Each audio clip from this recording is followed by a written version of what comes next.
Hey, hey, how are you?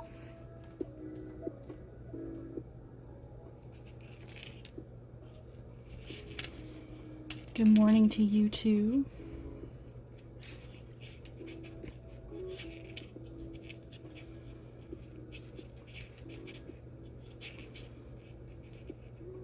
I think every time we're on here together, I'm doing something different. I don't know that I've done the same thing twice.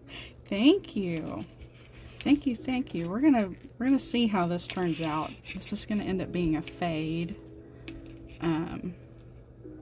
This was the Golden Girls set back from February. I think Jasmine got it. I think Jessie got it. And there are a bunch of colors. But this is the main color. The large skein that we got at the end, and then we got a bunch of minis. So this is like the waistband, the bottom of the top that you see in the picture. But I'm just gonna fade all the colors in. Thank you. Yeah, this is these colors are really nice, but they're very, very different. Hold on, I'll show you.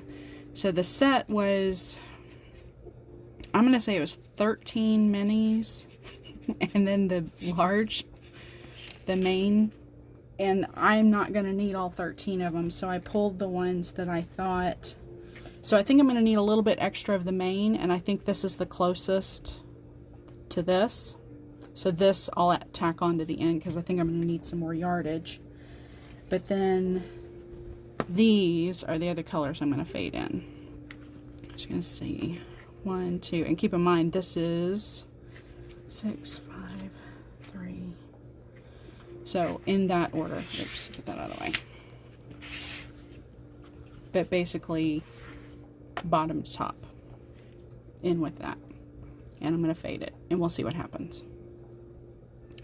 So we're going to try it and see. But yeah, there were 13 of these, and some of them were like real pinky, purpley. So I was trying to find ones that were closer to that kind of sunset color of the main one, and then the other ones I'll use for something else. And May's here, of course she is. Kitty kitty. In here talking to myself, and the cat shows up. So how are you, my friend? Yes, I think so too. I think they'll, and the main thing was I was just trying to stick with the colors that were in this, so that way I knew they'd kind of complement each other. They wouldn't stand out too much. They wouldn't be too different. And I'm hoping too, because of the oranges and it's more, well, not jewel tone, but beachy, but you know, like almost like sunset colors. Maybe I could wear it like in the fall and winter too. So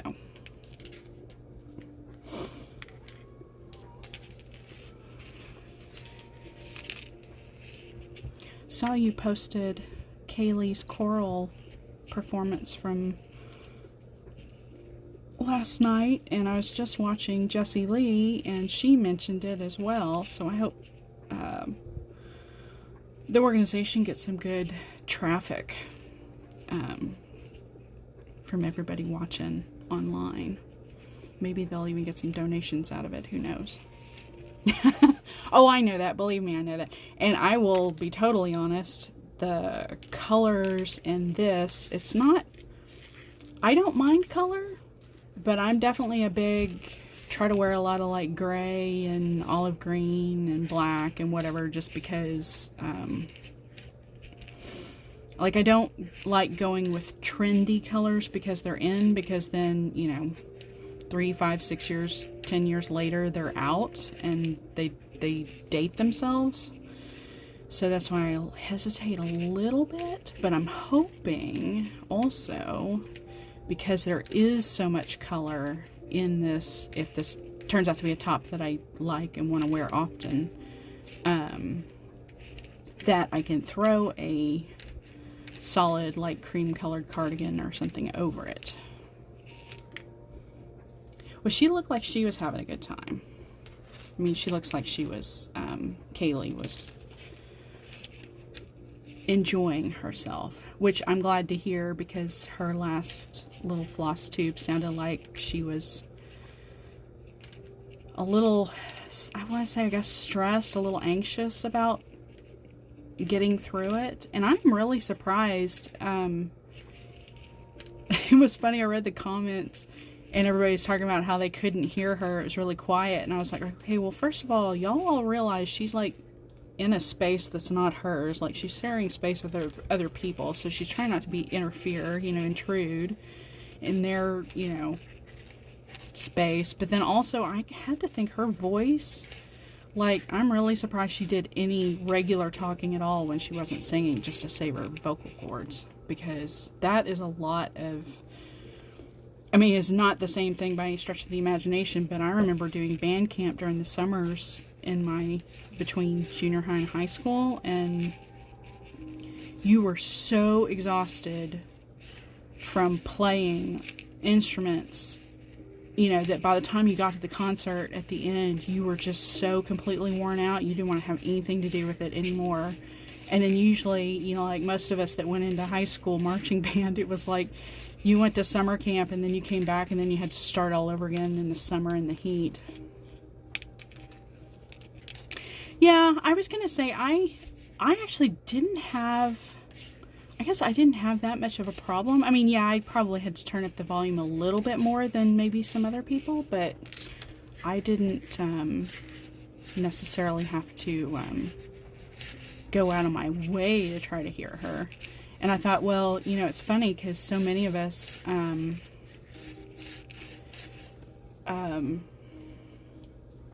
know, sometimes we watch those and we're on like headphones.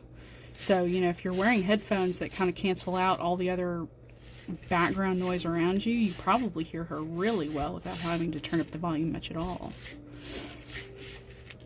Okay, and you're going to have to tell me, because these stitch markers are really making a lot of noise, and I'm tempted.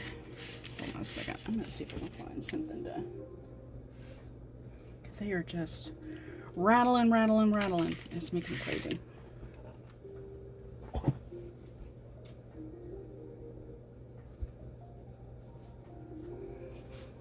Try something here. I don't know if this is going to work or not. It may just blow out the camera, and I'll have to figure something else out. But if it keeps the noise from happening. Okay. We'll see how this works, because I know this will be quiet. I have like some serious I don't know what it is. It's obviously I have some kind of problem with repetitive noise that just makes my brain twitch. So quiet.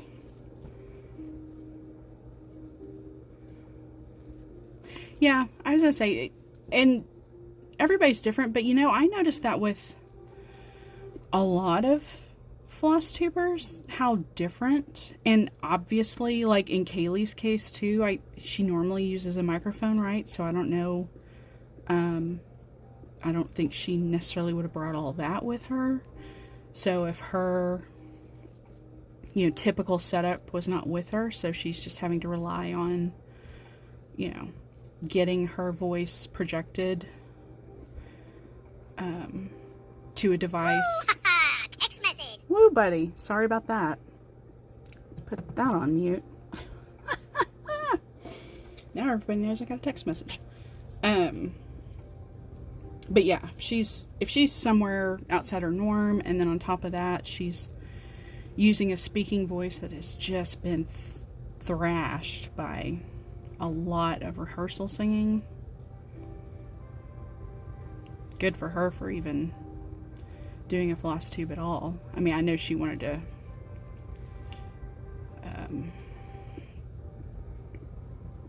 come on and talk about her concert for everybody who might want to watch, so. You like that, did you? I was gonna say, I don't know how loud that was, because that was right next to that was on the phone that I'm using as my camera, so I'm sure that was loud. May, do you want to come up and say hi?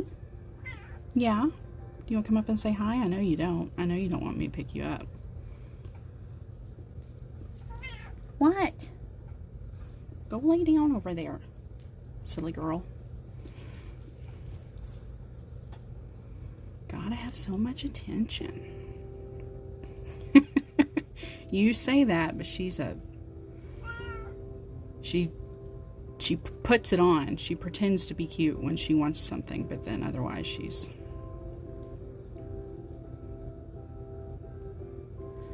rip-roaring around this house being a goofball. So how's your weekend?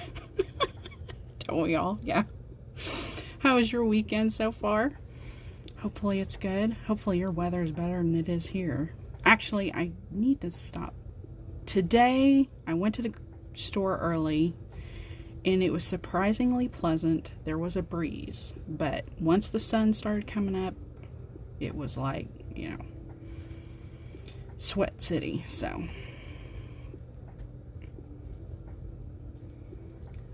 Sam, really as hot as it's been here. Looking forward to my Washington trip 2.0 and Labor Day weekend, because it's always still hot here till basically Halloween.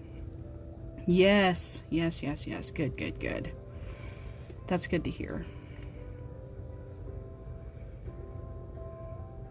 So I was driving home from work, I guess Tuesday, and the thermometer on my car said 116, and I was just like, ugh, can this just be over with already? Can't handle it.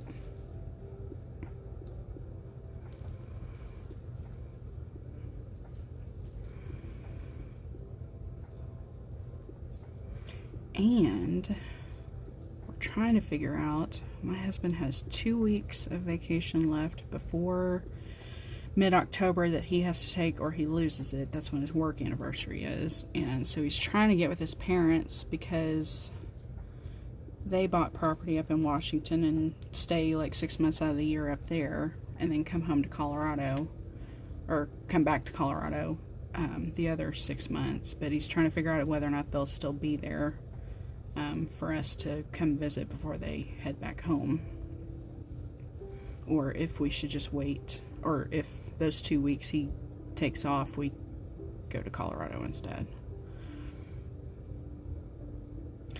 Oh, I'm so sorry. Is that big changes like work, or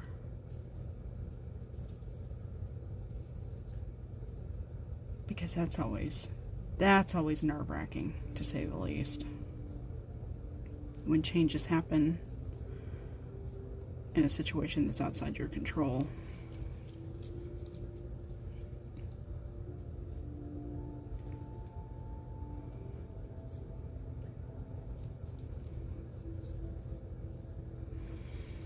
And I'm really sorry.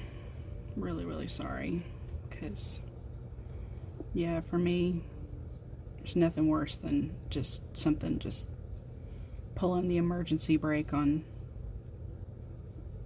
your life when you kind of get in a good routine and you're kind of comfortable with the way things are. So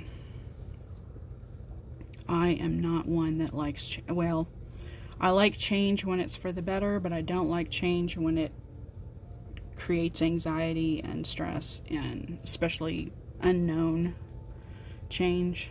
That's always like the worst for me, because basically at that point your brain goes into, or my brain goes into overdrive, creating all kinds of scenarios, of course, that never come to happen, but you know, you always just start overthinking and wondering about what if, and it's never the good what ifs, it's always the annoying what ifs.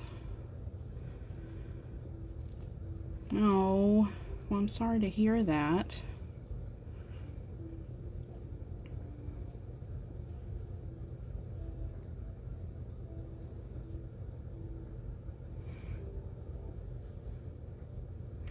Well, I was going to say, I hope in this case you find what you're looking for. I mean, I hope you find something that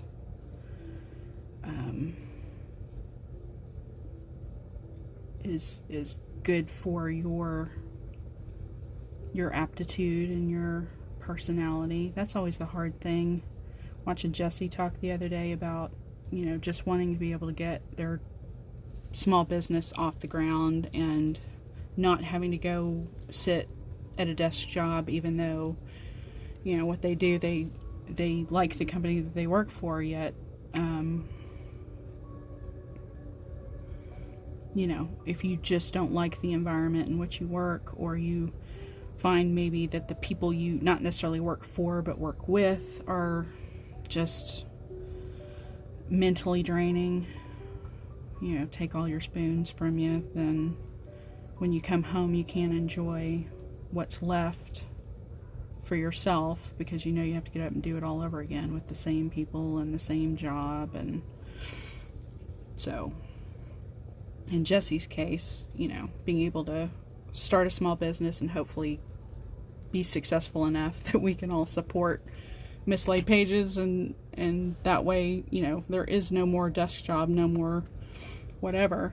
I mean, I think the pandemic made a lot of us realize that we could work from home. It's just finding employers that are willing to take that chance on allowing us to, without feeling like they are losing something by having employees at home and not in an office.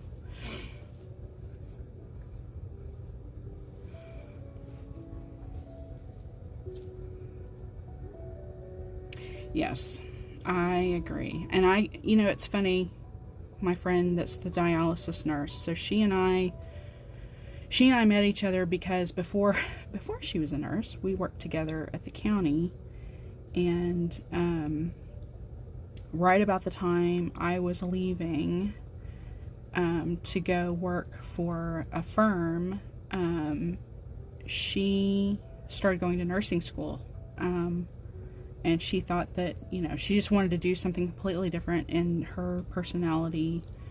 She's a caretaker by nature. She just is that kind of person, which, I mean, she does it with her parents, she does it with, you know, everybody she knows, you know, anybody that she cares about, she'll always take care of you. So it's definitely a good fit for her personality. But I think since she got done with school and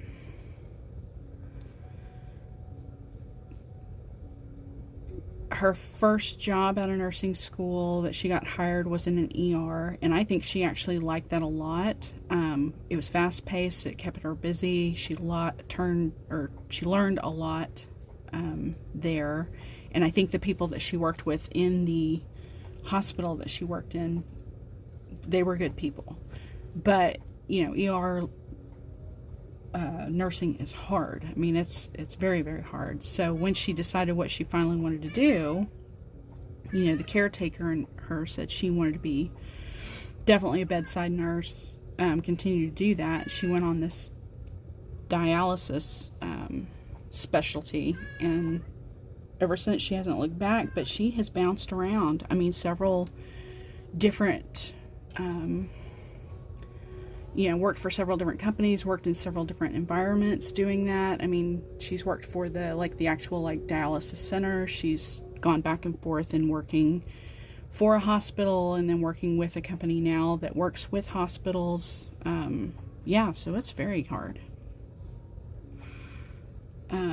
But I think for her, it's just trying to find that fit, find that thing that works, and finding, she always gets frustrated, and I did too, until here recently, but you start a new job, and there's something about the beginnings of a new job that's exciting and new, and if you're learning, then you feel like you're contributing and whatever. But then at some point, if the people you work with or work for start to wear you down a bit, then you start to realize this is not, what those feelings in the beginning that you thought were good feelings about a good fit, a good job, were just the beginnings, the beginning phases of being a new employee finally wearing off. So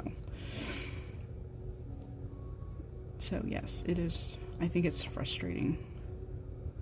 But then to be in an occupation where there is already lots of pressure, lots of stress, not only can you have a toxic work environment because of the people you work with, but especially in medicine, you can have a toxic work environment because of the people you are trying to help, who either take advantage or are in traumatic situations themselves where they can't,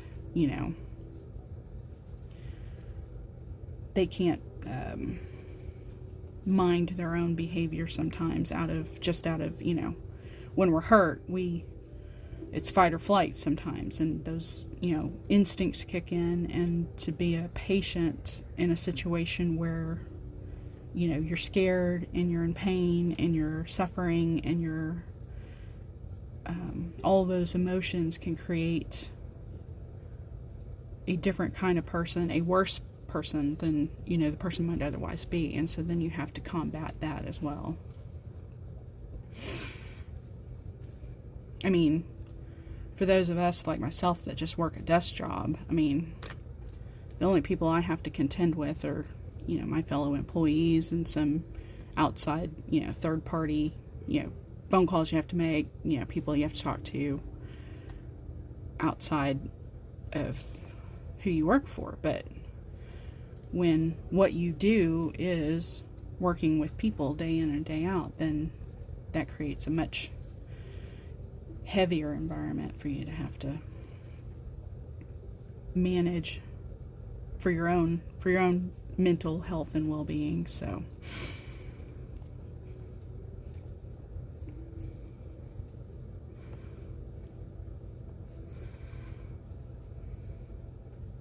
well, I hope for you it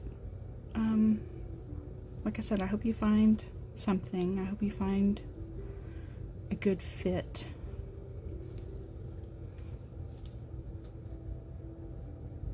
Yeah, I was gonna say, and it's, boy, if in the case of having patients that are difficult, and I mean, if you can fortunately find a way to reach patients that might otherwise seem difficult, that is awesome. But then yes, to have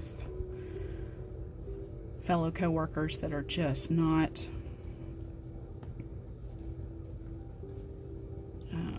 easy to work with, that just creates a whole nother kind of situation.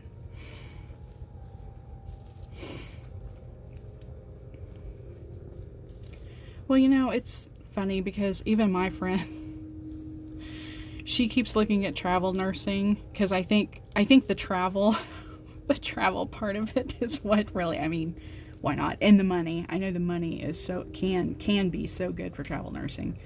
But I think with her, you know, the fear of the unknown is what keeps her from taking that step, because, you know, she doesn't, other than her parents, that she does help take care of, there's not anything really keeping her here. I mean, she owns a home, and I think maybe she might worry that she'd have to find somebody to come and like house sit or take care of it if she was gone 6 months out of the year or whatever. But other than that, I think the travel nursing thing is really what she would like to do. It just makes her anxious to think, you know, what if it doesn't go well? What if you travel somewhere and you don't fit with the people, you know, and then you're stuck with them for however long your term is, your contract is.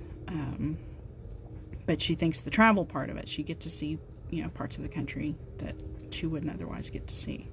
And maybe it might lead to something where she finds a more long-term job, you know, a more permanent move out of it.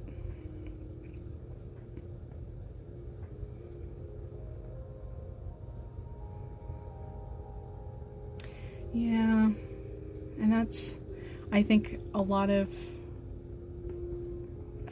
medical organizations would say that is a good and rare trait to have, and for them to lose someone that is able to do that is a disadvantage for them as well. I mean, you work in an industry right now that is so overly bombarded, stressed to the max, and are, you know, is in a lot of ways lacking things, you know, people that have those abilities. So to lose someone into, whether it's, you know, a desk job, you know, something on, you know, in an office,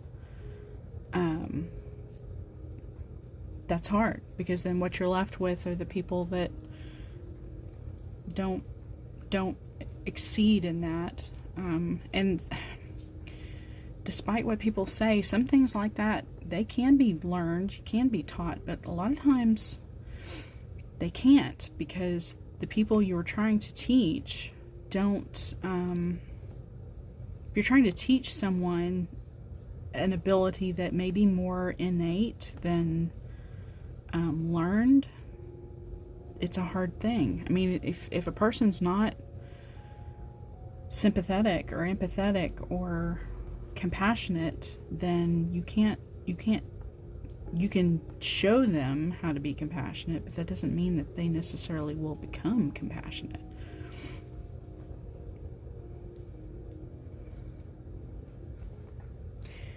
Yeah, and that's what I hope for her too, is that if she does decide to do the travel nurse thing, that it's a way for her to get out there and see what else is available. I think for her, though, like I said, she takes care of her parents here, so there are things like that she feels like she has, you know, how we all are. We feel like we have some responsibility in some way to something or someone, and don't want to make a decision that we may feel or think that others may see it as selfish. You know, I can tell you right now, anybody's parents who love them, care about them, want the best for them, would say, don't worry about me. If you found a job and you love it and it takes you halfway across the country, you go do that, because that would make you happy and that would make me happy as your parent. But that person would still feel some level of guilt or sadness, or, you know, not betrayal, but feeling like they've left them behind for their own personal reasons. And I think that's a hurdle she's got to get over if she's gonna do it. So I think that at least for the time being, travel nursing to her seemed more like something that she could do and not feel like she was still coming home. You know, her home base was still here. And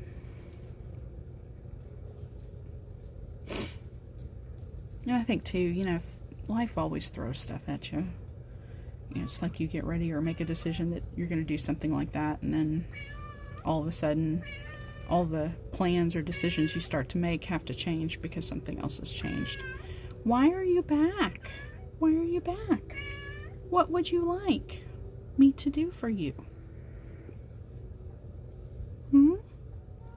What?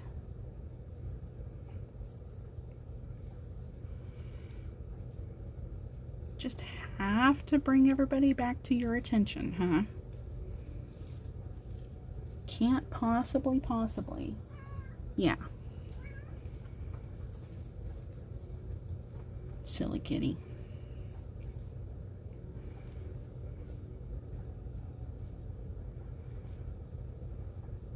Would you like to come up here for a minute? I don't think so. I think if I turn around and try to pick you up, you'll run off like you always do. Silly girl. What are you doing?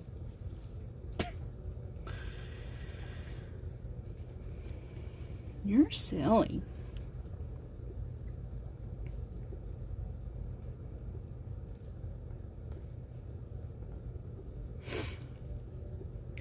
Well, despite your up in the air life situations, did you have any other just short-term plans for the weekend, especially with the nice weather? Gosh, what time is it there? Oh, it's 8:30. Okay.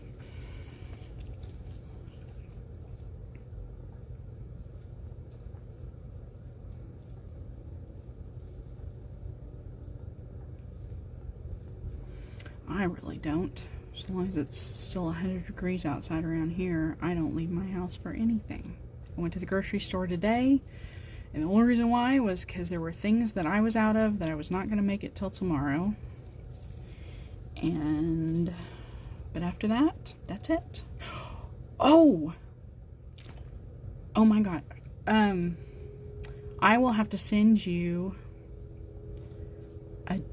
and I'll have to DM you later. I have a book coming. After we were on Twitch the last time and I was doing the crochet and we were talking about the tiny crochet, somebody, and I want to say it was in Witchy Stitcher's Facebook group, somebody found an amigurumi crochet book of cryptids. So, like, I had to stop everything, and buy it. And it's supposed to be here today. Ordered it from Barnes & Noble.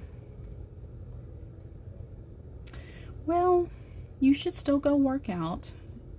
You know probably better than I do the mental health benefits of sticking to that plan. Yeah, I was going to see if I could find... Hold on a second.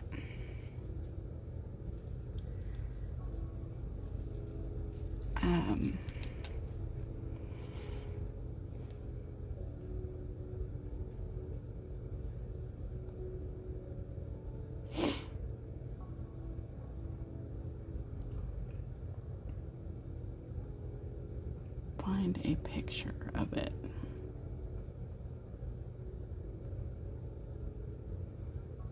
If I could spell cryptid.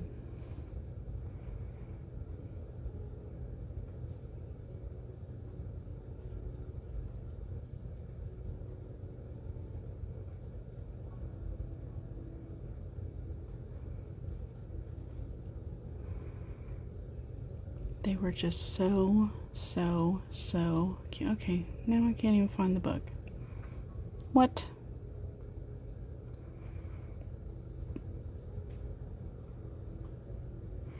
Of course I can. Oh, here it is. Say, of course I can't find it.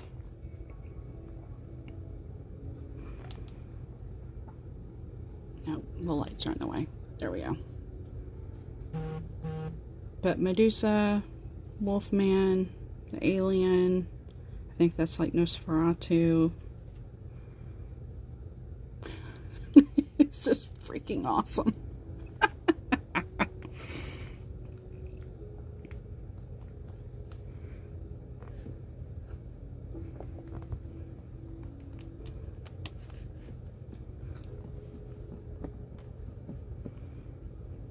Oh, and I just saw, I guess Jesse's on now too.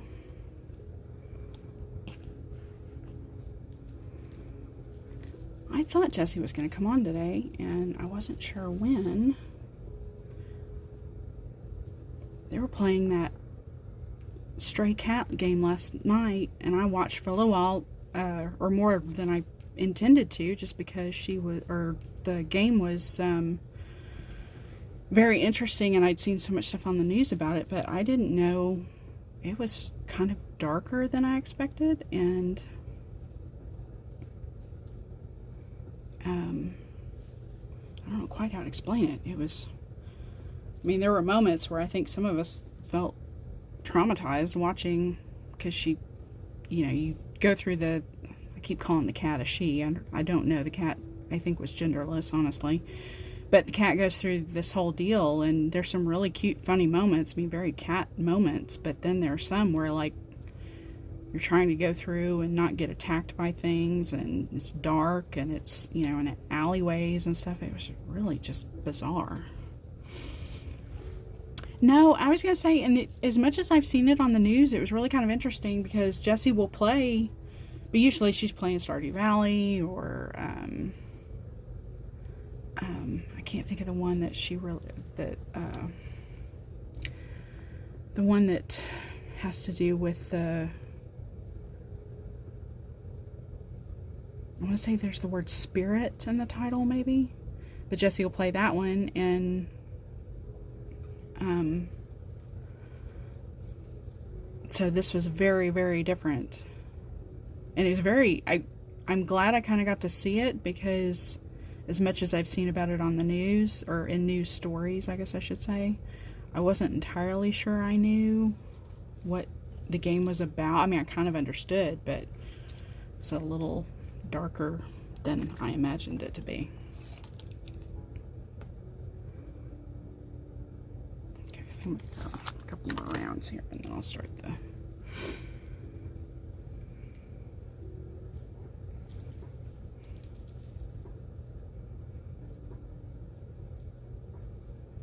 But yes, I was really excited about that. But that cryptid book's supposed to come today. I think it's coming UPS. I have something else coming UPS. I can't remember what, but it's coming like parcel post. So I don't know if I'm going to actually get it today. Not the Barnes & Noble, something else. So I don't know if I'm actually going to get it today, or if it's going to be delivered to the post office today, and I'll get it like Monday.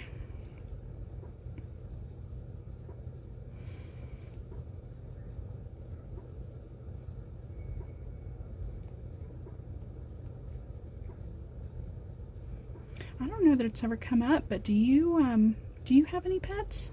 Dogs, cats, goldfish, birds, hamsters, turtles? Ooh, are you? Oh, is this for the new Lesbian Pride? No. Well, okay, then silver lining to that, if you are having possibly major life/work changes, that at least you don't have to worry about having to move a pet, because that can be traumatic.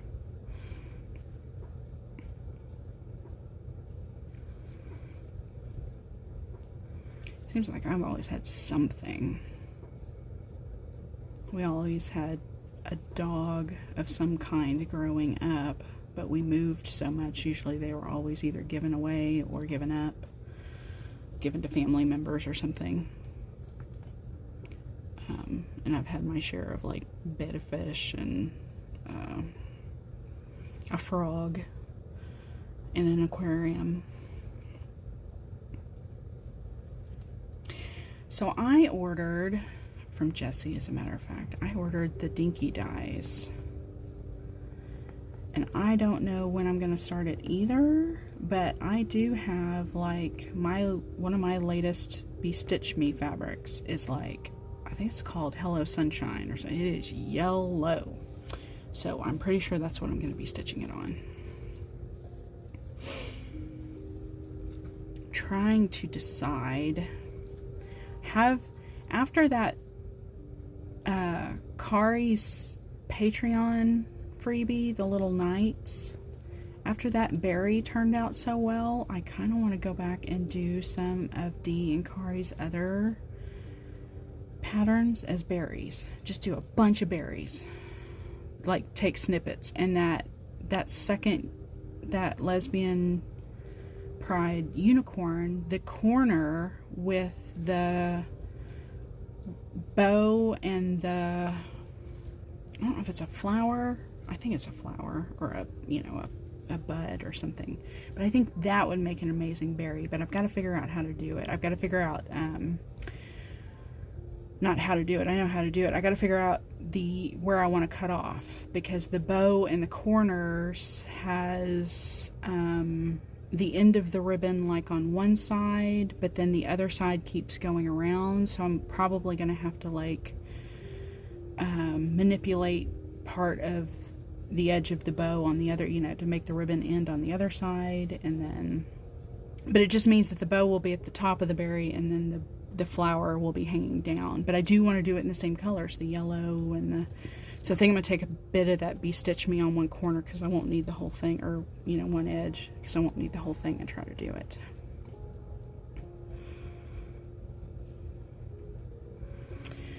I know, I just have to get with it. I want to do that, and then I want to take, I'm still trying to figure out the flowers on the Trans Pride tapestry. There's a couple of flowers at the bottom that would work for a cute berry, and then there's 3 flowers, if I took them from the top center, I think, but like rearrange them, they would make a good berry shape.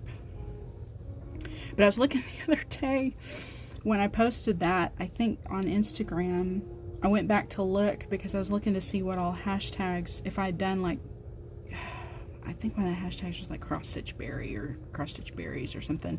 So I just looked to see what the feed, other things, and they're all Erica Michaels. That's all they are. And I get it. Erica Michaels, actually, one of her patterns is how I figured out how to do that one for the knights. I mean, I used the template in the pattern because I have the pattern for the chocolate and coffee berries or something. So it worked like a charm. They were great instructions. But I'm like, there need to be more berries on here. And I started Michelle Garrett's, her Hildyberry strawberry. But I want to see if I can pull enough Leo and Roxy flosses. See if I've got enough Leo and Roxy flosses that I can convert it. I kind of already started on the 310 and the B5200 on it, so I'm not going to change that. But all the colors, I'm going to see if I can change the colors.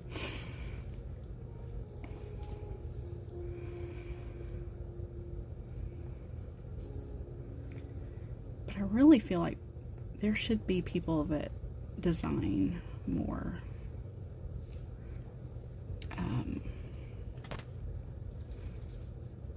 Custom. Started looking at some of those reproductive right charts too to see if I can make berries out of any.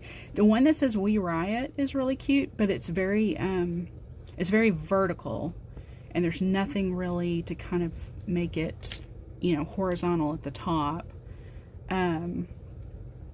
But a couple of the other, like just the pieces in the, the middle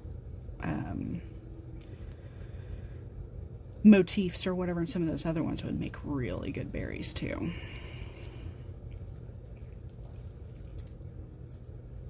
But it's so funny because it's like you make one and it's like, what else can I do this with?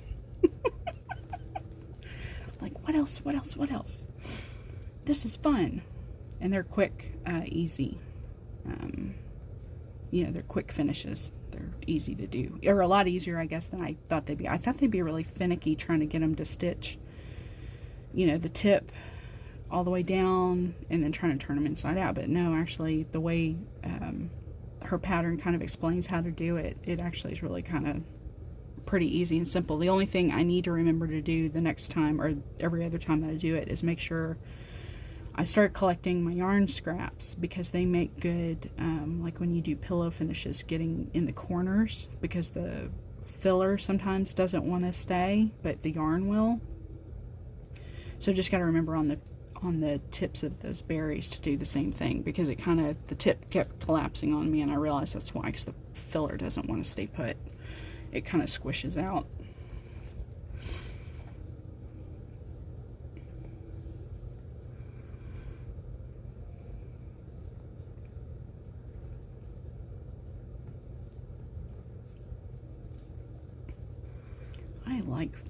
I actually really like finishing stuff. It's funny because, like, even this night, I knew I wanted to stitch that so bad. I was like, I don't know what I'm going to do with this. And then when it occurred to me to make it into a berry, I was like, it's like once I know what I want to finish it as, then I'm all set. I'm just like, can't stop me once I know how I want to finish something. But if I'm stitching something just to stitch it sometimes, and it's not, you know, something that might, you know, if it could go in a frame or something, I'll keep going with it. But if it's something that might not,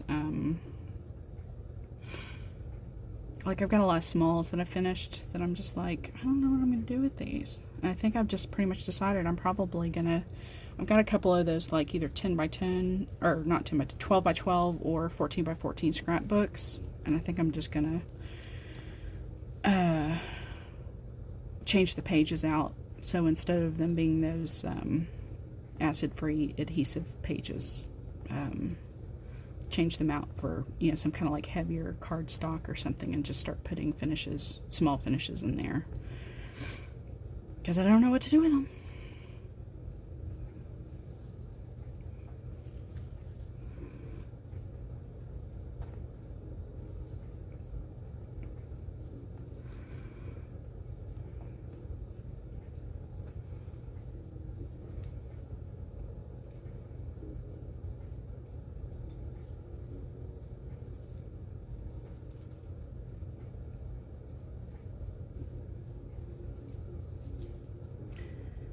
And then, like, this top,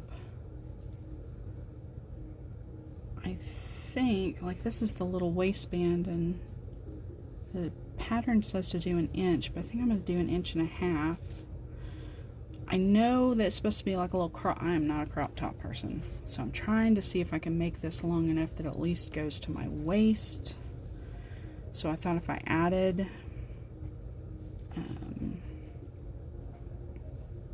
about 1/2 inch to this waistband to make it a little bit wider, and then I started measuring, because the total from where the bottom of the, you know, where the base of where your underarm would be all the way down to the waist is like,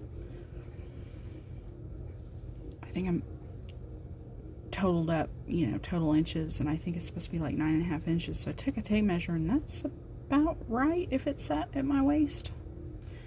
So I think that's what I'm going with. But it just means that as I'm doing this fade, I just have to pay attention.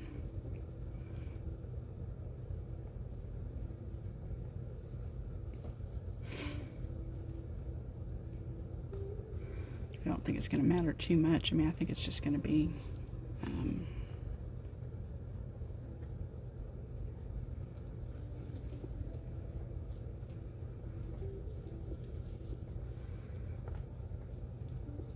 just hoping that the colors look okay together, being held double.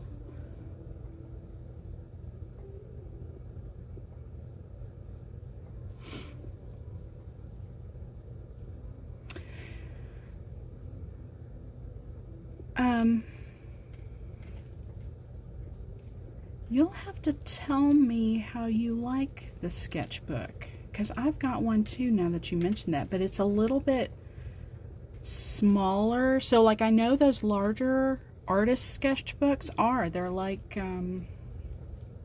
they're big, so that's actually kind of a good idea. I think all the ones I have though are small. They're all like 4x6 or 6x8 or something like that, and some of my even smaller finishes are kind of would just take up more than, you know, be bigger than the page. But yeah,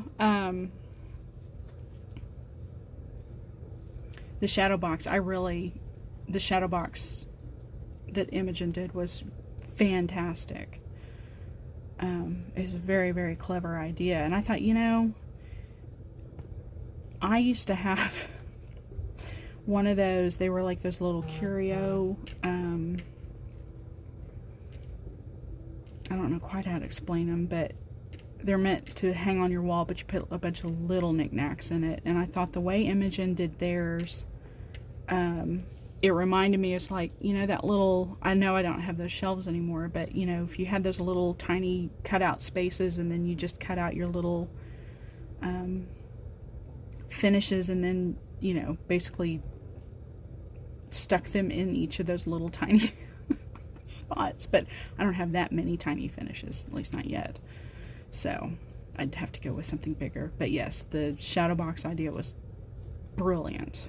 And especially when, like in the case of that one, they were just finishes. There was no, you know, they didn't have to match. They didn't all have to go together. They weren't all by the same designer. They weren't you know, it wasn't a theme. And somehow, I mean, you know, they still look great. So yeah, they did a fantastic job with that. And it's great when, you know, you watch others with their ideas and you're like, I can do something like that. Or, you know, change it up, do it a little bit different, but do something similar.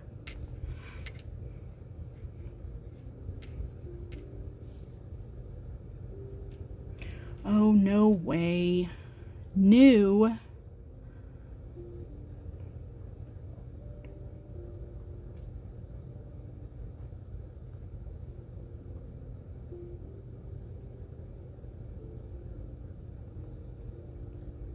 Okay, hold on a second.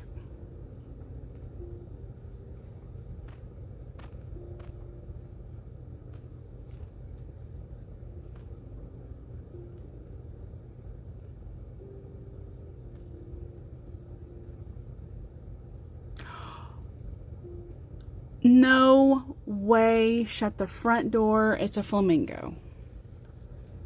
That's crazy. That's awesome. What the what? You know, there are people like Deanna that I'm like, just when I think you have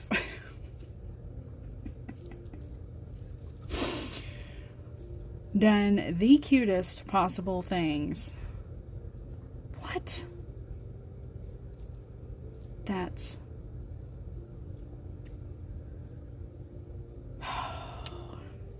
Okay, so I only glanced at it for a minute. So, are these Expo release, or what's coming up? Is it Expo that's coming up? And the beachy thing's been a thing here lately. I was gonna say, I noticed, Hands-On Design, Kathy Hopperman's latest stuff was beachy, too.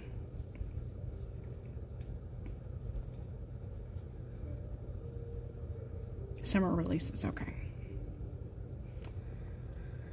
Well, there goes more of my money. You know, and I'm glad, speaking of Deanna, I'm glad she should have put what she put in her stories in her feed. Maybe she did and I wasn't paying attention. But I can't believe people have the nerve to ask her if she will sell a single pattern, a single Quaker, as opposed to an entire set. Because it's like, if you want it, if you want to stitch it, you'll buy it and you'll stitch it, period. But you must not want it that bad if you're literally asking her to split up a pattern and only sell you a third, or, 1 out of 4 or something. That amazed me that people were just that, I don't know what the word is, just didn't make any sense.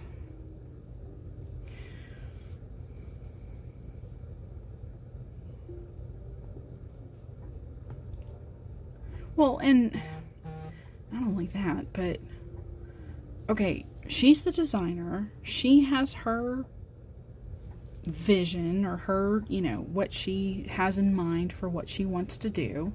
And it's like, what? You're basically asking, or you're basically telling her that, hey, what you did isn't right, or not right. I don't like it. So can you change it and then sell it to me, after you change it? It's like, what? No. If I were bold enough, I would have been like, no, and not only that, you can't have any of them.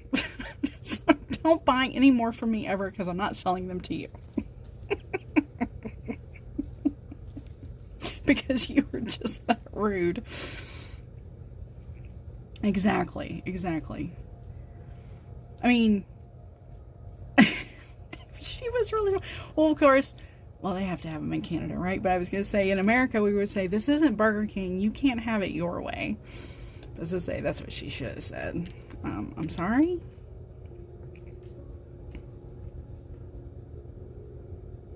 You can't customize my patterns for you. I don't know. It's one of those things where it's... Okay, then they probably do. I mean, there are things like, Canadian companies like Tim Hortons that I know are here. I'm sure they have Burger King. But it's just one of those things where you're like, do they?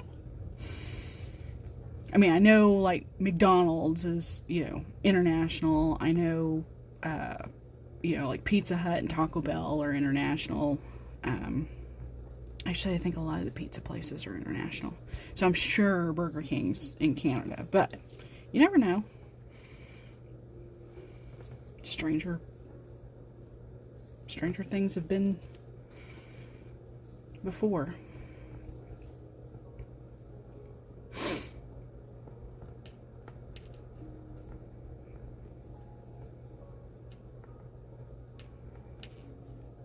Just amazes me. And it's like you then immediately want to go out and go, okay, I am buying all the things from Deanna because our company doesn't deserve this. I want to make sure she knows that she is loved.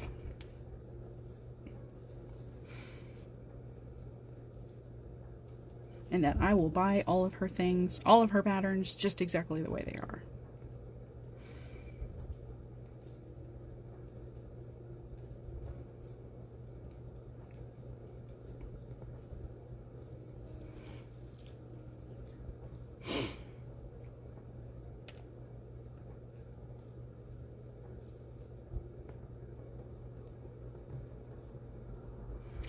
Well, that just means I have patterns to look forward to. Well, and it was funny because I'll be the first one to even say, when she came out with the moose one, I knew I wanted to do a woodland creatures one, which meant I had the owl and I had the moose on the same one. I was going to go back. I think I put the fox on it again. I've already stitched the fox once, but I was going to stitch the fox again and make it a little more woodsy, a little less bright. But I knew I needed a bear. And I think I kind of blasted her in my stories and said, we need a bear, right? But I was like, gosh, I hope she knows I'm kidding, that there's no hurry. There is no, I am not trying to put any pressure on you, but I'm just saying. We need a bear. And then that got me thinking the other day, too, about her Yeti and Squatch. I was like, how easy would it be to do, like, just a brown bear, but then same thing, change the color schemes and make it a panda or a polar bear, or, you know, whatever suits you, you know, whatever you're wanting to do, whatever kind of bear you're wanting to do. And all you have to do is just change the colors. We need them all. Yes, and you know what's terrible is between us not having enough life left to stitch them all and her having not enough life left to design them all. It's like, it's obvious we're all just in the same, like, on the same ship, just different sections. Because I mean, like, Michelle is the same way. It's like every time she sends out the little email for, you know, the Patreon people saying, hey, you know, if you want any patterns, here's your opportunity. I'm like, yes, I want them all. Why do you do this to me?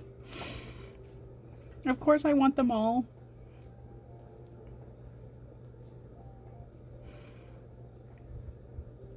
And I'm glad she, some of hers, I've bought paper patterns in the past, but because she does them digitally, I'm like, I'm more likely to use that, or, you know, stitch that method. And at least they're not, you know, they're only taking up space on my computer or whatever. They're not taking up space and they're not using unnecessary paper. But goodness knows I've got, like I said, plenty of paper patterns too.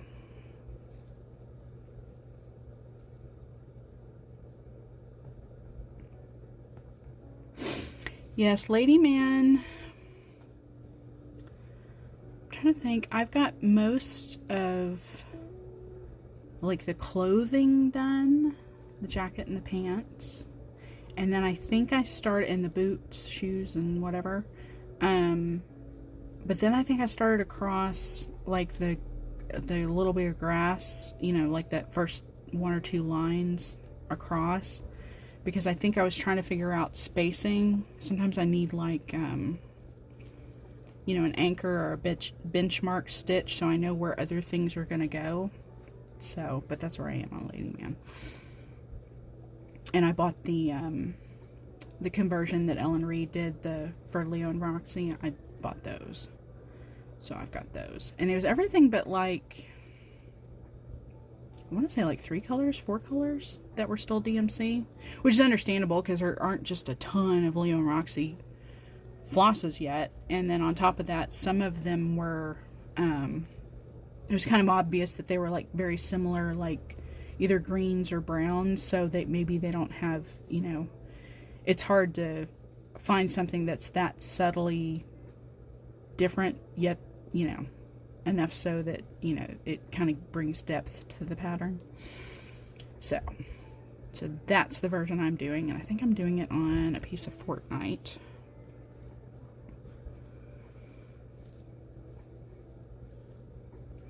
Oh, right, yeah.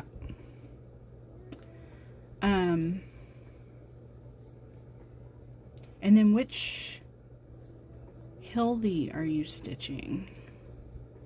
Like the berry, I've got the berry started, and all I've got started on that because Hildy's riding the back of, like, a ladybug, I think. So all I've got right now is, like, some of the spots of the ladybug, and then, like, there's some bees floating around. So I've got some of those wings done. I think that's the only Hildy I've done so far. But I've got pretty much, like, I bought that camp one, the one with the chupacabra. And I've got the one at the apothecary. Yeah, okay, the apothecary. And then, the winter one.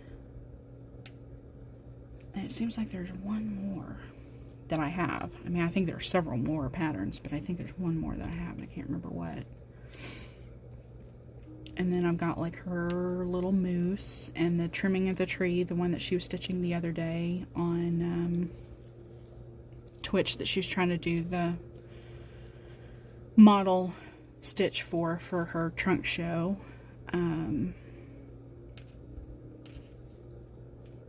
So yeah, and then I've got some of, like, the patterns from, like, old subscription boxes and stuff like that. Man, speaking of, I looked the other day, so, like, when I order stuff that I know isn't coming right away that are pre-orders, like, you know, stitchy boxes and subscriptions. I save all the emails just like somewhere, like in a pending kind of folder, so that way I know. And I went back and looked the other day. It's like, okay, I don't know how many more Halloween and holiday boxes I think I need, but I need to quit because I got the Haunted America one, and then I think there was also a cryptid one, and then whatever that coffee one was that they were on Michelle's stream a while back about, I got that one. And then I bought the Evertote holiday box, and then I bought Stitching the High Notes is somebody on YouTube that I watch. She makes like project bags, but then last year was the first year she made like a holiday advent kind of thing, but one was with yarn and then one was with cross stitch, and she designed the little cross stitch pattern, so I did that again this year.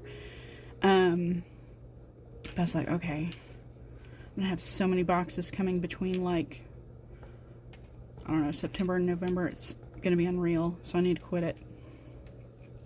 And the Barb, yes. And but see, okay, so Jessie's a genius, because not only did she decide, you know, to do a box with Burbs, of course, but decided to wait and release it in February or make it a February box.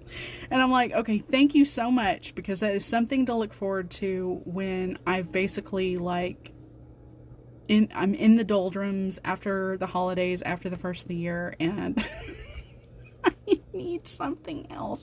That was the this Golden Girls yarn set. That's what this was too. Was it was a February thing also. So yeah. So yes, I got the Burb box. It seems like there's something else too. And then of course I ordered.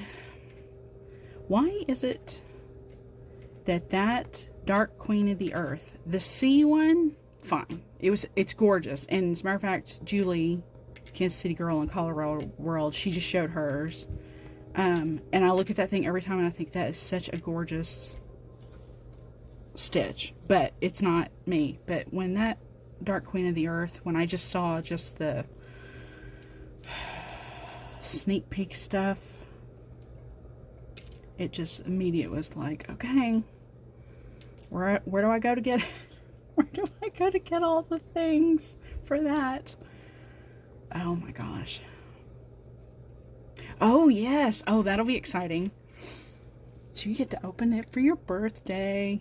Well, see, now you've got, like, you know, you had to get it. You had no reason not to get it. If it's in February.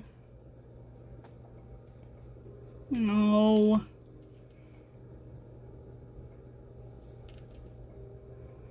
I'm sorry.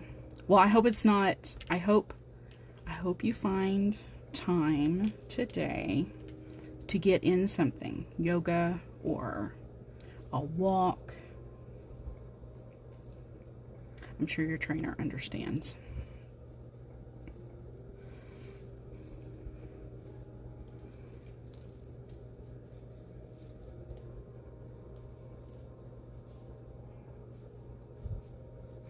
Yeah, I was going to say the dark... Okay, so here's the thing about the Dark Queens.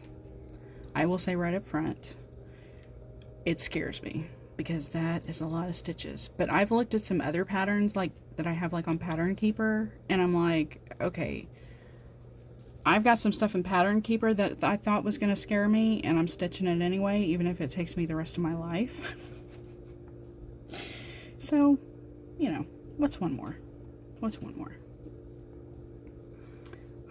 I probably, though, will not start it right away, especially if they are all going to be, like, kind of, you know, like the Queen of the Sea one. You know, everybody talked about how there were customizations you could make, changes you could make. And I don't know if, you know, if I went with one customization and then found out, oh, I should have gone with the other one because I think it would go better with this part, you know, that kind of thing. So I think I might just wait and start it once it's all out. Because I would be worried that I'd start making decisions and then not necessarily regret them, but realize that there were changes or, you know, things that went better together. Because I was looking at, I think it was Julie's. The crown she did on hers was very different from the crown that when she showed the pattern. And then, like, you know, I think on that one, like, there were different things in the queen's hand. And then I think there were different things, well, you had the option of whether or not she was topless or not. But there were just some things, and I thought, yeah, you know, I'd probably have to sit down and go, okay, do I like the way this looks with this, or this looks with this? So, if they do, I'm sure it's going to be the same way with this one. It's like, I don't want to just jump right out and haul off and start doing something without knowing if there are options, how they might look different. You know, somebody mentioned that too.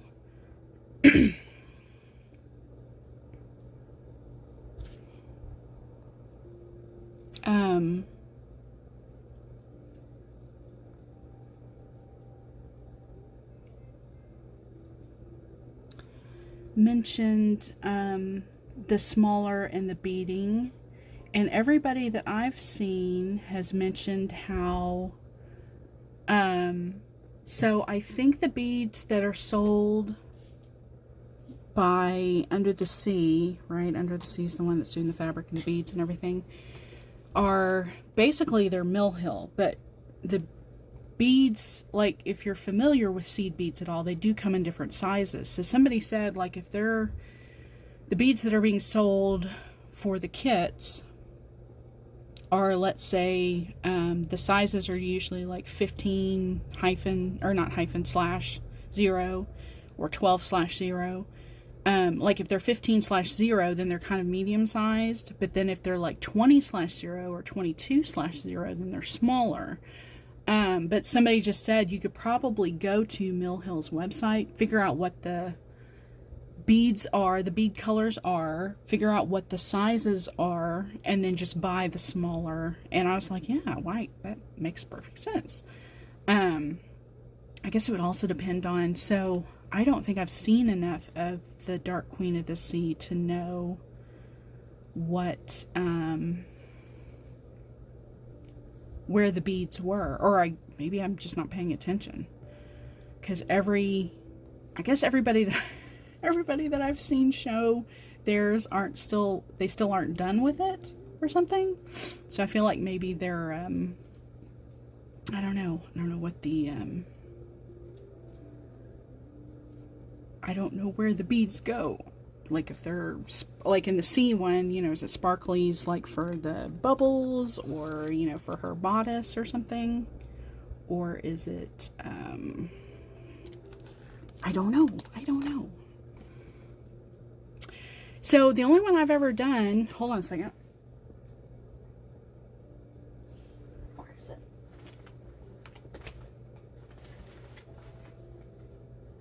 And I don't know that you would call this beading, but this is the only one I've ever done. And all I did was I stitched them on where the single cross stitches should go.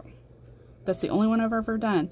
So I just basically where my bottom leg, so I'm one of those people that my top leg goes from top left to bottom right. So my bottom leg goes from top right to bottom left, or bottom left to top right. So all I did was I used those two holes where I would have put in my first stitch to basically anchor down the bead. And then, so if you want to see the back, I mean, and this is, I don't even think that this was floss. I think that this was like sewing thread. because this was the Leo and Roxy, and I didn't know if when they sold the kit for this that they sold just enough floss to do the pattern. But that's all I did. So I have to think it's something similar where you just basically you find the spot where it should go. Now I have to think in some cases, like if you're beading like the eye, that's probably not a problem because you'd probably do something similar. But if you're beading like in the where 4 squares are in the center, you probably would just come up through that one hole and then, you know, feed your bead through your needle and then go back down through that same hole, so that way it would center between 4 stitches. So, but other than that, I mean, it's not that difficult, and I don't,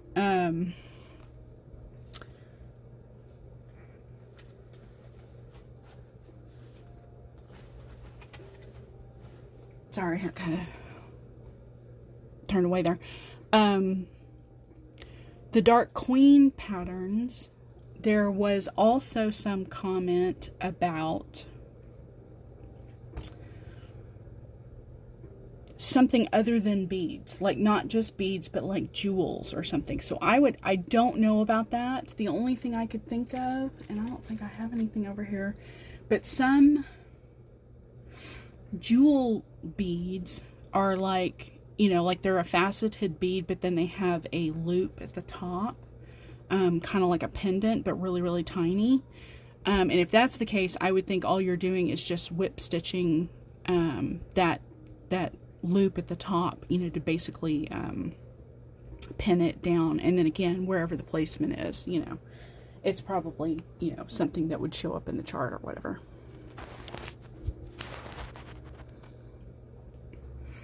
But other than that, I don't know.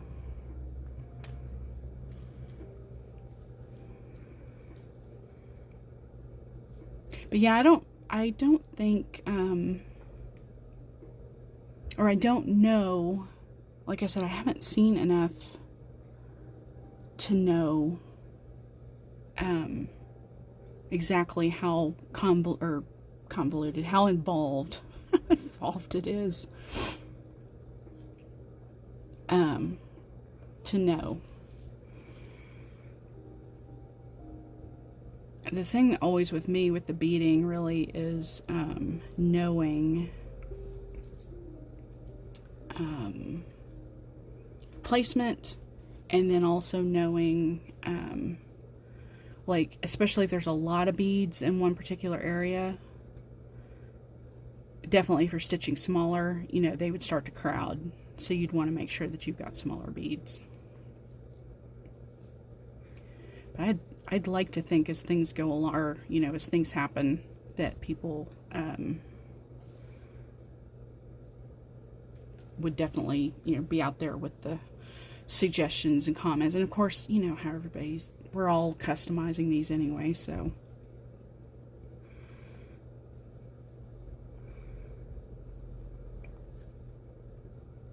I don't know where my little, like the ones I'm using for Ruskin's Penguins is just a, and I shouldn't have done it this way, but I did. I just bought one of those mixed little containers of Mill Hill beads, so I'm having to pick out the little opalescent white ones. And I probably need to go back and see if I can figure out how to buy just the ones I'm using. Problem is you get a package, I mean, even a small package is just, there's a ton of them in there. It's like, I'm never going to use all these. So that's why I tried with the buying the mixed kit, because I knew I didn't need that many of them, and I hope that there would be enough in the mixed container that I wouldn't need. I wouldn't need that many.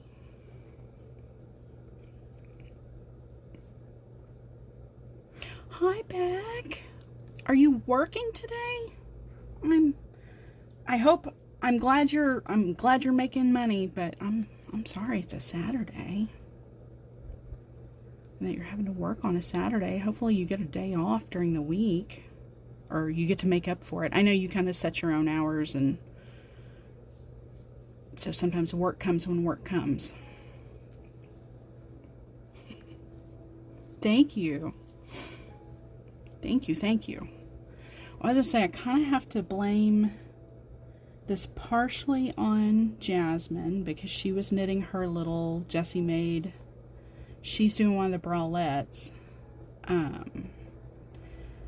And I don't think the bralettes don't seem that comfortable to me. I mean, they probably are, but this one's a little crop top, and one of the other YouTube people I follow is Woolen Forest Knits, and she knit this with just solid black, and it is so cute. She's a kind of a gothy, real, you know, she likes dark colors, plums and burgundies and stuff like that, but it was really cute, and she talked about how much she enjoyed it and how easy it was. And so with Jasmine knitting her Jessie made, I thought, you know what, I need to pull something. So this one seemed like the good one to try. It's more coverage and it's a better top, you know, it's a top I hope that I can actually wear, you know, with other things, with jeans and stuff. But so we are gonna see. This is kind of the tricky part because I'm trying to keep my count here. Changing to the body. And I get you on that, Beck. I was going to say that to me for sure is one of those things that I feel like you have a distinct advantage in that respect, that you have a job that allows you the comfort of being able to work when you're comfortable, you know, because I know there are days where even when working from home, when I have to log on, it's like I just mentally am not there and wish, you know, I could just take a break. So I hope you know how fortunate you are that you can work. Your work affords you a little latitude and being able to work when you want to work and be focused, as opposed to having to quote unquote clock in, so to speak.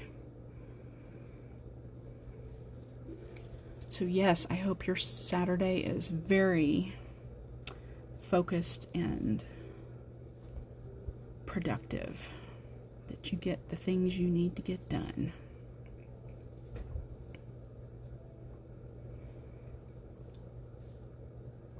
Yes, I had fun too. I was working on my shawl, and that was the other one. I would say Jasmine and Jessie both get the knitting bug in me going. And that very first knit night Jasmine had, we were talking about, you know, whips, shawls in particular, and Jessie brought up she had a couple of Casapinka whips, and I was like, you know what, I do too. I have a shawl. I was finishing my crochet pillow that night, which I finished, but then I had my Casapinka shawl, and I was like, you know what, I need to work on that. And I love that so much, but it's getting to the point where it's so big now, where it's like, it's heavy, and it's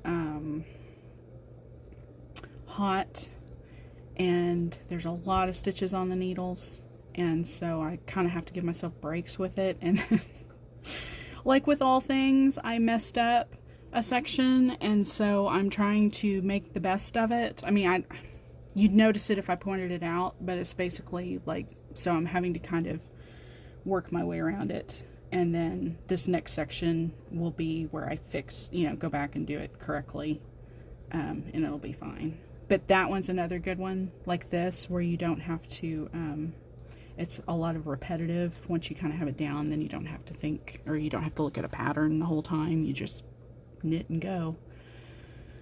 So I have those two to thank for when my knitting bug comes back from time to time. And this is really, I don't know why, this just, things, y'all are probably like this too, where y'all get ideas in your head and you can't stop thinking about them, and you're like, okay, if I don't start that, it's just gonna keep nagging at me, so I'm gonna start it. And then at some point you finally are like, okay, I gotta put it down, take a break. And I really look up to Jasmine's sock knitting, because for the life of me. I've completed pairs of socks, but I cannot, as much as I love knitting socks, I have to put them down, and then once I put them down, it's very hard for me to pick back up to finish. Like right now, I'm trying to knit just a tube because I want to try the whole method of cutting in the heel, and I just haven't picked back up the tube to finish enough of it to make 2 socks out of it yet.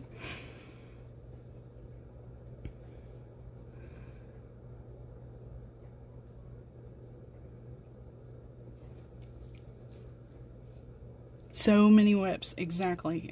I completely agree. Well, for the record, Naughty, I will be totally honest. I taught myself to knit, and I taught myself to knit, I'm going to say, incorrectly. And this is the way I taught myself to knit, but I like the way my stitches look better. If I knit correctly, I think I'm twisting the yarn, and so it's a tighter tension. So since I started this from scratch, I told myself I'm going back and knitting the way that I knit. Even though it's wrong, people will look at it and go, "What are you doing?" But I don't care. Like I said, for some reason, I like the way the stitches look. So, go figure.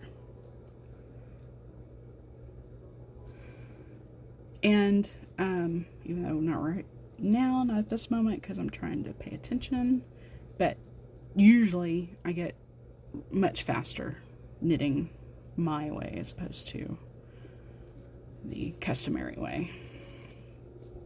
So, leg warmers, I know that is the one thing, that's like the perfect not a sock pattern. Because you're just knitting a tube to the length you want it, and then you're binding it off, and you don't have to worry about heels and toes, and it's like perfect.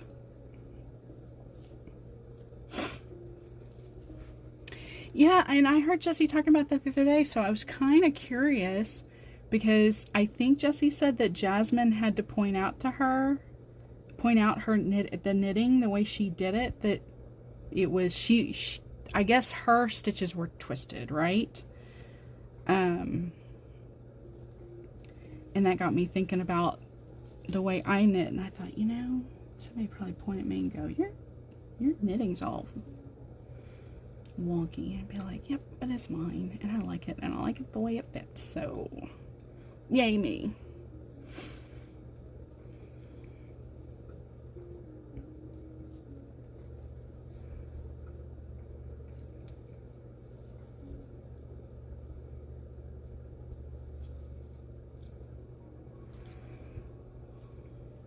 Actually switching over to the body portion of this, and it's not confusing me, but it's no longer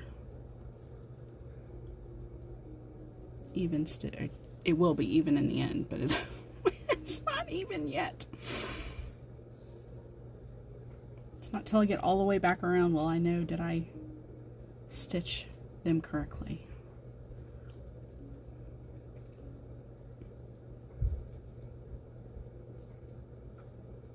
That's okay. We're gonna get there eventually. And then after this row, I have to change needles, which will be fun.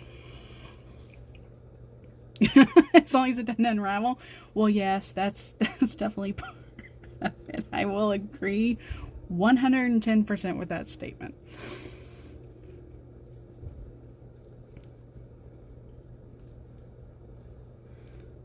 Oh, it's so funny.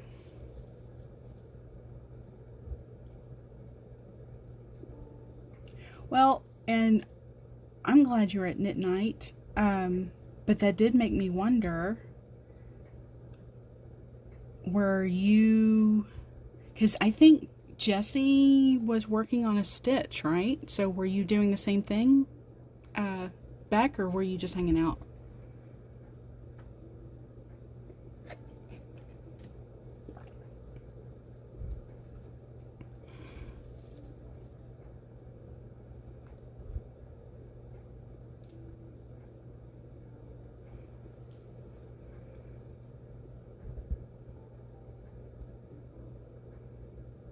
Okay, I'm gonna take this back a little bit because I don't know what I did back here.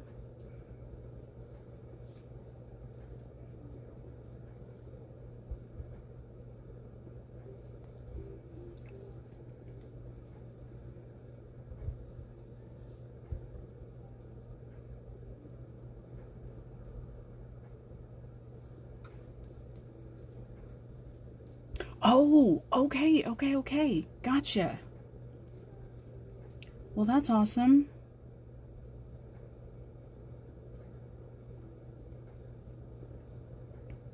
That's really awesome. That, yes, you got to stitch it and you got to finish it. Okay, I was right.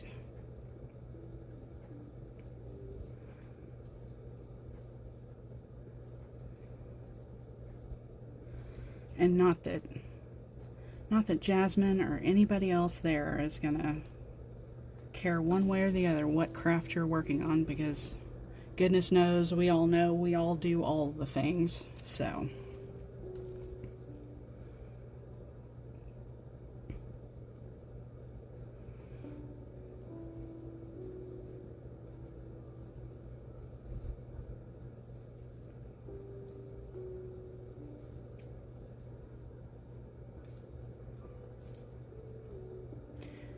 Beck, did you post anywhere? Did you use particular flosses for yours?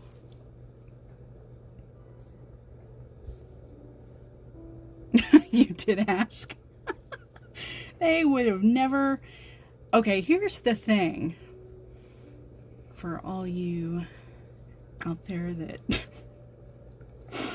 if you're ever, especially in a Discord chat where the cameras aren't on, I'm telling you right now, nobody's gonna know a thing. But especially in our group of people, there's no, we are all working on, it seems like every time I turn around, Jay-Z's working on something completely different.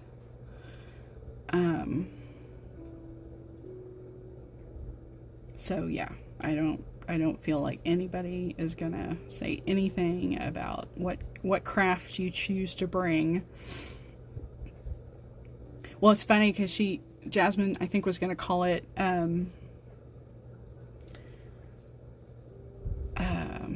you know, she's calling it knit night or whatever, and I thought, well, yeah, I'll just call it like stitch and bitch or something, because then it doesn't matter what kind of stitching you're doing, you're here. And God knows that's what we like to do, is get together and complain about the state of the world.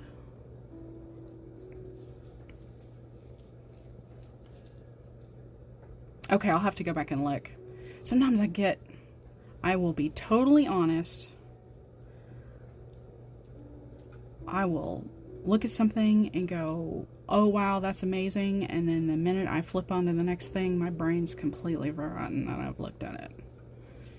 And I chalk it up to old age, but I think just the world we live in now and the technology we use, I think, has sped that up, exacerbated it probably more than just old age. Really am that person that gets on my device because I need to put something on my shopping list, but then gets distracted by the, you know, notification of somebody on YouTube or something, and then before I know it, I've turned my phone back off and I never did the original thing that I got on there to do. And I was like, why did I go on there? I completely forgot to do the thing that I was supposed to do. What? Makes me crazy. Makes me nuts. And it's the whole, you know, walking into a room and forgetting why you're there syndrome, but it's so much worse because, like, you know, my phone or my iPad even, you know, any device that I use is 50-50 productivity and entertainment, so I think the productivity part gets lost due to the entertainment part, and it becomes very, very frustrating. And I have tried several times, obviously without much success, to try to limit what I have on certain devices to make them more strictly productivity or strictly entertainment, and it never fails. I end up, somebody tells you about something, some app or something, and so you start looking at it on a device that you have no business being on there, or you don't want to be on there, to try to separate the two, and it just never works out. It all gets muddied.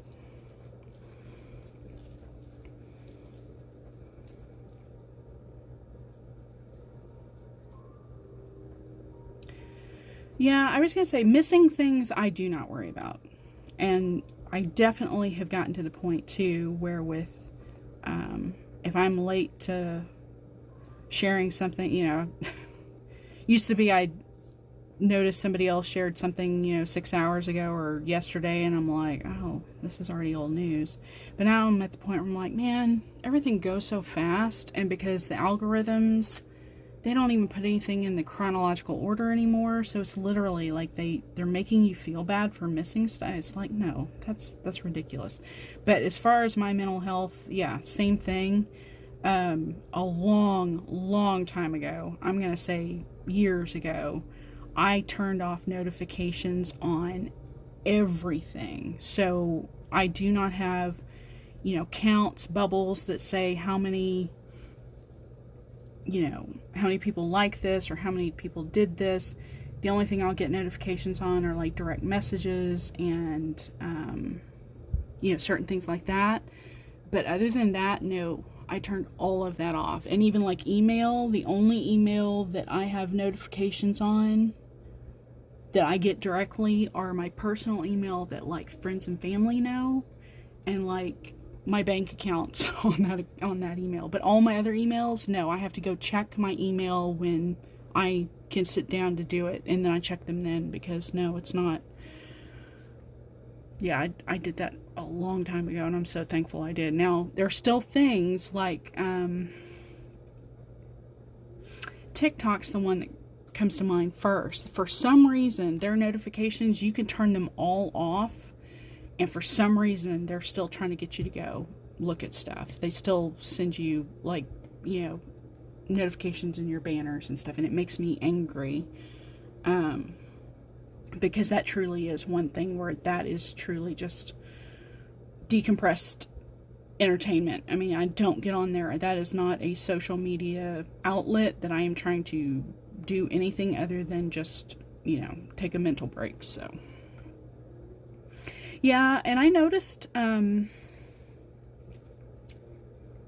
there's a news article, and I didn't read it, but I saved it to read sometime this weekend, that was saying that Facebook was, and I knew it was kind of clickbait, that's why I didn't just click on it immediately, because I thought, okay, there's something about this that obviously they're not telling you in the headline or in the notification, but basically that Facebook is turning off, or getting, the way they put it was, Facebook is getting rid of the algorithm that we all hate by providing this tab, which they don't tell you what it is. I mean, you have to read the article to find out, but by providing this tab in your feed now. And I'm thinking, no, what they're doing is they're not getting rid of the algorithm. They're going to go and see if people really use that tab, and then probably get rid of it in like a year, because they claim that nobody ever uses it and they're just going to go back to the old way. But their algorithms work for them for a reason, on purpose. They're not anything that they are getting rid of. So that was a ridiculous statement that they even made about the whole thing. But I thought, I'm gonna read this article because I'm really curious, but I'm not happy that they're trying to, like I said, clickbait me into reading this right away. So I'm gonna save it in my news feed for later. Okay, see, now I'm already off. So I gotta figure out how far back I gotta go to fix this. And I'm probably gonna be angry because it's gonna be either all the way or something. This is what happens when you count and talk at the same time.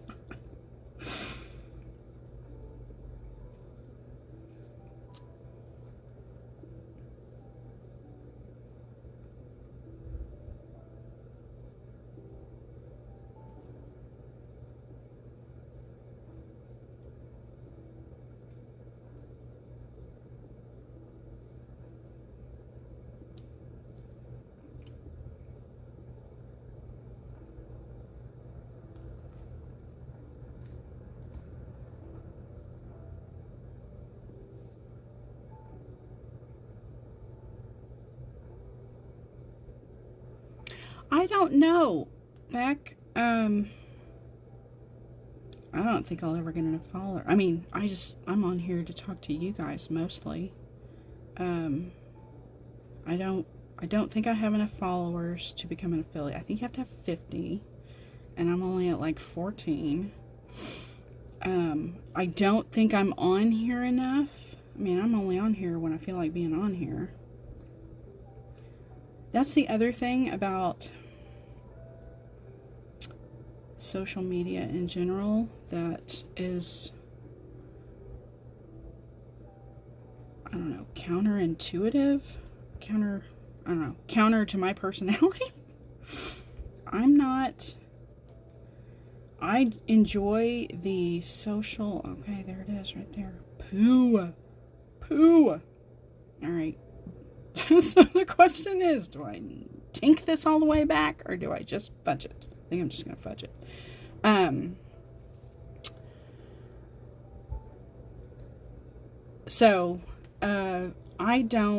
I like literally like the social aspect of social media. I like talking to my friends. I like talking to family. I like seeing what, my cousins and my aunts and uncles and whoever are up to.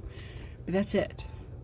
I don't like, for Jessie. Jessie needs social media she's got a company she's trying to get going, and she needs it in order to be successful. I don't need that. So like the things like affiliate and like numbers of followers and stuff like that, none of that makes any difference to me.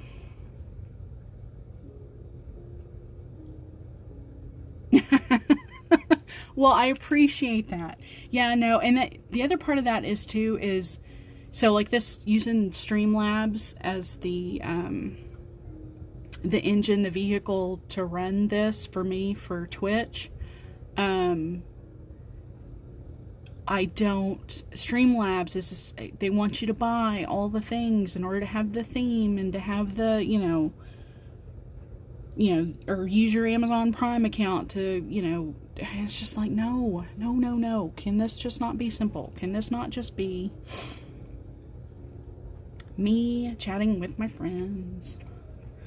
Because we're, it's the only time we get to catch up, and we all live all over the place, It's not like we all live down the street from each other. And, yeah, that kind of thing. So to me, like I said, Jessie definitely needs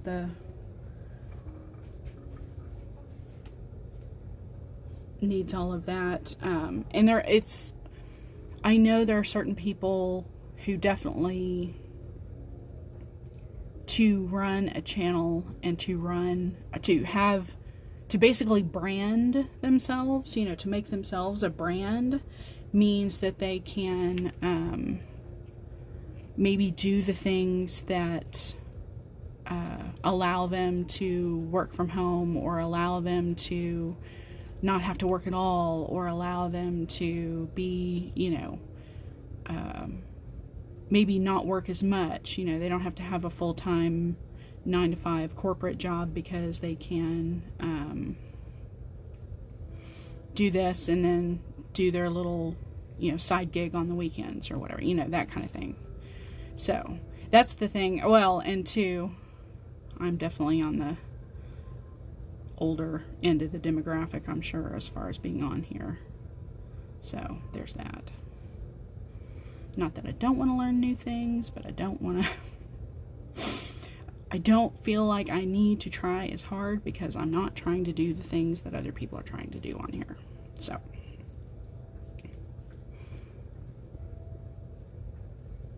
yeah, I was gonna say, anybody who's trying to either trying to do it themselves, trying to drum up their small creative outlet, whatever. If you're not on here, you're on YouTube. Like, Greg and I watch a ton of overlanders, mostly that are here in the States. But if you that go, to other, or that live, like one family, they live in Canada, but they come here a lot. But they all, their YouTube, between YouTube and then like creating Patreon accounts for people who want exclusive content, behind the scenes footage and stuff. That's what they do. I don't see any of that on here. I mean, I don't think Twitch is really designed for that, but I guess you could go live, but you could do that on YouTube too. But yeah, if you're trying to make a go of it on your own, you definitely need to be able to do it.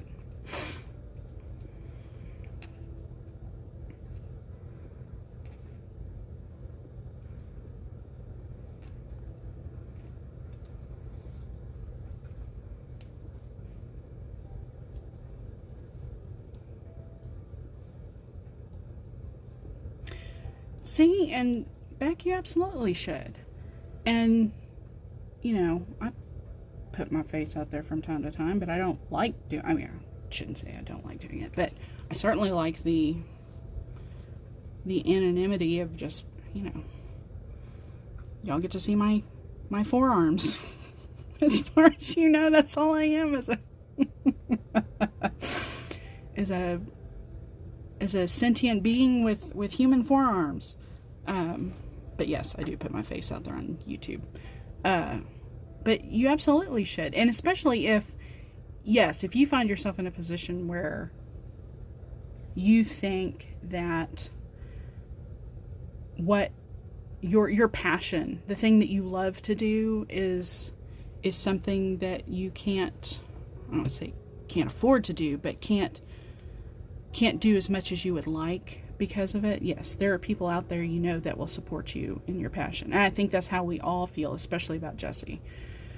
I mean, me myself personally, I will be the first one to say I want to see Jessie succeed because I know what it's like working a desk job and being so miserable and wanting just to be able to work and do what you love to do, but being able to do it in the comfort of your own home and not having to worry about, especially like because of the pandemic and just people in general, just having to deal with people. So I think, like, in my mind, throwing anything that I can Jessie's way to see Mislaid Pages succeed is a win for me too, because that means that if Jessie can do it,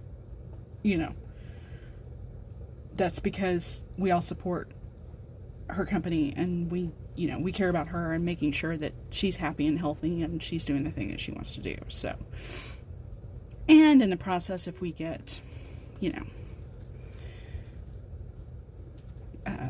bonus footage and get to see cat cams and get to buy stuff early that we get exclusive access to, I'm not mad about it. I'm okay with all those things.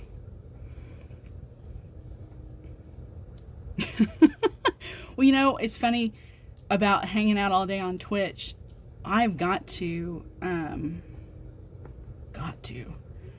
figure out what to do about, see, I think this is where I messed up before. So I'm gonna fix it now. I've got to pare down my followers list because I'm getting like notifications like all the time. And I love the people that I follow. I've got to get my notifications turned down a little bit because like everybody that I follow is on Twitch all the time. And I'm like, when I work from home, I have the TV going on in the background, but it's so I can watch the people that I watch on YouTube. But if I watch the people that I watch on Twitch all the time, I wouldn't have time to watch all the people on YouTube. So I've just got to turn off some of the notifications because there are some people that I follow just so they have the follow. I don't subscribe to them. I just occasionally, if there's nothing else going on, I might actually jump on and watch them for a little while. Or they followed me, It's kind of one of those mutual things. But other than that,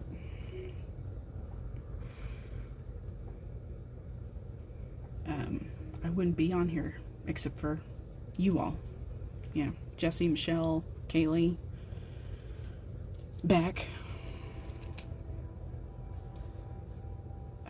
Just the people that do stream on here on a regular basis. And like Rachel, I think when she gets on, and Jasmine, I forgot about Jasmine, jeez.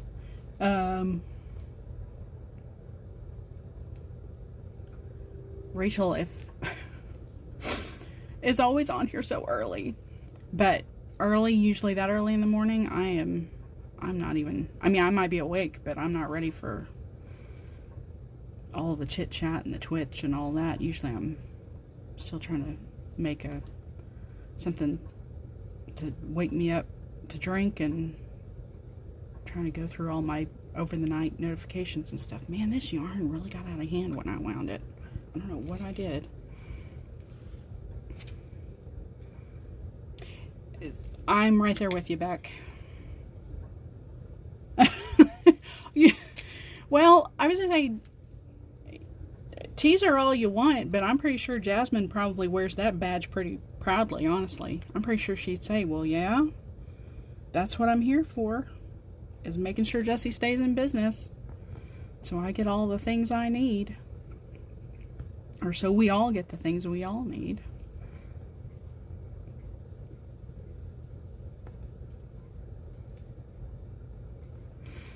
So, yeah.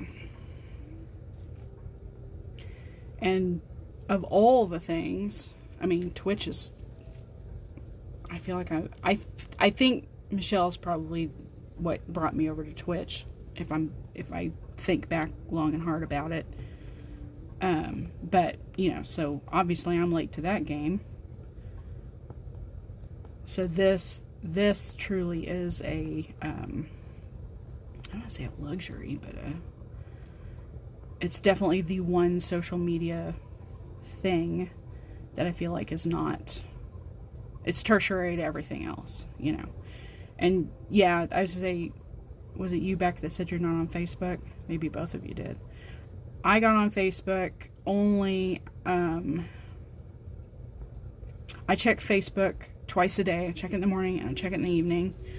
It's the only place where I can keep tabs. Like, my husband's family has he's got a large family. His mom is one of 10 kids, and of course they all have kids. So that's about the only place I can keep track of. Like, he's got an uncle who he and his family live in Germany. He's got a cousin that lives in Karachi. He's got, you know, he's got an aunt and uncle that live in Portugal. So that is truly the only place where you can actually sit down at the end of the day and just see what everybody's been doing. Facebook in the beginning was, I think, kind of and Greg, shoot, he didn't inactivate, he deleted, went through the full process of deleting his Facebook account, like, several years ago, and hasn't looked back. But I keep it active, friends and family only. Like, when I changed jobs last year, I pretty much got rid of all those coworkers. Like, I didn't delete them as friends, but put them as acquaintances, you know, took them off my feed, like, just pared it down. So it truly is, the only thing I see now are the few groups that I'm in, like in Sal's and stuff, or WhipGo or something like that, and then friends and family, and then I get off. There's nothing for me there other than information when I want to go find what I'm looking for, that's related to my personal, you know, needs or whatever. But that's it. I do not stay on there.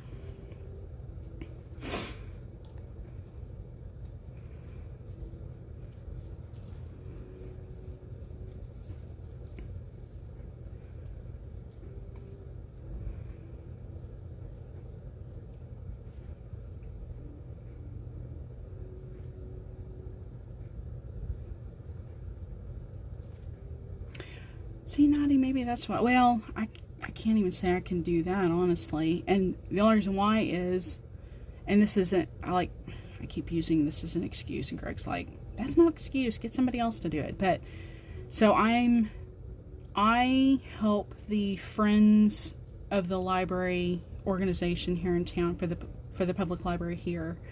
They did not have social media when I became a member, and I asked them about it, and they said, oh, is that something you'd want to do? And I said, sure. So I've pretty much taken over their I'm the admin. I'm the only person on the admin. Well, that's not true anymore, but for years I was the admin. I was the only person running their Facebook group. And we got quite a few followers. And then finally, and part of that was too because the library itself is part of the city. And at the time, all city social media had to go through the city's social media accounts. So this gave the library an outlet. And I'm talking like a decade ago. Well, not quite that long ago, but a while ago. This gave the library an outlet through the Friends group to post stuff about the library specifically where people could go and find it. But then once the library got their social media okay, up and running, then that kind of, I still use it as kind of a, I piggyback now off of the libraries. And the Friends group does stuff. So, like we're a nonprofit. Basically, we provide funding for a lot of the programs and stuff like that through membership dues and those kinds of things. But point being that it was one of those things where when I did that, or when I decided I was going to do that, there was no such thing. And then I created an Instagram account, and then and then it kind of became a beast. But it's fine. But that's the only thing. That's the only reason why I tell myself I keep my account active. It's just so I can get access to that. Now that I said all that and saying that there is somebody else now that helps with the admin. There were actually a couple of people for a while that helped me with the admin, and then they got off Facebook, so it was back to me. But we did have someone that was that is helping now post stuff, which is good. But I feel like there still needs to be a couple of people that run it, because otherwise it'll be stagnant. Like if there's no nothing on there to feed the algorithm monster, then it just lays there dormant and people don't get information. So I was gonna say, but yeah, as soon as I can cut the cord, I will. And honestly, like the cross stitch groups, that's really is a great idea, because I think the only thing would be is like my mother and some other people would be like, what happened? Are you okay? You're not on Facebook. And it's like, they should know by now, I don't post I rarely post anything on Facebook anymore. So it's like, if you see me post something on Facebook, it's either really important, or like, my friend's mother is she's on a waiting list for a kidney. And so they've been trying to get the word out for people to go and, find out if they're a match. So I've been kind of drumming that up on my own Facebook stuff, but that's about it, really. I don't do anything, and I was just saying, like I said, I got rid of a lot of friends and former co-workers and stuff too, just because I wasn't seeing what they were doing, and they didn't need to see what I was doing, and I wasn't posting anything anyway, so it was really kind of felt like it was a redundancy that didn't need to be there.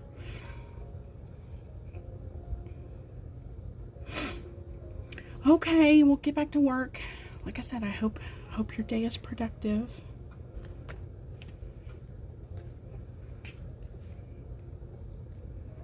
Thank you for hanging out. I appreciate it. I'm gonna see if I can get all the way back around this thing, and if I've got my stitches right, then we'll be good. And if I just got one row that was off, nobody's gonna know, I don't think. Or you won't be able to tell. It'll be in this little waistband bit.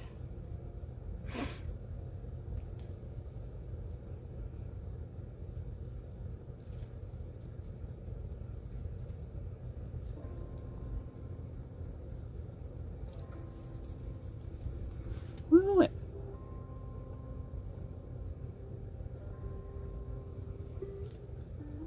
2 hours. I assume Jessie is still on.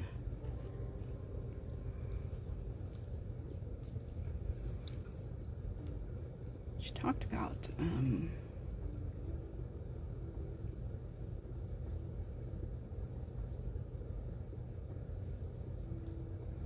Doing 24 hours of cross stitch, but not really, because I think this was the weekend for it. And I told myself I was only going to do this knitting on Twitch because I knew it'd be easy to do. And then when I got off, I was going to work on, I'm really close to my other whip go goal. So I was going to work on that the rest of the weekend. So we'll see. We shall see. I think I have, my goal is 2,000 stitches, and I think I'm at 1,500, or over 1,500.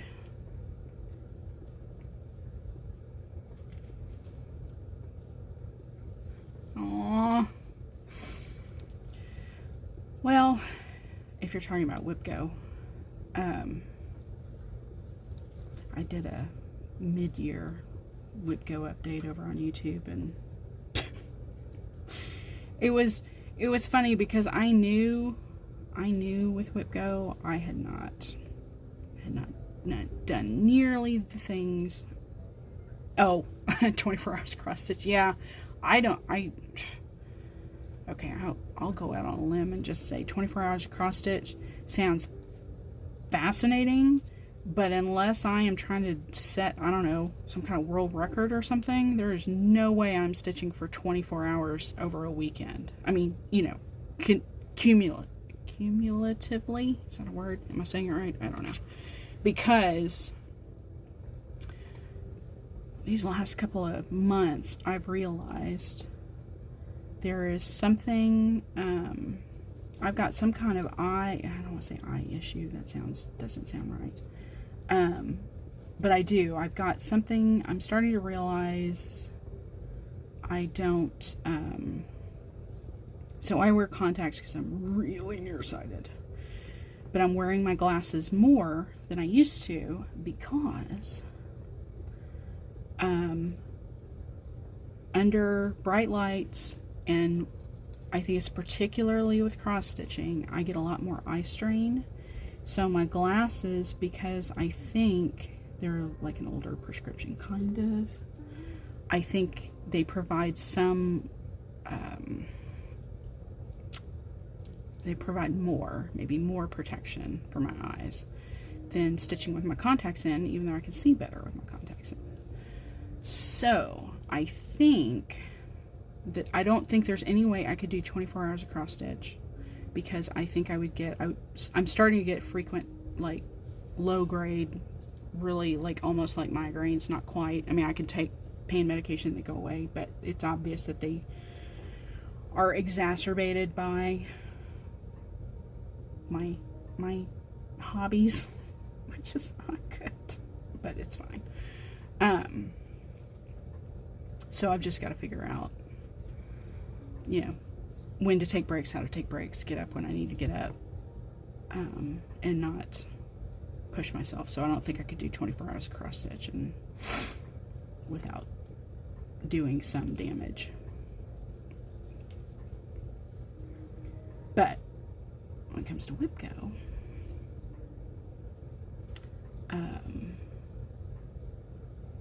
I realized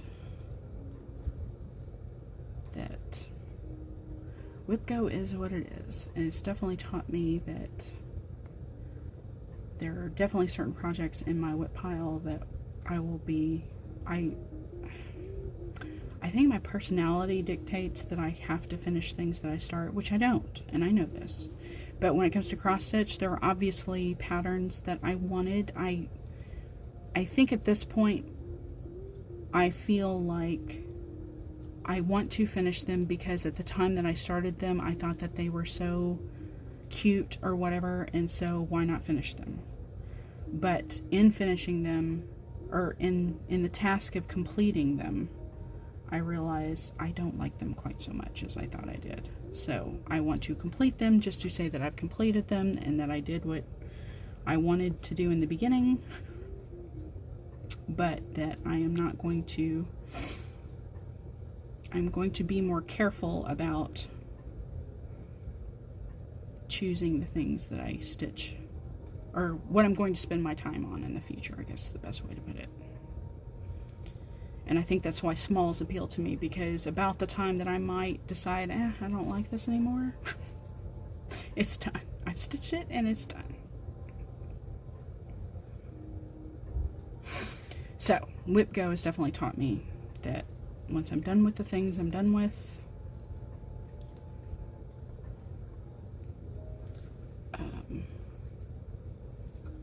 larger patterns definitely need to be something either stitched with intention or stitched because I absolutely, like, there are definitely a lot of whips. I've got a lot of whips.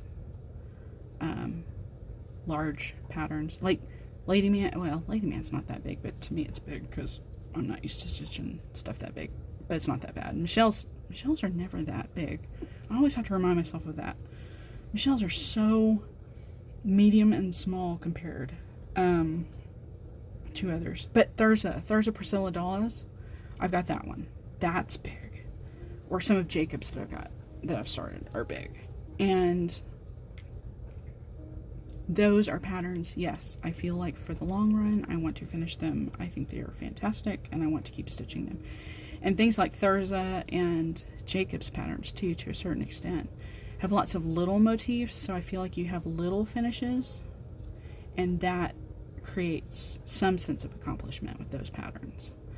But there are certain other big patterns that, yeah, they're on my Whip Go, and once they're done, they're done. And I probably will be more judicious about what I choose to do in the future, because they're just not, they have to mean something, or they have to be, I don't know, I think I'm getting lost in my own monologue here.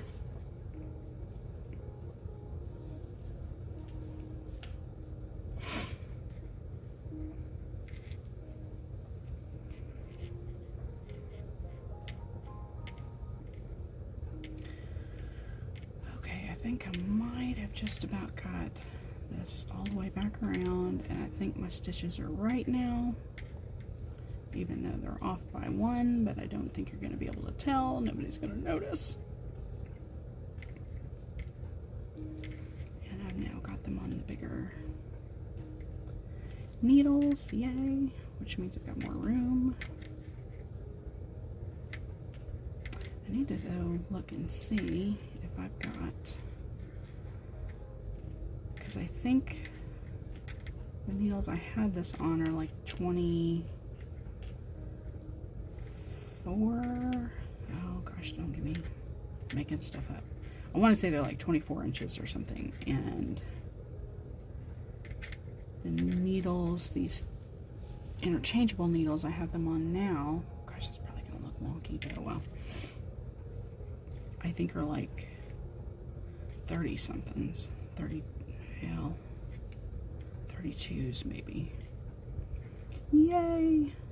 They meet up now. Woohoo! Are they? I am back on even track. Yay! I need to figure out though. I think my stitch marker fell off somewhere. It's probably on the floor beneath my feet somewhere. Yes, it is. It's right there. So yeah, no, these aren't even 24s. These are like 21s. So yeah, these other ones I'm using are probably 30 something. 32s probably. Just means there's a lot more adjustment on this one. Or a lot more room. I can stretch this out now. Maybe. Maybe. Oh yeah. Woohoo! And my long tail cast on was way too long, but that's okay. I don't know how many more rows I'm going to get out of this blue before it's time to switch colors. Thank you. Thank you, thank you. Now that's all stretched out, I feel like, okay, this might actually fit me. Fit me. I was to say it was on the smaller smaller sided things before, and I was like, man, this is tiny. But then I realized, yeah, because you gotta have really small needles, and your needles are. I need to pull this. Pull it right here, maybe. Maybe. There we go.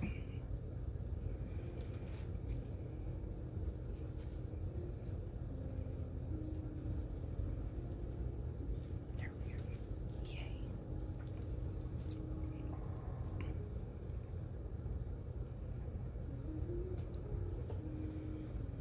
Whee! And my goofy blanket. Well, not really blanket, but furry thing. I'm telling you right now, we would have been off Twitch a long time ago if I had to listen to those stitch markers rattle on the. And I really don't need them all, but they're cute.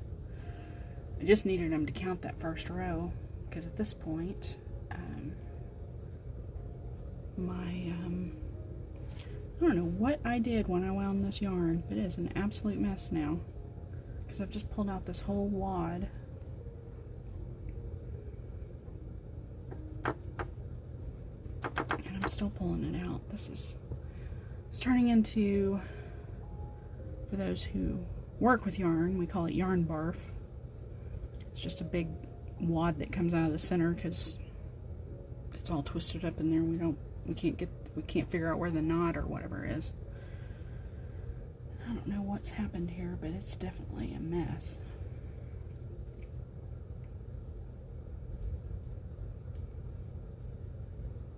So now you guys are watching me wrestle with yarn for a while here while I try to figure this out.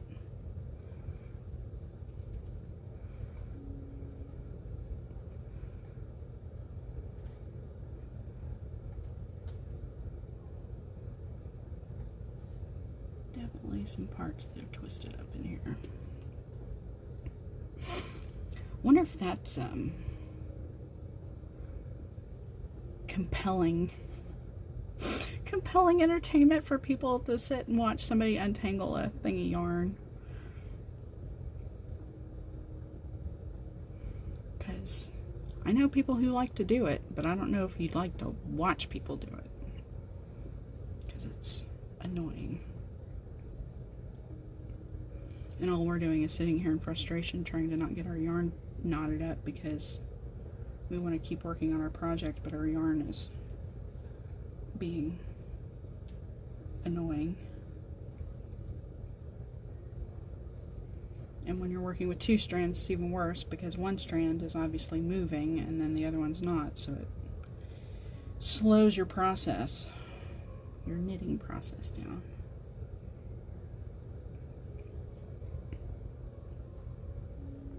Not even sure how much of this. Real life knitting problems. Hey, you know what? They are, but at the same time, I'm telling you, there was probably a time, well, two things about this. One is, somebody would tell you, well, if you just stuck with the, you know, stuff right out of the,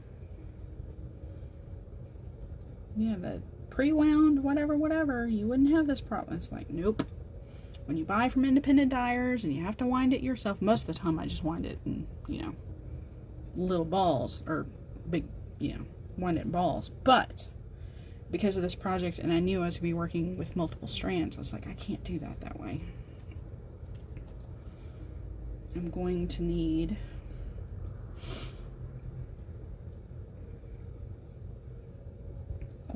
this to be, I'm trying to get this out of my way too, because I think it's complicating my figuring out which strand is which.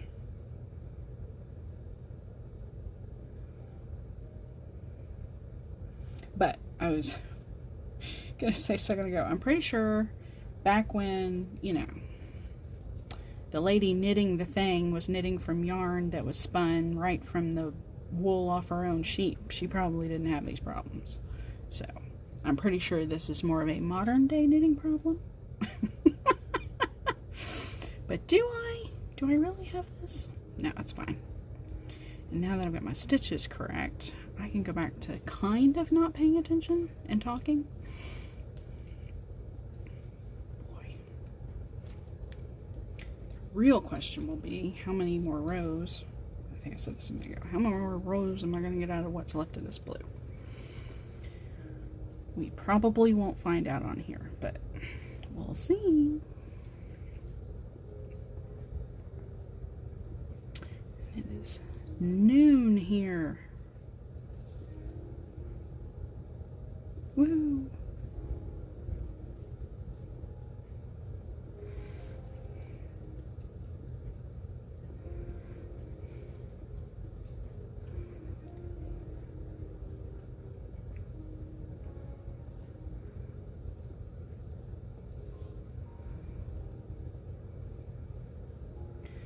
So I am going to try to, because I think I missed, or not think, I know I missed the performance last night. I was going to go back and see if Kaylee, or if the organization, I'm going to say I assume, they leave it up for watching at any time.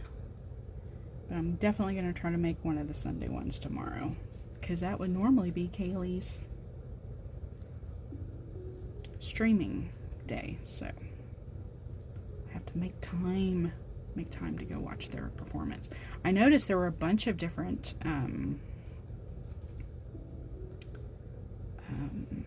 performances, but they were all like similar but different themes as far as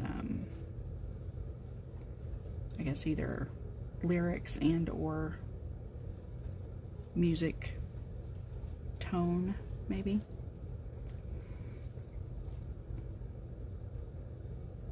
See, Jessie Lee made it sound like she went back and watched it kind of like after the fact. Like maybe she watched it this morning before she recorded her floss tube or something. So that's what made me think it was still out there to watch. And there was another earlier performance that I don't think was part of, I mean, I think it's part of the organization, but I don't think it's part of Kaylee's group. That was like earlier this month. Like, gosh, was it like, if this is the 22nd and 24th, it was like the 17th, like maybe it's last Sunday or something, but maybe it was part of the, because I think there's a church that's part of it too, so maybe it's the church's choral group. Last night's is still on. Okay, good. Try to watch that today. Those lyrics were heavy when she was reading them on her floss tube. They were, that was a lot to ponder. A lot to think about.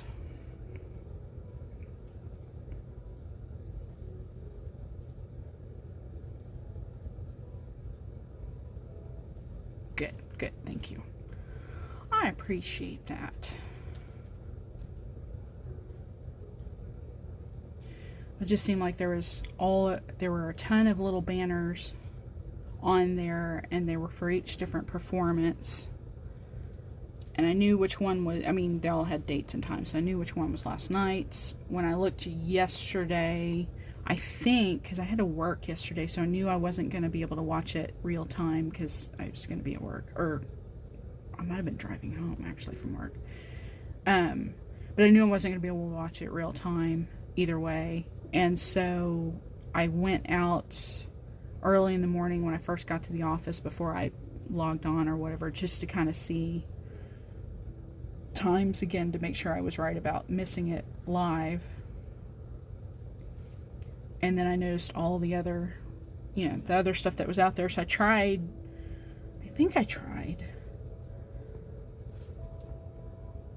was it the 17th? I can't even remember now. But there was one that was an earlier date, and I thought, well, let me click on here and see what happens.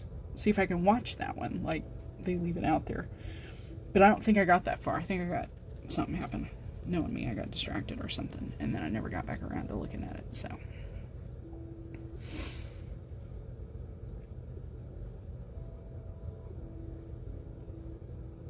And Kaylee's stories when she was walking around at, I think she said 1 in the morning. And it started raining right as she got back to her place where she's staying. And I kind of couldn't tell in the first, because there's like 2 or 3 stories, so I kind of couldn't tell right away. But I realized at the very end she was still wearing that dress, I think, that she wore in her floss tube. And I was like, wow, she's been dressed all day and it's 1 in the morning. She's still, I mean, I'm the kind of person that if I'm having to dress up nice for something, the minute I walk in the door or get back from somewhere, I'm taking that off and putting on, you know, shorts and a t-shirt, man, or jeans and a t-shirt. It's like, she's gone around all day wearing that dress. She must really like that dress. Or it must be really comfortable, I think is what I thought. It's like, man, that dress must be really comfortable if she's still walking around in it. And it looked really cute on her. And she was really, absolutely 150,000% correct that with her haircut, it looked totally cute. So she got, it was a good buy for her.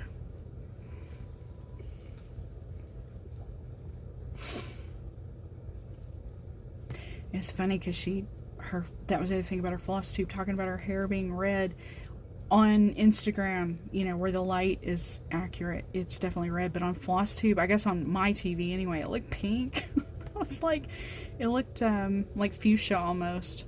And I, like, again, part of that's lighting, part of that is temperature settings, you know, on her device and your device and all that kind of stuff. But I was like, it doesn't look nearly as red here. It looks pink.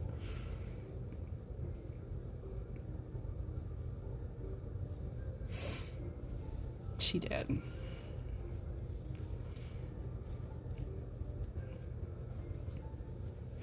And I'm glad she's having a good time, and I'm glad her performance went well. Hopefully her Sunday performances will go well too. Sorry, I think I pulled up the camera there.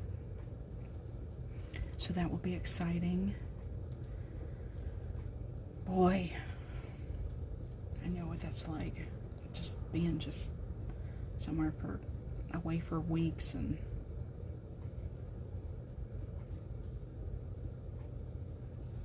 she will feel so good once it's over. I'm sure she feels really good when she's actually performing, because she feels like she's actually doing the thing she's there to do finally. But there's something about that feeling afterwards of just finally putting it behind you, getting past it, that's really kind of relieving too.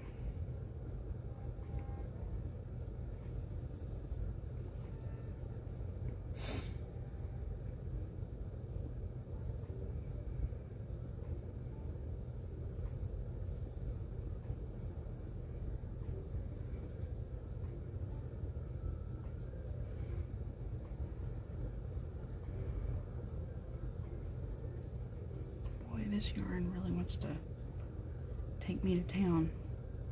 That's okay though. We'll get there eventually. If I get to the point where this one strand kind of meets up with all the other strands, I think I'll be alright. But it's just this one that's caused me to have to pull everything else out of this. And it's wrapped around everything. The mysteries of yarn. Tell you what. This is what I get for winding it myself, or winding it on the ball winder myself. So usually, I don't think when we got these kits, the option was there. But sometimes when you order independently dyed yarn, sometimes the company or the person who dyes it will ask you if you want it wound. And I almost always say no, because I never know what I'm going to use it for. Like I got this in February, and until now I didn't know what I was going to use this for. So I didn't want it wound, because they say, I don't know who they are, but they say that once it's wound, you need to work with it pretty quickly, because the winding process kind of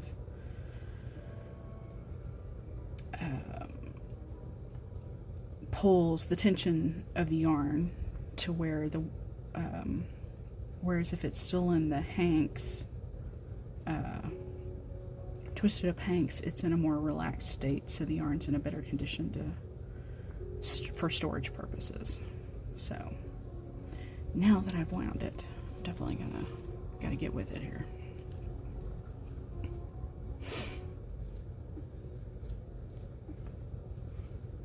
Yeah, it's interesting because I was talking about it the other day, as a matter of fact. I can't remember. Oh, maybe I was working on my Casapinka shawl. And Greg asked about that. He's like, because I was winding a ball. And he's like, I think he asked, why don't you just buy it like that or something? And I said, well, in some cases you can, like, and if you go to like the big crafts, big box craft stores, that's the way it's sold. But I says, my understanding that there's less tension in the yarn when it's kept in the looser skeins. So therefore, because there's less tension, the yarn is in a more relaxed state, so that when you get ready to wind it, you're pulling on it in order to get it wound, but then you're going to knit with it, so you're immediately going to, put it back in a less tense. It's less likely to break. If you keep it wound up all the time, then that tension just builds up and builds up and builds up, and I guess makes the yarn possibly become more brittle. And depending on how you wind it too, so like certain methods for winding create less tension than others. So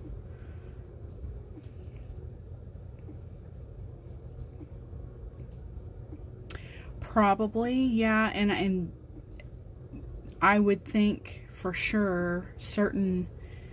So like, and I think Jasmine's talked about this before too. So like acrylic, so we'll kind of pretend like everybody here knows a little bit about yarn. But for those who don't, so there's different kinds of fibers. There's acrylic, which basically, just like it sounds, it's plastic yarn. There's wool, and then there's like wool blends. There's cotton, and then there's like your other synthetics like rayon, nylon, and then there's your kind of your other category, which is like silk and bamboo and those kinds of things. So yes, each one of those, like when people spin and to make the yarn, whether it's treated or untreated, dyed or undyed, will tell you they twist differently and they hold their twist differently.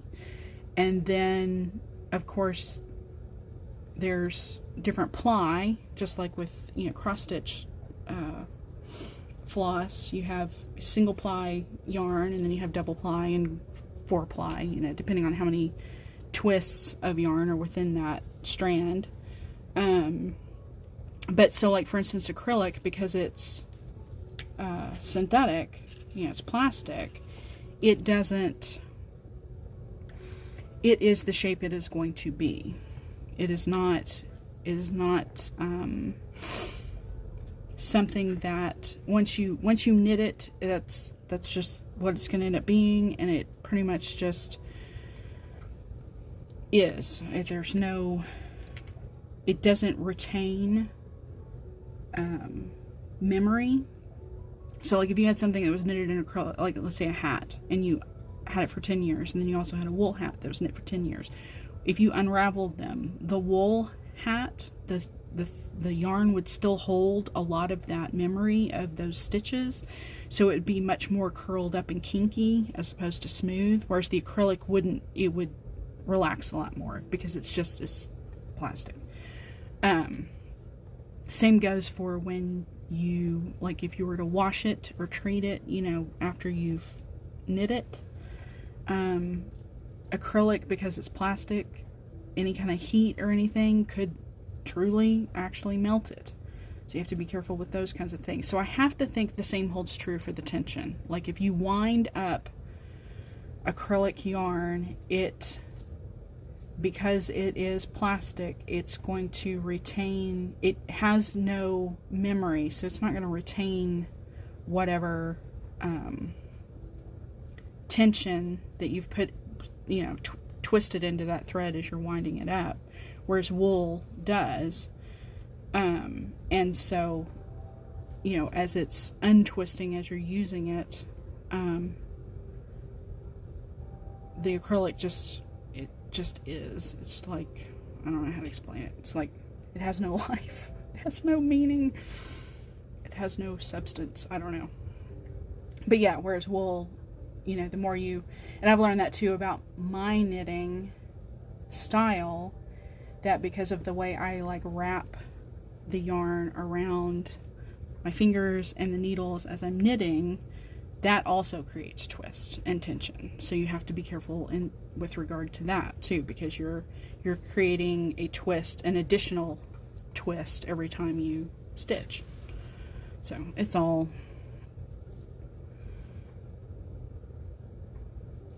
part of the mystery. I was just saying, and don't get me sitting here talking like I know what, I mean, I know as much as I know because other people have explained it to me, and you're relying on my memory and what knowledge I remember. I had to go back. I told Kaylee a while back that I needed to go watch Karen's floss tube, her little book of knowledge things. I needed to go watch the one that she did about fabric, because I was trying to figure out, as I stitch more and more on linen, it's obvious I like certain kinds of linen, but I don't know enough, or if they're not labeled well, then I don't know. And I remember Karen pulling up, and I had to watch it again. She pulled up a chart that basically kind of explained each of the types of linen, and like certain linens are only in certain counts, you know, those kinds of things. I was like, okay, I need to remember all this. Like, but my brain, the minute it turns off and I watch something else on YouTube, I've forgotten it all again. So I need to what I need to do is go find the website that the chart was on, and then that visual will help me remember some of the things that she said. But I'm like, man, how is it I've watched this 3 times now, and every time I know when I'm coming on here because I'm trying to pay attention, and then the minute it's over, it's out of my head. I've completely forgotten what she said. It just can't help but laugh at this point, because that's the way the world is now. But it will always be there for me to watch as many times as I want to watch it. She's probably gotten more views on that video because of me, because I can't remember what she said. It's hysterical. No, you're exactly right, and we aren't meant to know.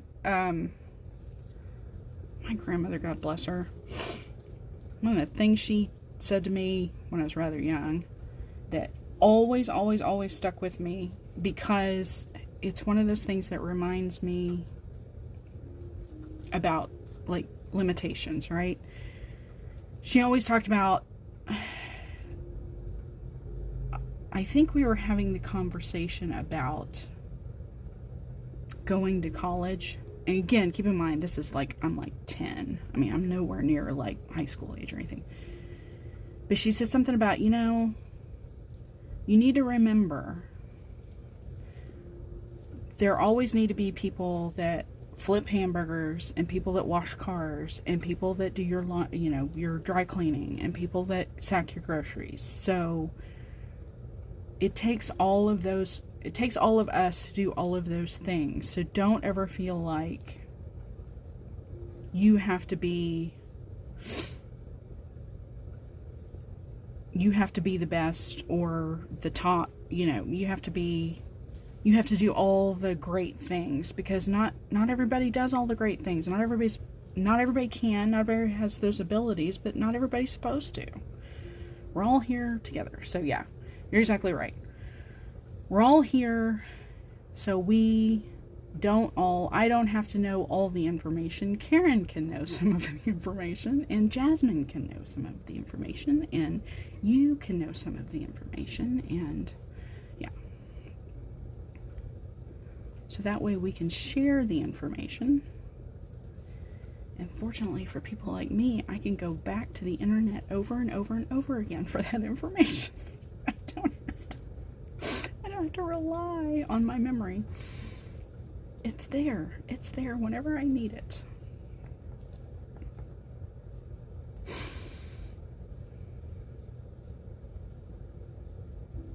But it is funny, though, because when she said that to me, it was like, at the time I'm like, okay, Grandma, I don't know what, It's like you're too young to recognize when they're actually trying to impart some wisdom.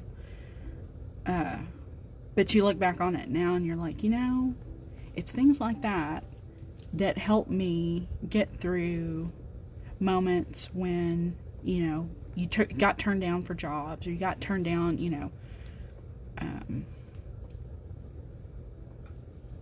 for things, and you think, no, she's exactly right. Maybe this is not the thing I'm supposed to be doing or meant to do, or maybe this is not the place I'm supposed to be right now. Maybe this is not what I'm supposed to be doing. This is not supposed to be my contribution. So I just appreciate that more now than I did then. But part of that's just age and time.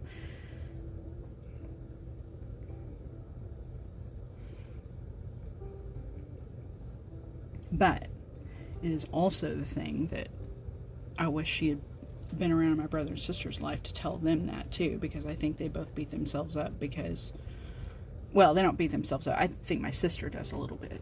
That, she didn't finish high school, when everybody else did. She didn't, she finally got her GED, of course, but she didn't go to college like everybody else did. She didn't get married and have kids like everybody else did. It's like, but that's not, if that doesn't happen for you, that's okay. That's not why.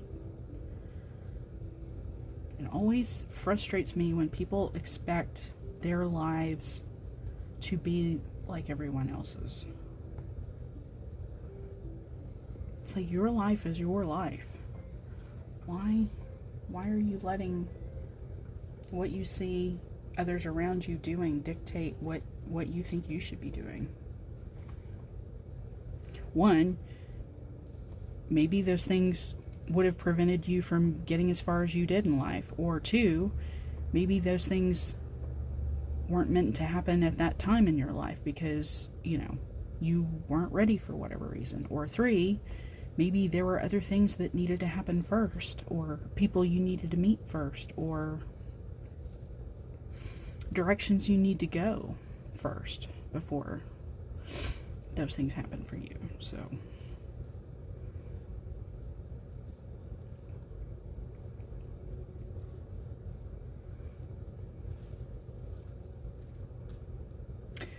isn't it? I was gonna say, somebody that I've gotten to know pretty well on Instagram,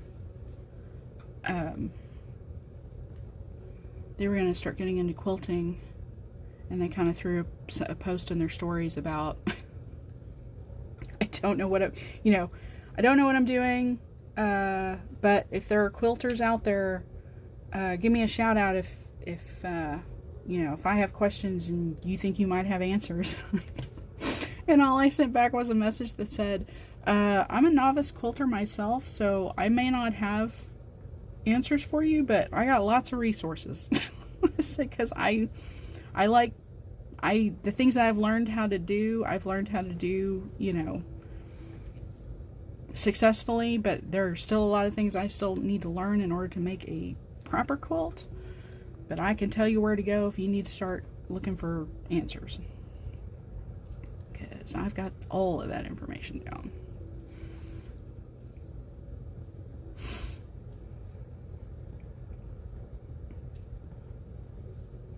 Honestly wanted to tell them too that, hey, you know what?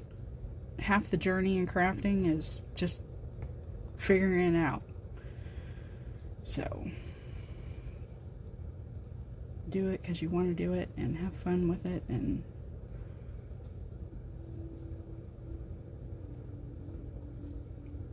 the results will always be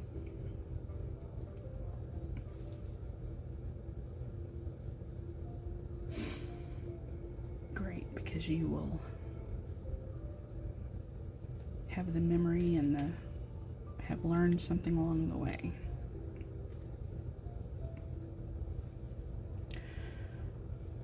Speaking of memory, do you have, oh, I'm sure you do. You have projects that you pick up and you have memories of, like, when you were stitching it, what was going on at the time? That, I was working on my Whip Go piece, and then I started this last night while Jesse was playing that Stray game on here. And I've definitely got memories of that game knitted into this now. I think I'm going to have, I mean, usually the memories fade when other memories are stitched in, like now, like this Twitch stream will be stitched in here. But it was kind of funny because when I picked this up this morning, all I could think about was that game. It's like, man, if I have memories of that game stitched in this, I gotta get some new memories, so I'm glad we're making some today.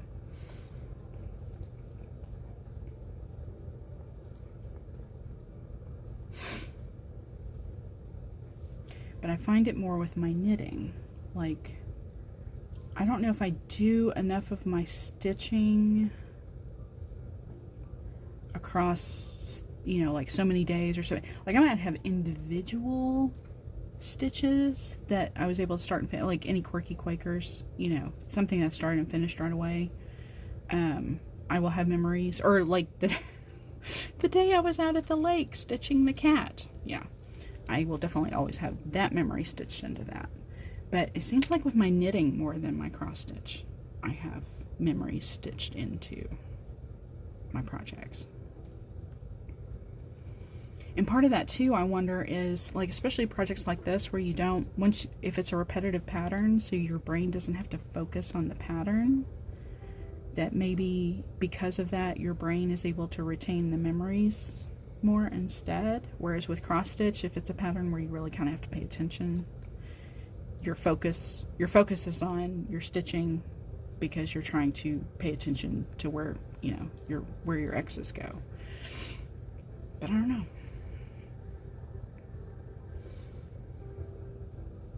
I need a brain person.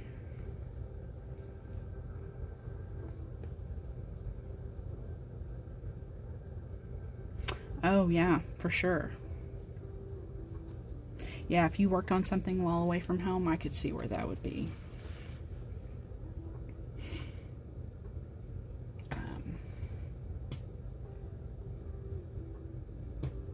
It's funny, I don't go anywhere, right? So one of Dee's Stitch for Pride prompts was your vacation whip. Is that what they called it? Vacation whip?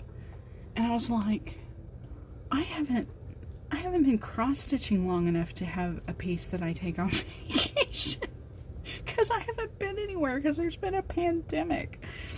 But so like that Stitch for Pride thing, I did all the learning and I just stitched on the weekends. And if it met a prompt, great. But if not, I didn't worry about it too much. But I did all the modules.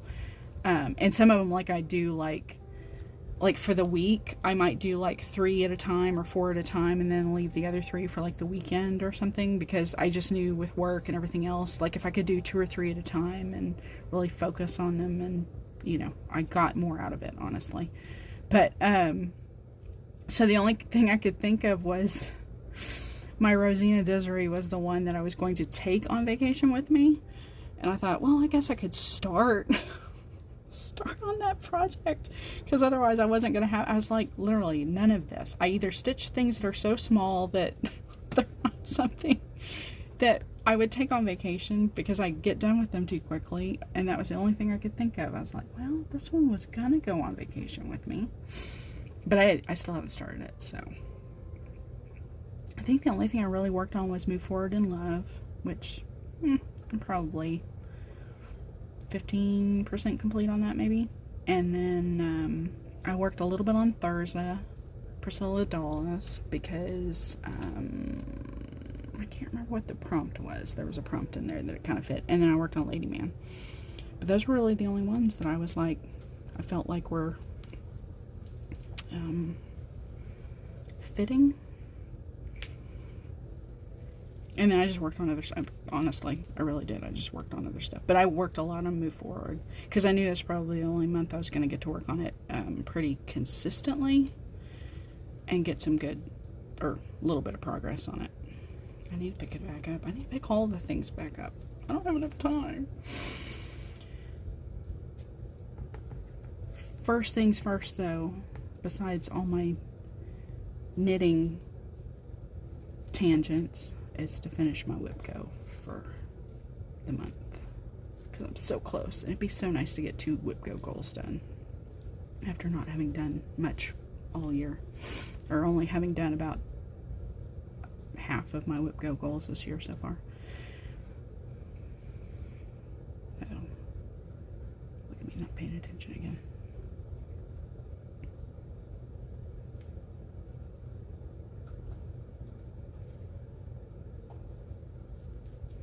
Oh. Well.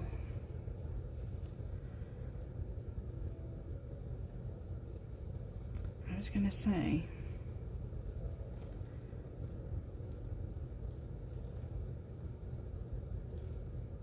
I think we all had some hope. Holy moly. Oh, that's right. You kept starting new stuff, didn't you? I forgot about that. Yeah, I don't know that surprisingly, I was debating whether or not to do a mid-year. Like, I did my mid-year WIPCO thing. I thought, well, so maybe I'd do a mid-year finish thing, because I actually have finished a lot of things. Only a couple of them are WIPCO related, but I've done a lot of things this year so far. I was really kind of surprised. And I thought, well, I even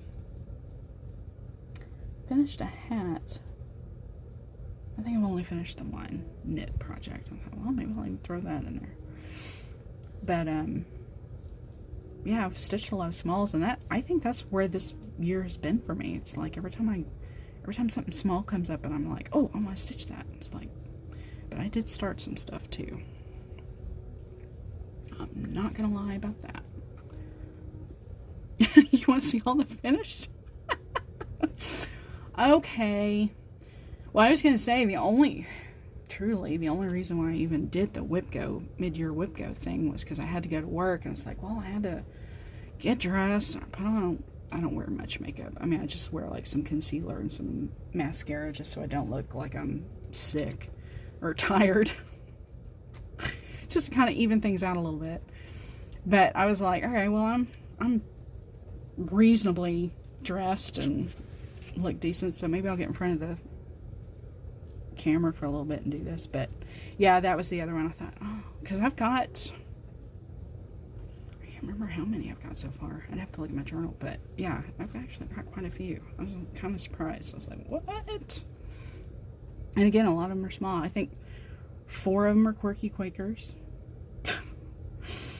And then like that, doing all the cats for Beck's birthday month. I did 3 or 4, finishes there. So yeah, it's like, okay, I actually did quite a bit. And then, like I said, I had a couple of WIPCO things that the goals were to be finished with them, and I finished them. And some other little small stuff, so yeah.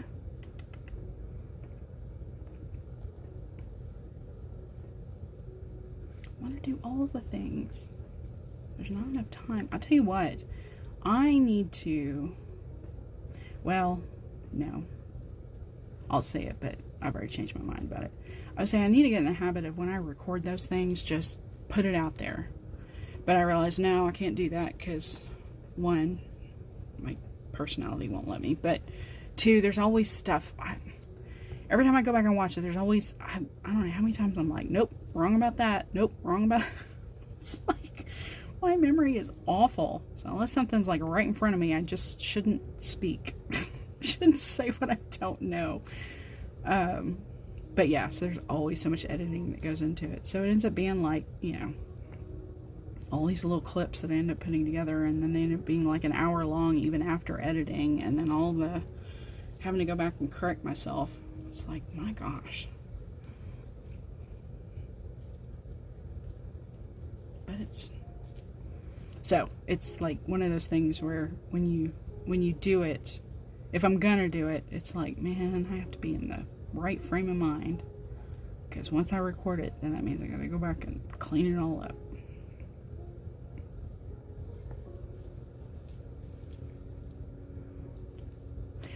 Oh yeah, I don't mind being wrong, but it's like sometimes it's just like, I guess in my mind, I think, okay, I'm putting this out here and people are watching this, and this is not that I'm trying to educate people, but it's information.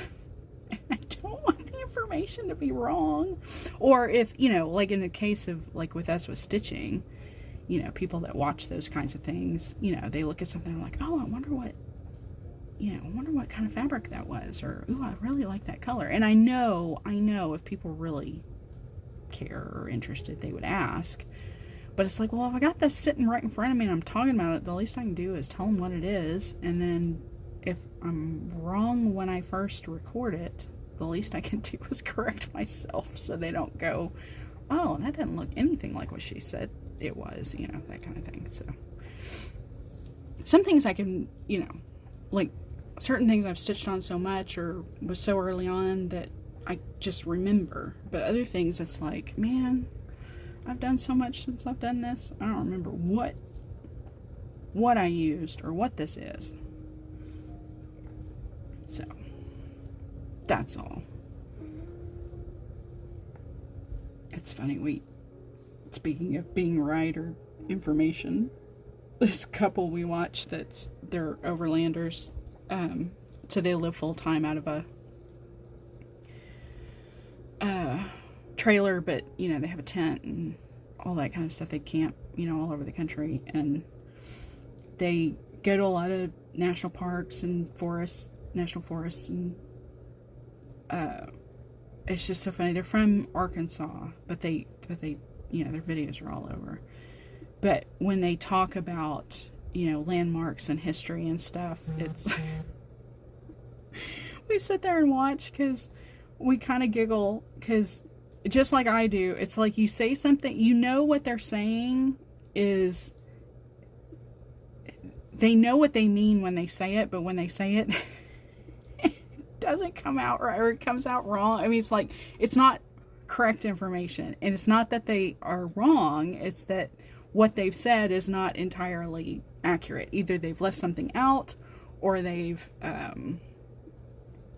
they used a word incorrectly. So it's just so funny. We'll sit there and giggle, because we're like, man, these two, and that's the thing, it's like to be confident enough to get on YouTube every week, and like in their case, I think they do it twice a week now, and just be authentically yourself and not feel like you have to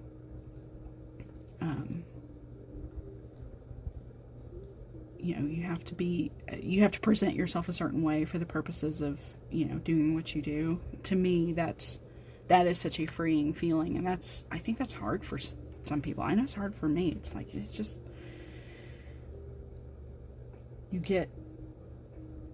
you've lived your life so long, and where what you do for a living, or what the way you were raised, everything has to be correct, or it has to be not perfect, but it has to be right.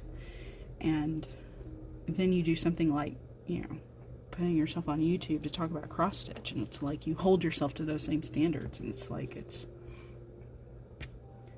you look at other people that doesn't hold them back or doesn't weigh them down, and you think, man, that must be a freeing feeling, just to be able to get on here and, if it's wrong, it's wrong, or if, I said something kind of funny, that's okay. I'm not perfect or whatever. And it's like, yeah, but when you're raised that way, sometimes that's a hard thing to let go of.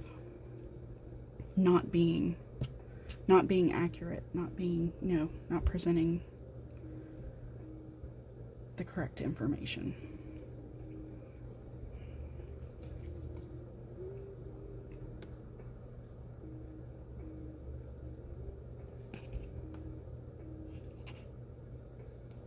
Yeah, I was gonna say the fabric. Yeah, the fabric and floss thing. I'm okay with that. I mean, I really am. It's usually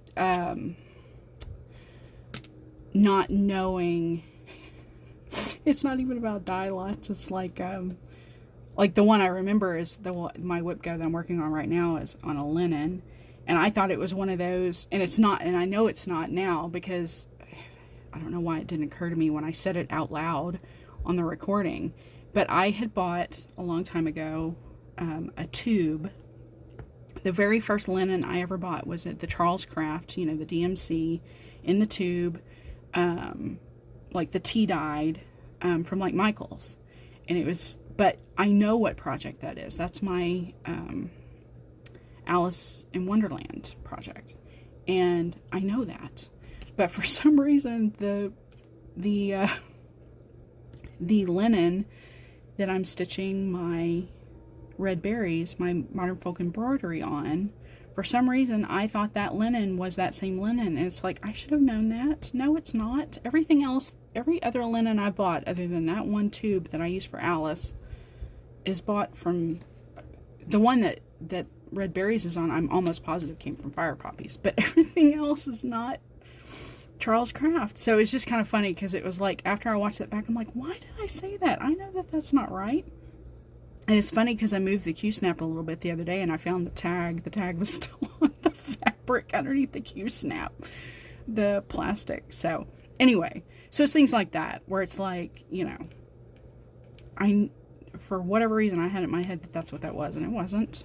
And the minute I watched that, I knew it wasn't. I was like, why? What?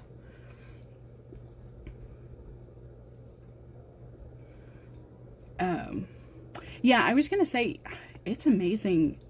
I also like Instagram because, like, even the edits, maybe you got everything right, but, like me, I fat finger everything on that keyboard, so there's always typos, there are always, verb misuse, conjugations that are wrong or whatever. But then sometimes, like, I will realize when I've started, or after I've started a project, somebody creates a hashtag for that designer or for that pattern or whatever. I'll go back and, add the hashtags, go back. So I do like that, even if it's not a, right then mistake. Or, like you can go, I've done this too. If I post the project multiple times, I will go back to my previous post, hit the edit button just to copy everything that I put. So all I have to do on my new post is paste it in and then change up, whatever little differences there are, how far along I am, or, whether it's a finish or not, or, those kinds of things. So I've done that a lot too. Saved my bacon plenty of times. So I'm grateful.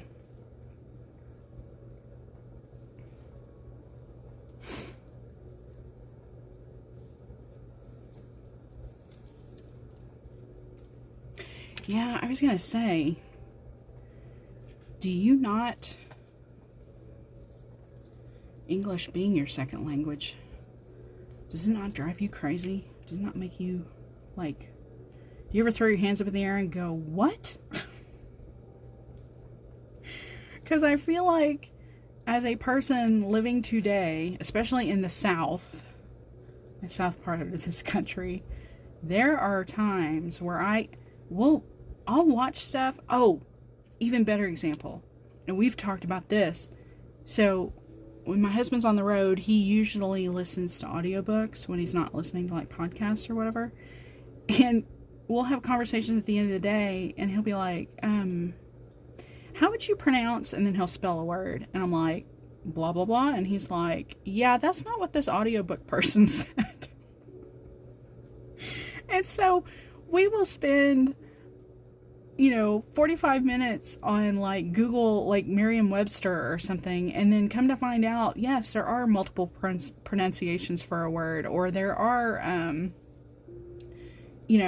or words that like he hears, he's like, is that can't be a word. And like, nope, it's a word. Or, you know, you start to wonder, it's like, okay, was this made up? Like, is this a word that somebody just, it's like, nope, it's a word. Or it's a word that maybe we don't use very much anymore, but it's a word. And it amazes, it confounds me that, you know, it's like, English is just so weird.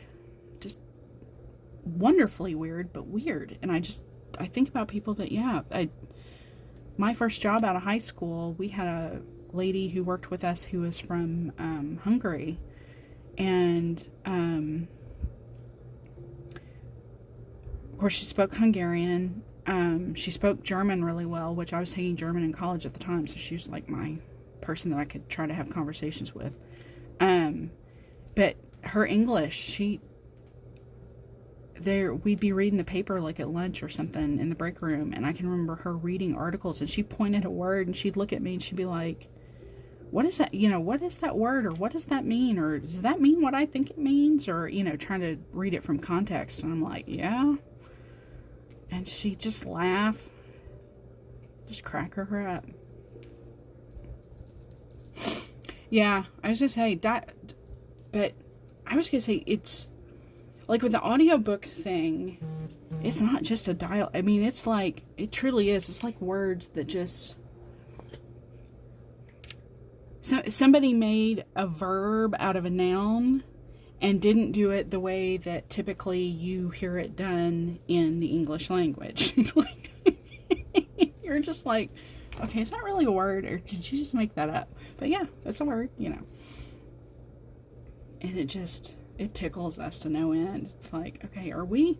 And then you start to question your education. Like, seriously, did we not learn these things in school, or is somebody playing a trick on us? Because I feel like this word isn't really a word. But then, like, especially here in Texas, because Spanish is very, very prevalent, you get, like, the people who, you know, referred to as Spanglish, but you get the people who, you know, mix the two languages. And so from that become, like, literally new words that are spoken, you know, that are just, you know, understood by everybody. And that's always kind of a weird. And when I worked for the county, that was always an interesting thing too, because like most of the Spanish speaking population in Dallas County are from Mexico, and so most of their Spanish is that dialect. And we had a girl who came in and took over as the receptionist for our department, and her family was from Colombia. And there were times where she would be on the phone, and because she knew Spanish and the person on the phone that she was helping was more fluent in Spanish, it could, you know, she couldn't understand. Like, there would be times she put them on hold and she'd have to go get one of the other girls that was that knew, you know, Mexican Spanish in order to help her understand what the person was saying.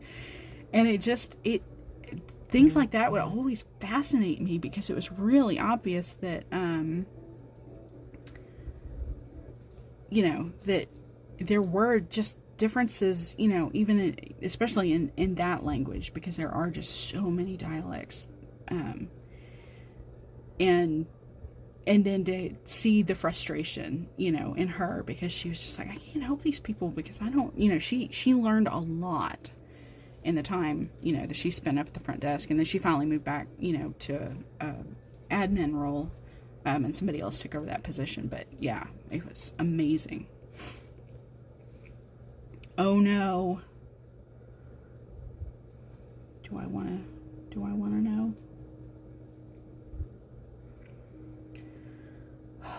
Deanna's gonna have to slow down just a bit.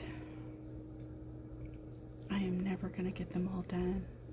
And I don't want to. I should preface that by saying I don't want to get them all done. I want her to keep making them, but to think this time last year, I think she only had like don't know, 6 or 8 out. Well, no. Yeah, that's probably about right. Or was it 2 years ago? Maybe it's 2 years ago. I'm just trying to think that first year that she was putting them out. And I thought, okay, there are 6. I'll do one every other month. And I'll have them all done by the end of the year. And then by the end of the year, I think there were pretty much 12. And now, I don't know where she's at. She at 30? Or more?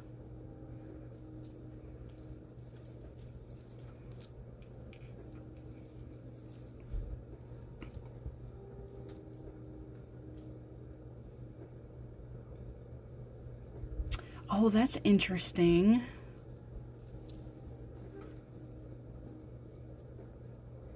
See, I wish I could.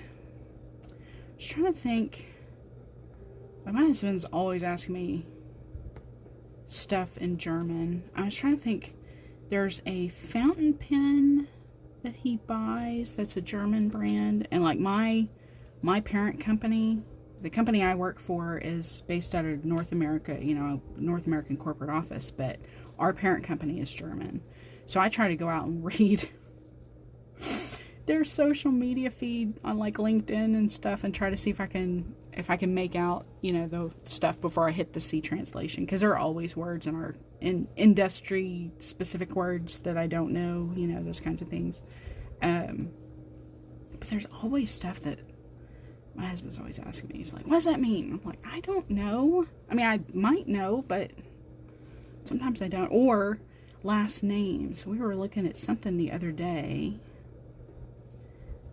Some actor, I think, their last name. And he thought it was German. And come to find out, it was similar, but it was actually, I think it was like Dutch. But the root, you know, the roots of the language are similar. But that was kind of interesting.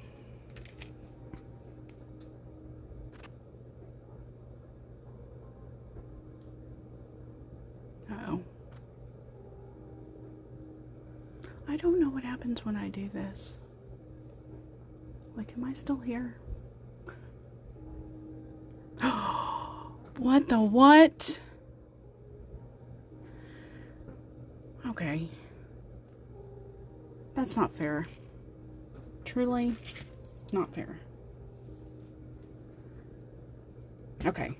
So I keep like, because I'm looking at it, I'm like, okay, don't get me started about how frustrated I am with technology. I'm using my camera, or start over. I'm using my phone as the camera, right? The overhead camera. And my phone is apparently the only place right now where my Instagram feed comes up. If I try to look at it on my iPad, it keeps wanting me to confirm that it's really me on my phone. It's so frustrating. So basically, while you're running in the background, what are we doing here anyway? Oh, 3 hours. So yeah, so when you send them, I'm like looking at my phone to see. What I need to do is, at some point, figure out how to. I need to get like another device, I think. I just don't know what I want to do. Because my laptop will not handle all this streaming stuff. My laptop is ages old, and I only use it to, basically at this point, do the newsletters for the library. That's about it. It's about all the memory, or all it can handle. So, and I, like if I need to pay bills or something, I'll do that. But that's it. So I need to figure out what I'm going to do. Boy, I can definitely tell where I messed up that first row, but I don't care. I think in the bigger scheme of things, it's not going to matter. It is kind of funny, though. It's like my stitches are only correct for, like, I don't know, a short period before they mess up. And that's okay.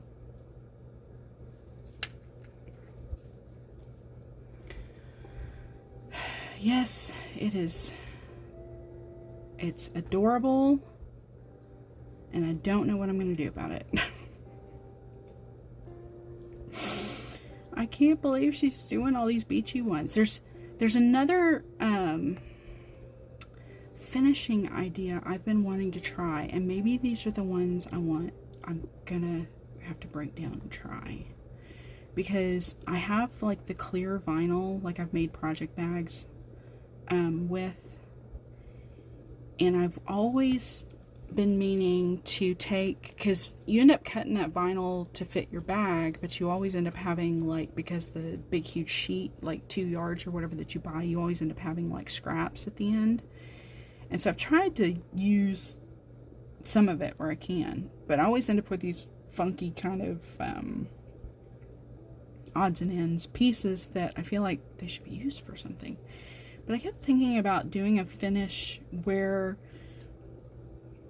you take a piece of that vinyl, and I'm thinking with Deanna's, this might be a good one to try. And actually, there is one, her seahorse one was one I was, oh, and the penguin one was another one I was going to try this with. And the penguin one actually was the first one I wanted to try it with, because, so I wanted to take the vinyl and cut a piece big enough that covered all of the stitching, but then you, like, basically finished the edge, embroidered the edge or something, you know, whip stitched it or blanket stitched it or something, and then zigzagged it and then cut around it, and then it was either like with the seahorse, you make it into like a fishbowl shape, or like with the penguin, you make it into like a snow globe shape. And then you finish the rest of it, you know, you do your circle or round, you know, shape, and then you do the rest of it, you know, you back it and then do the rest of the shape, however, either a wood piece or something, you know, to try to finish out whatever you're trying to make it look like. A third one, oh my gosh, she is cranking them out. Is this another one? Were the stories that she was posting on IG about asking to separate patterns a precursor or a foreshadowing to this? Like, is this going to be sold as a set, or are these going to be sold individually? Because the last one she released, the snail and whatever, those were all individuals. I think I had to buy all those separately, right? So, are these going to be sold together? Do we know? Do we know these things?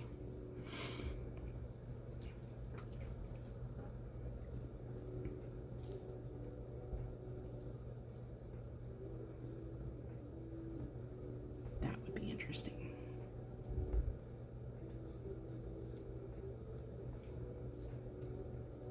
Because, yes, I will, set or not, I will buy them all.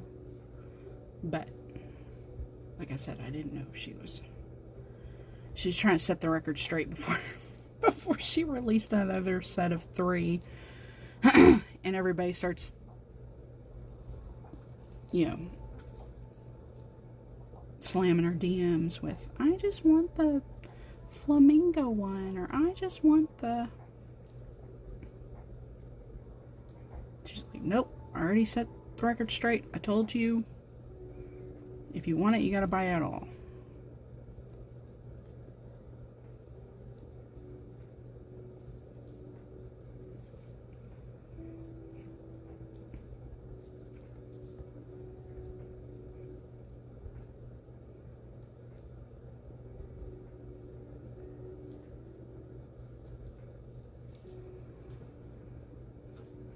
I was gonna say I figured I was still here every time I did that, because my video feed that I watch on my iPad to kind of follow along the chat and stuff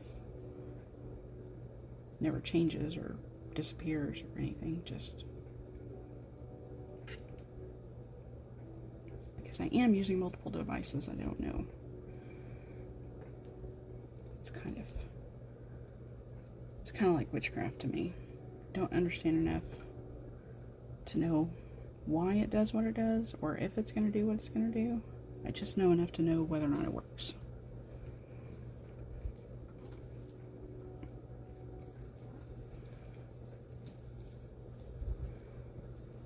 Okay.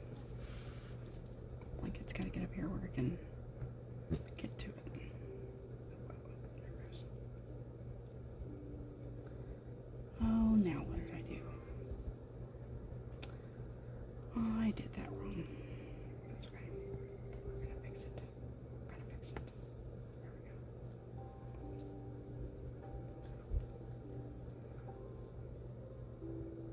go. And she may not say, I mean, I think that's kind of how she did it the last time. She said, hey, these are my 3 new releases. They'll be available later. You know, they'll be available shortly in all the shops, and then later on, in another week or so, I'll have them up on Etsy or something like that. I can't remember.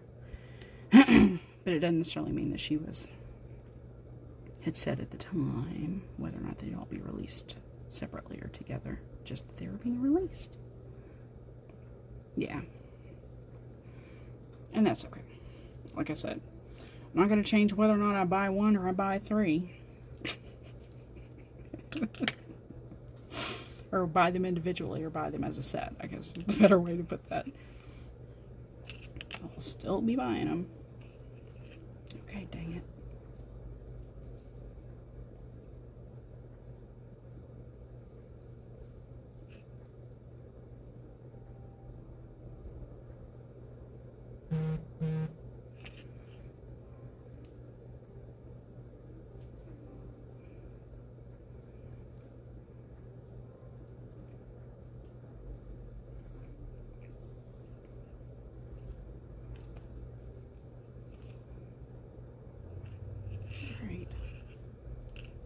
Need this part of the needle, or this side of the needle, come do its thing. It doesn't want to.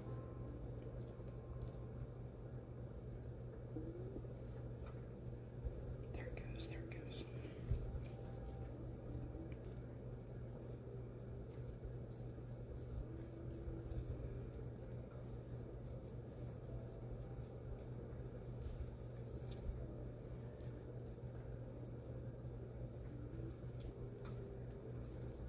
Whee! Alright.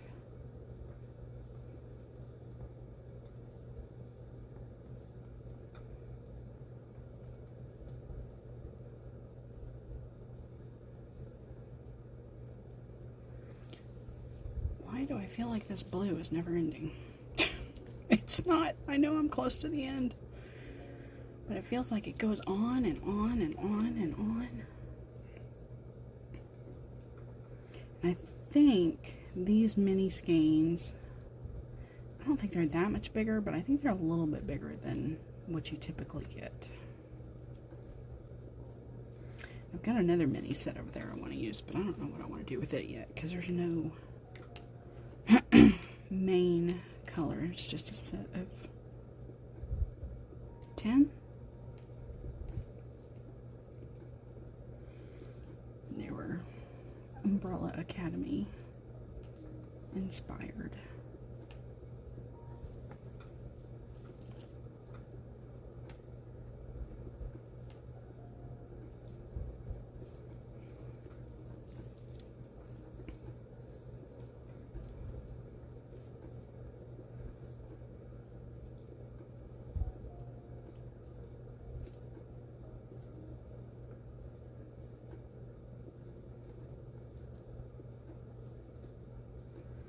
So will you reschedule with your trainer, or do you think you'll, or you just plan on going, like, whenever your next regularly scheduled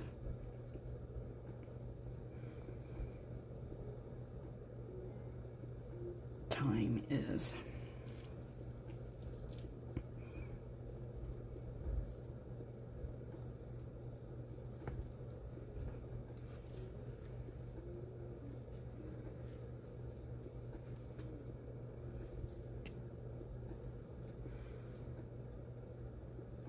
Or considering everything that's going on, is it something where you'll have to take a look and maybe have to put your schedule on pause till you know what's going on. Because I could kind of see that too. But I hope you'll keep doing it. I mean, I hope you're just taking a break. We all need a break. Gosh. Seems like we all need a break all the time sometimes.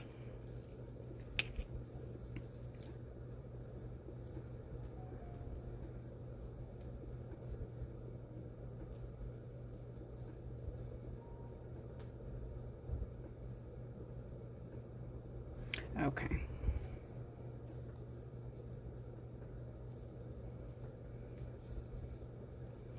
Yeah, I was gonna say, the details aren't important, but if you got news that now you have to sit through an entire weekend before you know what even's going on, ugh. And they do that, not they as in you, but they as in, generally speaking, you know, the whole give people bad news on Friday, you know, fire them on Friday, you know, make announcements on Friday. It's like, ugh, why do you do that? Because then people have to go home an entire weekend and sit and dwell because they don't know everything and just like ruin their entire weekend.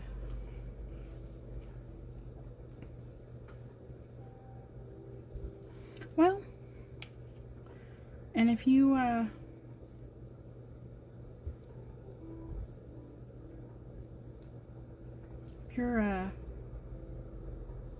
yeah, if you need a break from a trainer, it's funny, our company through our benefits provider provides wellness coaches, which usually they're like once a month, but I think as more people have gotten on board, I think they scheduled or scaled them back to like every 6 weeks or something, which, so wellness coach, you know, you just talk for however long you talk, but just talk about, you know, goals you want to set for yourself and things you want to do and what you've done well and what you want to improve on, and all aspects, diet, health, you know, mental health, nutrition, those kinds of things. But it's funny, at the end of every session, I don't think I've had the same wellness coach twice yet, because at the end of every session, they ask you to rate the coach, and which is great, but like the first one I ever did, I really actually liked that lady, and I didn't know that was gonna happen at the end, so I hung up. So then the next time it was somebody else, a guy, and I was like, it's like, oh, I thought I was gonna, I didn't say it to them, I just, you know, I was thinking to myself, I was like, oh, I thought I was gonna get the same person, and I didn't. So then that person happened to mention, hey, by the way, at the end of the thing, you can rate how well, you know, this call went, and blah, blah, blah. I was like, oh, okay, great. Well, he was fine, whatever. So, you know, you rate them, and it's like on a scale of 1 to 10. So you give them like a 7, because, you know, they were good, but they weren't great. And then, so then you get a new person the next time, and you think, okay, is this because I only rated them a 7? Which, fine. So then you get a new person. Well, then you really like that person, but then the survey messes up and you can't complete it, and you end up hanging up, and you think, dang it, I could have given that person a 10 and gotten that person every time. It's like the worst. It's like, y'all need a better system. Can I do this by like email or something? Yeah, I'm so sorry. That's just so hard. And don't get me started, because you get me, if I get stuck mentally somewhere, it is so difficult. Usually I have to like, because I'm not a drinker, or anything like that. I'm pretty square when it comes to stuff like that. But so usually with me, it's like comfort TV watching is usually my go-to, because it's about the only thing that can get my brain to shut off enough. Like, instead of sitting here with my thoughts, I can watch something that will distract me enough to take my mind off of things, because my last job was so bad. That's about the only way I could go to sleep at night, because I would just be so stressed and miserable and just thinking, just miserable. And the only thing I could do was put on my two go-to TV, like before bed watching, help me go to sleep watching. And this is going to be really odd, but I think I know why. But one is Star Trek: The Next Generation, and the other is The X-Files. And The X-Files before the new season, like the old seasons, from the 90s. And I think the reason why is they're both surprisingly set in their dark backgrounds, colors, whatever. They both have lead actors and actresses that have, like, not voices that aren't abrasive. They're soothing, calming. I mean, you can't get any better than Patrick Stewart, in my opinion. And then the other thing that I think is weird, but I think is accurate, is usually there's so much, like, technical talk. Like with Star Trek, it's always about, space and technical, medical, whatever, stuff to do with the ship, or stuff to do with, species or whatever. And then with X-Files, usually it's the same thing. It's just technical, supernatural talk. But I think just the combination of those three things just puts me to sleep. And then it's TV that I enjoyed, as a teenager, and so of course it's TV that I enjoy, or I still enjoy, and keeps me, gives me good memories, and it's comfort TV for me. But it's just really kind of funny because those are the two. And then, so my last job got so bad that my anxiety, like, I couldn't go to sleep, so I'd literally just put on, at the time I think they were both on Hulu, but now I think only X-Files is, but put it on Hulu and just basically just let it go till I fell asleep. And now, I was just saying, I will branch out in certain, like, I've been trying to listen to audiobooks. There are a couple of series on TV that were based on books, and so I started listening to them. But I'll set, like, the sleep timer so I don't miss much, for like 30 minutes or something, so that way I just listen to enough to fall asleep, and then I'm good. But yeah, so I can only imagine. Seriously, only imagine. Because my brain, if it was me, my brain, would definitely be going 90 to nothing. And thinking all the things, and it's really bad when you can't. My brain's one of those that gets hung up on repetitive thoughts. As a matter of fact, I found a YouTube channel called, I think it's called Therapy in a Nutshell, but the person that does those has some really good, they had one the other day on, well, I shouldn't say the other day, it's the first one that I found that I watched the other day. I think it was an older video, but on how to control like repetitive thinking and overthinking. And it was good, but I think the suggestions, and I think even it was said in the video that what was suggested takes a little practice, like what the steps they're asking you to do aren't necessarily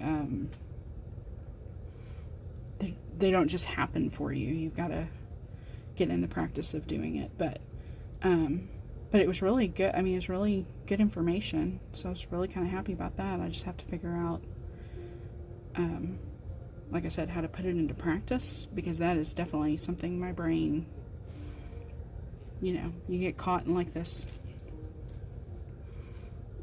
cycle of over and over and over and over and over, thinking the same thoughts. And I don't know what it is about the repetitive part, because it's not like obsessive compulsive. It's just more like your brain can't let go of something. And sometimes it's, you know, something that happened very recently, and then sometimes it's like stuff that happened to me when I was a kid, and it all of a sudden pops up in a memory, pops up, and then I can't. My brain just wants to go and go and go and go and go and go and go, and it's just like, oh my gosh. Gotta let that go. That happened, 30 years ago. But somehow things like that stick with you.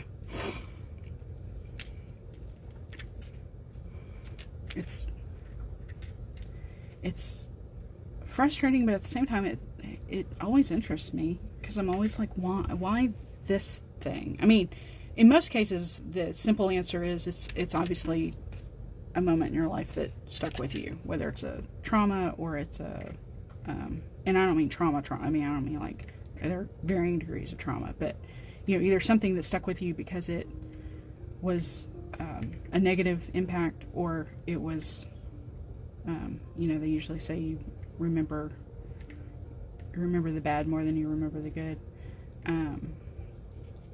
or it was just something that obviously was so memorable that your brain just can't help but forget. But I am learning too, we all have memories of what happened, as kids, and we have our perception, our viewpoint, our standpoint of what happened in those moments. But I'm finding, not through myself, but through like siblings, that we definitely, our viewpoints sometimes are very skewed by our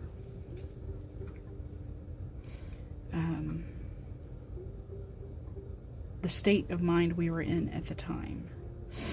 And so I'm even starting to realize some of the things that I remember, not necessarily good or bad, but just remember happening as kids, are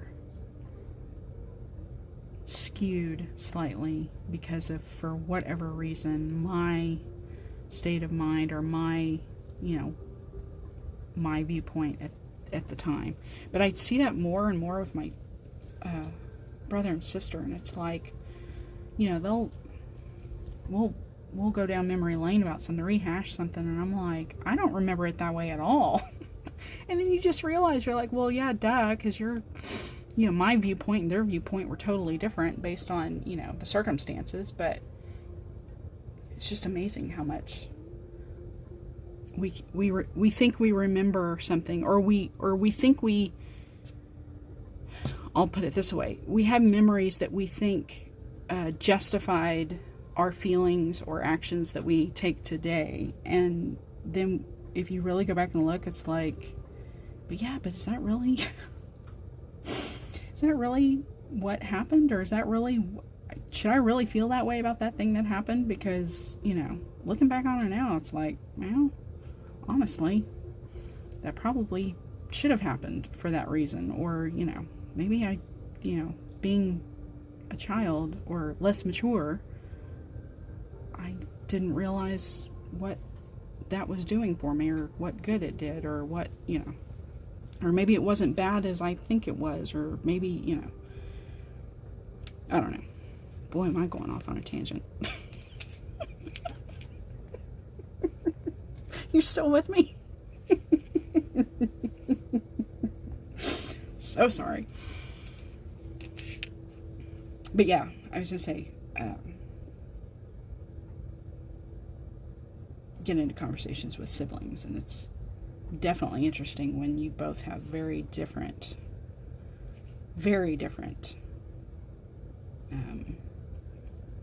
viewpoints of the same situation, the same day, the same moment in time. And You know, you sit there and you go, oh yeah, I remember when that happened. That was hysterical. And they go, no, it wasn't. Oh my gosh, I was so embarrassed. And it's like, oh, okay, well, wait a minute. Let me think about this again for a minute. And you're like, no, it was really funny. But obviously, for them, you know, for whatever reason, they were in a different state of mind, they were on a different path at the moment, and yeah, it humiliated them, or it, you know, upset them, or whatever, and you just think, how could it upset you? And sometimes it had nothing to do with them, but somehow or another it still, you know, subsequently ended up affecting them differently anyway, even if they weren't directly, you know, involved or affected by whatever that moment in time was. It's just, like I said, it's fascinating, but at the same time, it's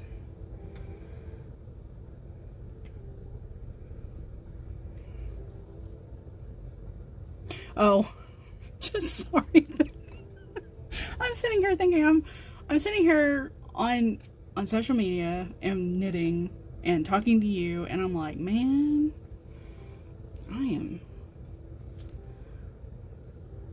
I'm not, you know, spilling any tea on anybody, but like, we could be talking about a lot of other things right now. It's like, not everybody came here to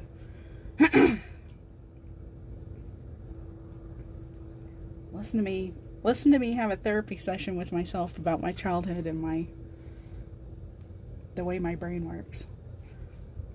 Brain chat. We could change this.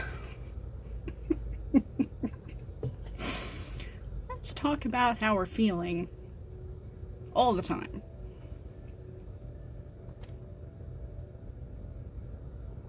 Yeah, well, and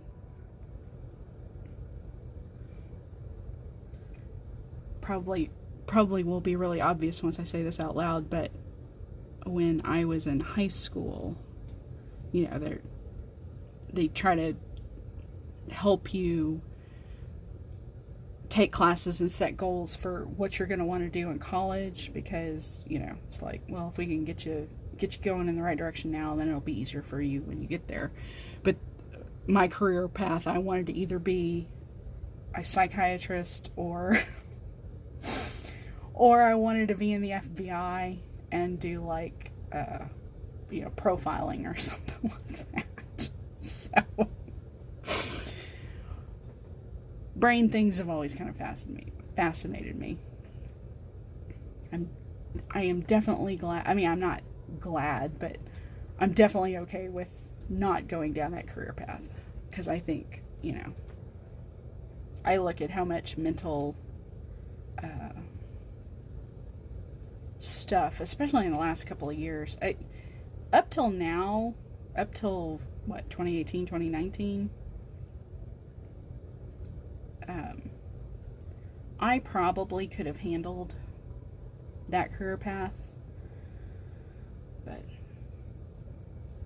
I don't know in the last 3, 4, 5, 6 years that I could have continued. I mean, I think considering how many people are struggling with their daily mental health on their own, I don't know that I could have handled mine and other people's, you know, as a career, considering the state of, you know, a lot of things.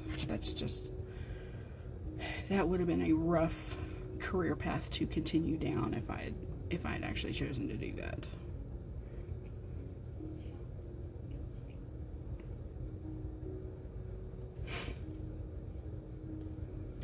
Yeah, well, fascinating, yes. I would say, I would change the other word of frustrating. Fascinating and frustrating. Because it's like, it really is one of those things that we have them, we know so much about them, yet we know so little. And then on top of that, just like anything else, evolution kicks in and changes.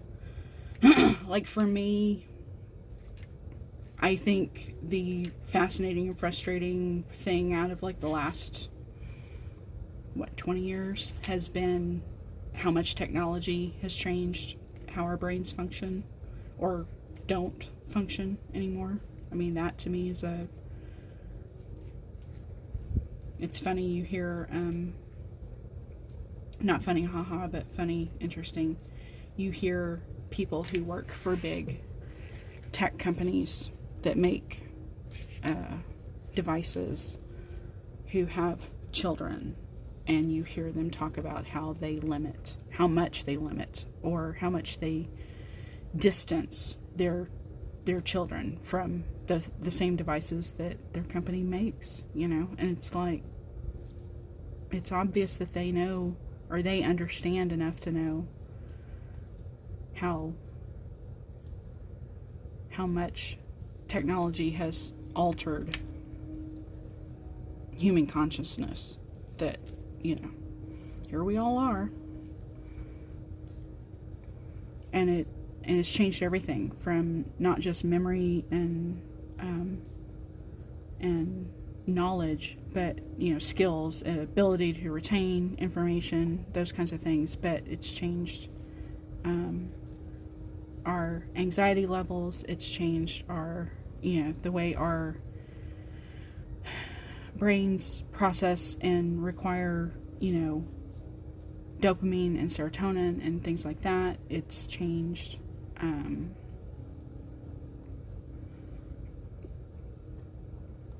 how we are social creatures, yet how much devices have altered how we get our social needs met, I guess the best way to put it. Yeah.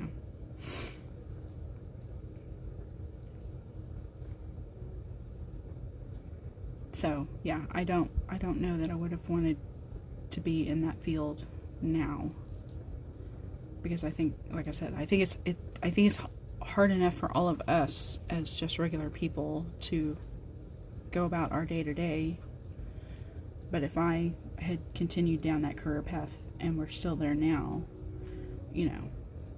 those kinds of people are not only required to manage other people's mental health, but still have to somehow manage their own. And I think that would have been a very difficult career to continue,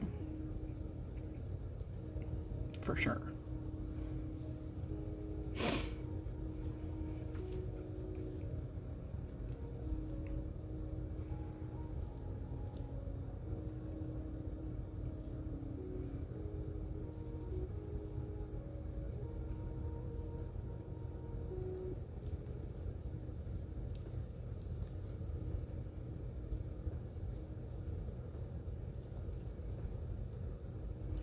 Gosh, it's almost 2 o'clock. I've been on here almost 4 hours. Holy moly.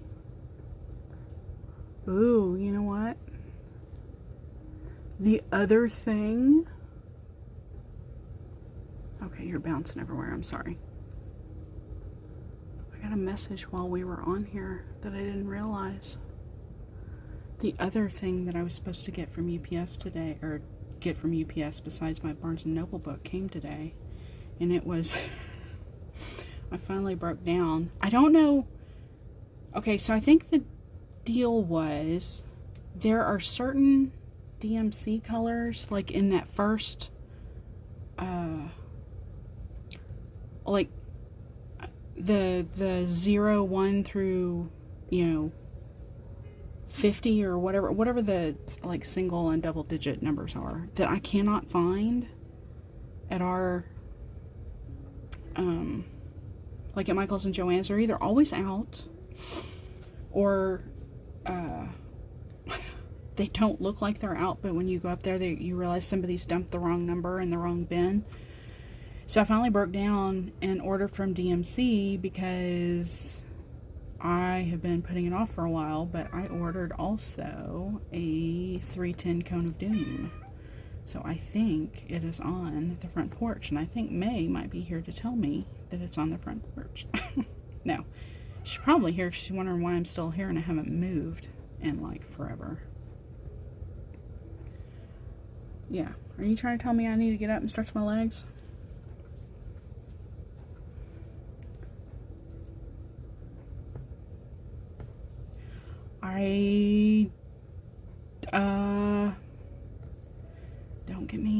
Don't get me saying something out of turn. I could go, if you want to sit here for a minute, front door is like just around the corner. I could go get it.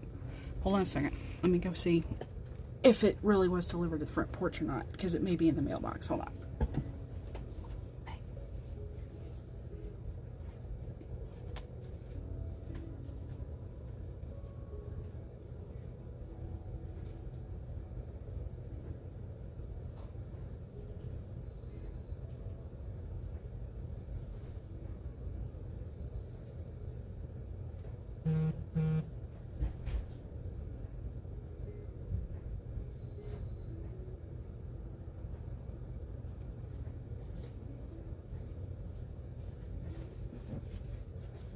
Oh my gosh. Okay, well, it's kind of a big box. I don't know if that's... I mean, like I said, I ordered a bunch of floss, or just single strands. I'm sure DMC was like, why is this person ordering all of these single strands of floss? And even they, I will say, for the record, even they had a couple of colors that were like out of stock, and I was like, okay, so it's not just the stores, it's like even you guys. I mean, this came directly from DMC, so okay, it's gonna get noisy. Hold on. Oh look! Oh, they're holiday stickers. They sent stickers. That's freaking crazy. Oh my gosh. Well. Oh, and that was the other reason why, because they were doing the color card. There was like some kind of deal, like if you did a minimum purchase of something, you got a color card. So I got a color card. It's the first time I've ever owned one. Okay, so that's it. There's the other colors I got. Oh my gosh. Okay, the sticker's on the inside, so hold on a second. This is the 500 gram.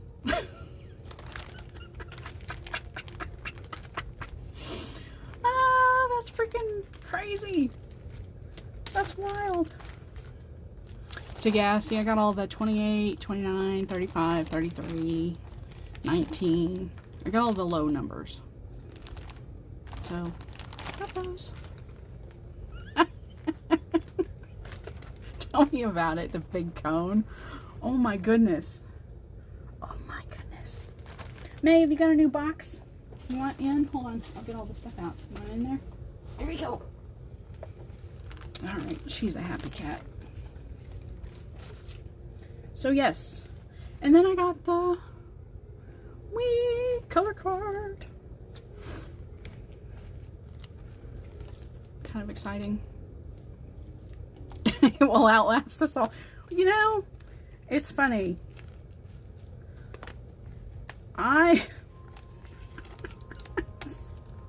It cracks me up even now when I think about how those of us who have ordered stuff like this.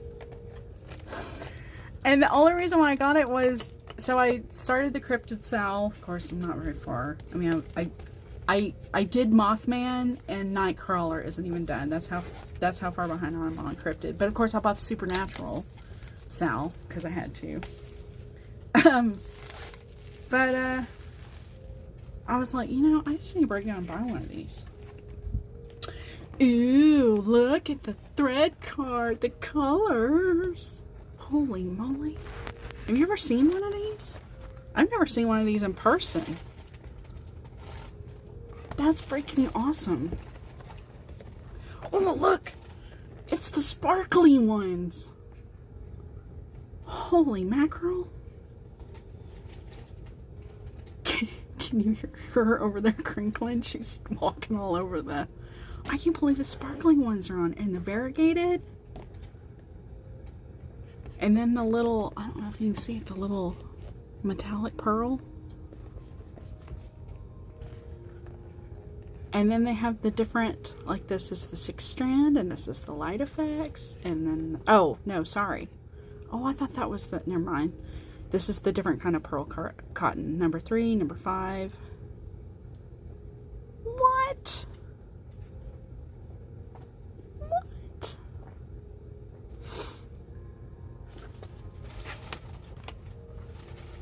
I don't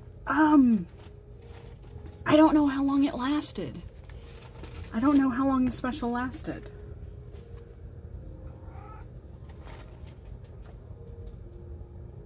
But it kind of seemed like such a good deal I couldn't pass it up. And then, like I said, I really, really wanted the cone. And then thought, well, let me just throw in enough other glosses that I can't find here to make it work.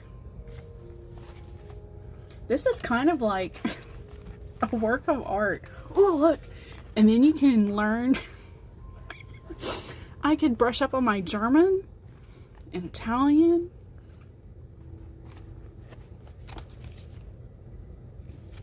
I got it in all the languages. Oh yeah, look. I don't even know.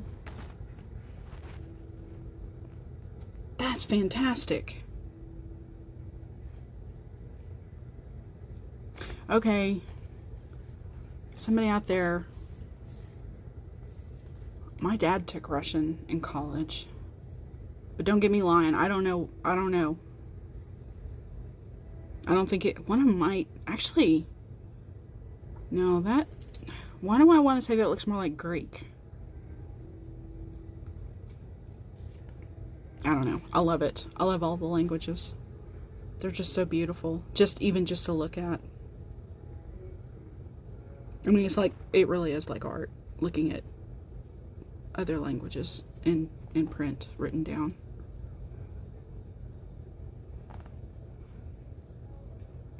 It's just fascinating.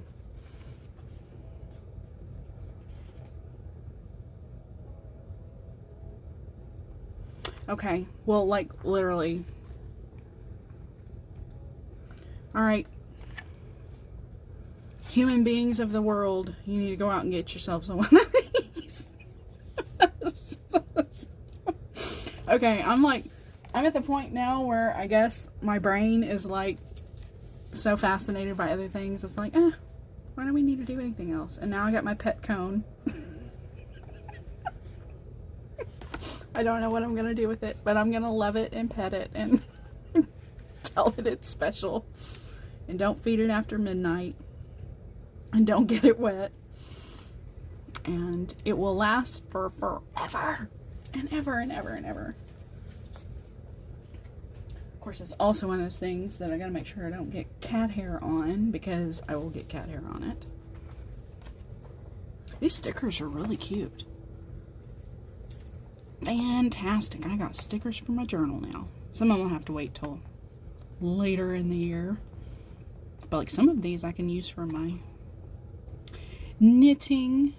Other crafty. I like the scissors too. Other crafty stuff in my journal. Oh my goodness gracious.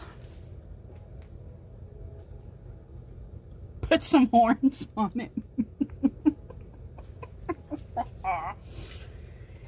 Yeah. I don't know. Well, and when the cryptid Sal came out, I think the Witchy Stitcher had done like this, it was like a Cone of Doom, contest thing.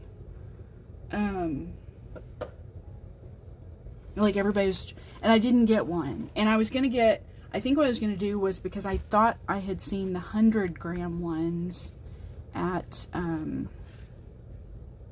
one of the stores here where I could like lay my hands on it. Cause see, normally this is what I buy. I buy the little balls. And that was the thing. I think with that contest, one of the categories was I think the way they put it was like Cone of Doom adjacent, like not the actual cone, but anything related to the 310 DMC. So I was going to get several of the balls, you know, make like a little, you know, caterpillar or, you know, something. But I never did. So now I've actually got the real deal. Just have to figure out what I'm going to do with it. But see, like I bought this a long time ago. Yeah, and this does have, well, I don't know if it's cat hair or fuzz. One or the other. But I bought this a long time ago. But this is basically the same thing. I think it's like mercerized cotton. But this is meant for like tiny crochet. I got another one. Oh, yeah, here's the brown one. This one's still got the wrapper on it. Yeah, mercerized cotton. And as you can see, it's got cat hair all over it, too.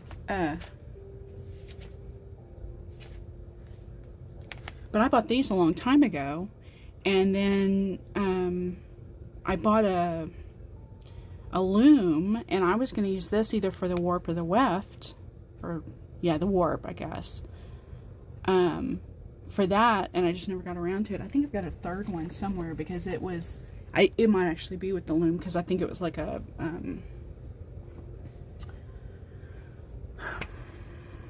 like natural, like not white, but you know, natural. I don't want to say ecru because it wasn't a color, it was just the natural, you know, fibers color that I think is actually with my loom now. But I got those, and those are pretty much the same thing, only the deal is I don't think you can ply, I mean, they're plied thread, but I don't think you can ply them to like stitch with them. So that's what it reminded me of. And then yeah, then DMC ran the special, and I think that color card was part of the reason why I did what I did. I thought, okay, I'm breaking down, I'm doing it, man. And I did it, and it was glorious. So now I've got a giant cone of doom, and I've got all the pretty DMC colors. Alright, what am I doing? I'm already off. Look at, I'm already messing up. And some of those lower numbered DMC, like a couple of those are in the Thurza Priscilla Dawes, which I could not find, and I thought I was going to have to like use like a different, like one of them I think I can replace now because I pulled like whatever color it was, like if it was like a lime green or something, there was like a 3700 that kind of matched, or you know, I'm making it up, but you know, something like that. So I think now I can go back and replace it with the actual color. And then there was another pattern I just bought recently that had,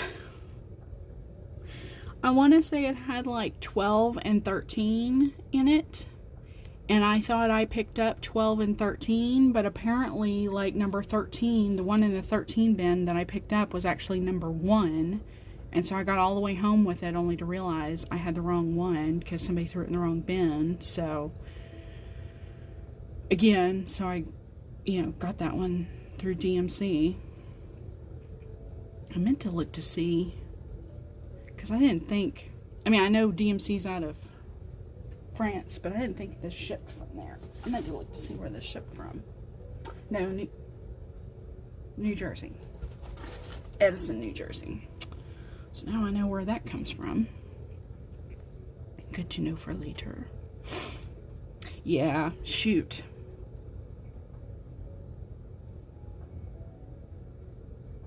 Well, it'll come around again. Or, better yet, when, was it last year or the year before last that they put that special out, but they accidentally made it, like, free? Everybody was, like, buying. But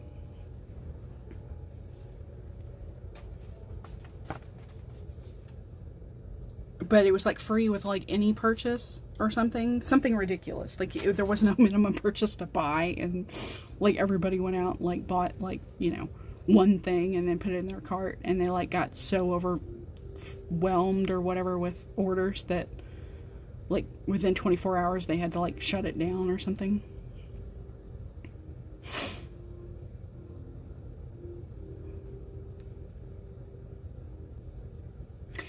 Yeah. I would, I have to say, it's interesting because even between like Joann's and Michael's, you know, which are the two major stores closest to me that I will shop from, like there are multiple times a year when Joann's will run like a really good discount on their DMC. I don't know though with Michael's. I don't think I get their ads like I get Joann's, but I have yet to see them run a discount.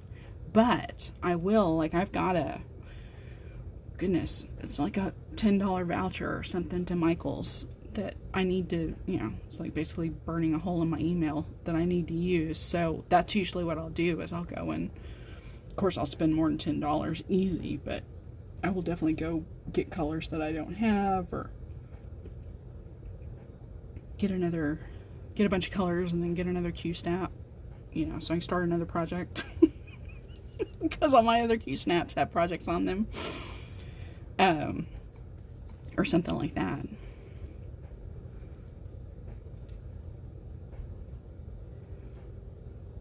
But I definitely, I'm pretty much at the saturation point where I don't really need, even though I got in this really bad habit for a while, and I finally broke myself of it, because I didn't want to go through and steal floss out of kitted projects, because I knew I pretty much had every color. I would just go buy it again and again and again. Well, what ended up happening was either my brain was not remembering that I had done that, and so I had like three times as many, you know, skeins of floss as I needed for one project because I forgot that I bought the floss already, or it's a project where I'm not looking at the project, so I don't realize that, oh, I literally only need this color for like 10 stitches, and I just bought a whole skein for that, you know, when I could have just pulled it out of the other project and cut off, you know, a strand of floss and put it back, you know, that kind of thing. And then there are projects that basically, like, I bought all the floss for and then decided I'm not stitching this, you know, for whatever reason. So now I've got, you know, all of this floss that I'm not going to use. So I'm trying to, I should say, reorganize everything to where it's all like in a central place. I had it all bobbinated, but I don't like when it comes off the bobbins because it's all kinked up. So I'm trying to put everything on floss tags now, slowly but surely, and then just try to use what I have. And if I don't have it, like with Thurza, I was like, forget it. This is this one color. I'm gonna see what the closest, you know, went out on whatever. There's a couple of different websites that have like the, you know, you can put in a floss color and it will tell you the closest equivalent. I've had to do that before, like when I go to buy thread and they don't have, you know, whatever, ecru, so you end up getting, what is it, 712 or something. So that's what I do in the store. Well, now I've just gotten to the point where I'm like, no, if I have either this color already in another, kitted up in another project somewhere, or if I just don't have this color, I just need to start pulling the next closest. It's not going to matter if it's that different or if it's that important and I need it, then I'll stitch around it till I have to go replace, you know, till I can get the replacement for it. But most of the time, no.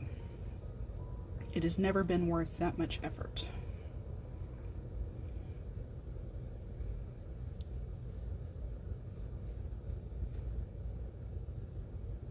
Thread stash. Ooh, another thing my brain loves organization. That's not the one where you can put like the patterns you have and all that kind of stuff too, is it? Because I have that one, but I guess I didn't know if that's the same one that you could actually put the patterns you're working on and what's in them. I've actually gotten really good at Like, I'm trying to think the last one I kitted up. Or started, start pulling floss for, and I didn't have everything. And there were some browns, and that's why I remember it, but I don't remember what the pattern was. But the browns, I've got enough things now that are like, whips, that I can almost look at the number, not the number, but if I look at the number on like with this thread card now, it's really going to help, but I would look at the number online on like a color chart, and I'd be like, oh, that's a brown. Well, I've got a bunch of browns in like my Frosted Pumpkin Cozy Cafe because of all the coffee, colors. So half and half, 50% of the time, I'd actually get that right. Like I would, or I could look at a number, if it was like a green, but it was not a natural color green, then or if it was a natural color green, like I knew it was like, might be my houseplant whip. But if it's like not quite a natural color green, more of maybe like a tealy green or something, well, it might be in Thurza or something like that, So that's really what I got in the habit of, like, I could tell by looking at the color in the color chart when I couldn't find it in my stash that, okay, I think I can find the project that this might be in because of the type of color it is.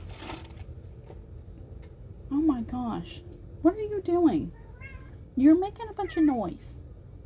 Can you keep it down? No? What, are you tearing up the paper? You're silly. Goofy, goofy, goofy. Yeah, I see you. And I see the torn paper with the teeth marks and the slobber on it. Yeah, I see it. Why don't you get in your box? I thought you wanted to be in your box. DMC sent you a nice new box to lay in. You should go lay in your box.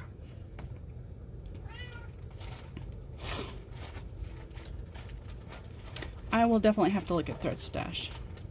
And I guess I should have known by the name that that is what it's for, is for keeping track of your thread.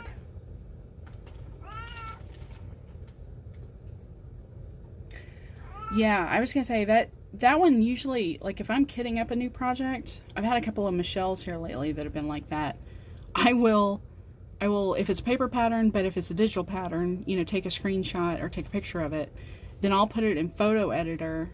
And then I'll go through and highlight as I'm pulling the colors, the ones I have, or highlight the ones maybe in a different color that I don't have, and then go to the store. So like half of my photo gallery is pictures of color keys for charts and highlighted and written on and whatever.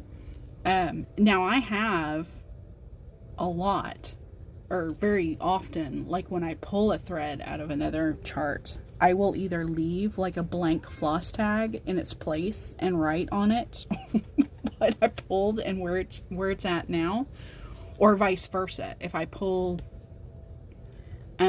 for a new kit, I'm kitting up something and I don't want to pull it from a chart or pull it from a pattern until a whip until I need it, I will put a blank floss tag in my new kitted up pattern and put, what that color is, and I know I have it, and this is what whip it's with. So I don't have to, try to rehash my steps trying to remember where I found it before. So, but yeah, I've gotten to the point where I realize I've got some colors, and I'm not talking about 310, I'm talking about 3721 or 3728 or something. I've got 4 of them, and I'm just I don't know why. I obviously bought this for a pattern, but I obviously didn't need 4 of them. I either bought it 4 times or it was in so many other things that I completely forgot.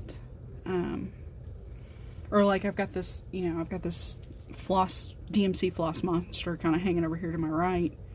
And I know that there are at least 5 colors that I know of in there that I've got 3 3 floss tags of the same color hanging from it.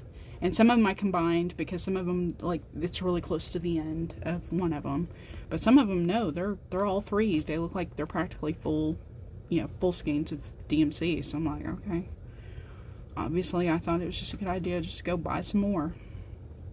And I think what happens is, especially with DMC, it's so inexpensive, you just justify it by saying, well, it's just, you know, it's just 60 cents, or it's just, you know, you just don't.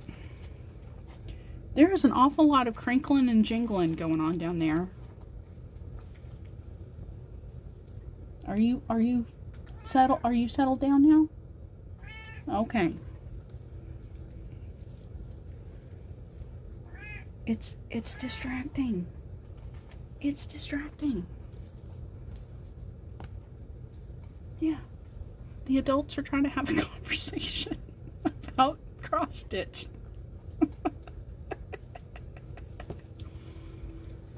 I was going to say, but you know, setting things up is always time consuming at first. And I'm okay with that because I know going into it. Like Karen, oh, I never should have watched it, but Karen did a video on that markup RXP. Is that what it's called? I can't remember the letters. RXP sounds right, but I may be wrong. And the reason why she brought it up was because I guess she uses it for her HAIDs. But she said, you know, she's talking about people who don't have Android, which I do. My phone is Android, so I've always had Pattern Keeper on my phone, which I don't know what I'd do without, because all the digital patterns that I can get in Pattern Keeper, I have put in Pattern Keeper, because it is just night and day difference as far as keeping track of stitching. But when she brought up Markup RXP, I was like, what? And so I went out and put it on my iPad, and I was like, oh, okay, see, this is a game changer, because to me, Markup RXP takes a lot of time, but once you know what you're doing, it's like night and day difference. So I'm like, now all of a sudden I've got all the patterns that are on my iPad, I can actually put in there. Now, the setup takes longer. Like Pattern Keeper, I mean, Pattern Keeper cranks that stuff out. I mean, it knows, it counts.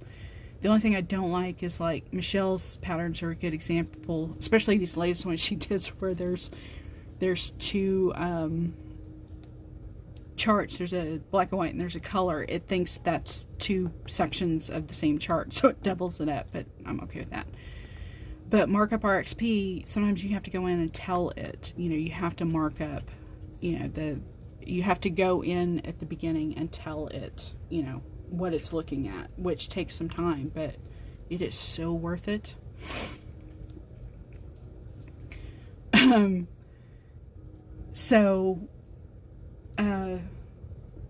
Yeah, once I watched that video, I was like, oh, I'm in trouble now.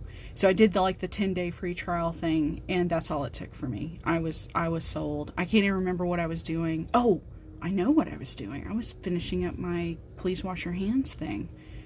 And I put that in there, and it was like, oh, I'm never going back. So now it's basically like, okay, whatever digital files I have that Pattern Keeper doesn't work for, if I don't mind sitting down and taking the time and cleaning it up in that markup app, I'm doing it.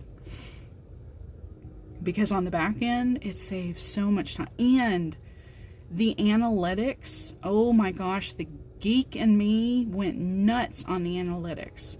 The fact that you could look by day, like if you're working on WIPGO goals and you know by day how many you've stitched, and then it sums it up and it tells you average stitch time and what day, I mean, just how much longer it's going to take. You know, if you continue stitching the same number of stitches, you know, it'll take you 8 more days to finish this I mean, just holy moly. So yeah, that, oh, I actually like it better. I just wish the app's ability to grab the picture, and like if it's got symbols, it does a much better job, but if it's got color, it has a harder time. There was one that I got downloaded in there the other day, and the deal was there were several colors of brown. Now, it also had symbols, but the symbols were in color. I mean, the symbols were, you know, surrounded by color. So it's trying to delineate between like 3 shades of brown, and it gave it a hard time. I mean, it really, like, I had to go in and like hand pick, you know, in each one of those colors, which sometimes that's what's going to happen. And I kind of told myself, this is for a day when, you know, you just really need some mind-numbing task that doesn't require any effort. You know, you just need something just to occupy some time. This is when you can do this. But other than that, I was thoroughly impressed. Thoroughly. The only other thing was that, but it was just a learning curve for me, was like the wash your hands, the background, because the background was white. I didn't know that I needed to tell it, or I didn't know that when I was assigning the symbols that I needed to make sure it knew that the white squares, the blank squares, were not a color. Because I think somewhere I accidentally tapped one, so it started to recognize that as a separate color. So, but that was just a learning curve for me. After that, I was in happy land.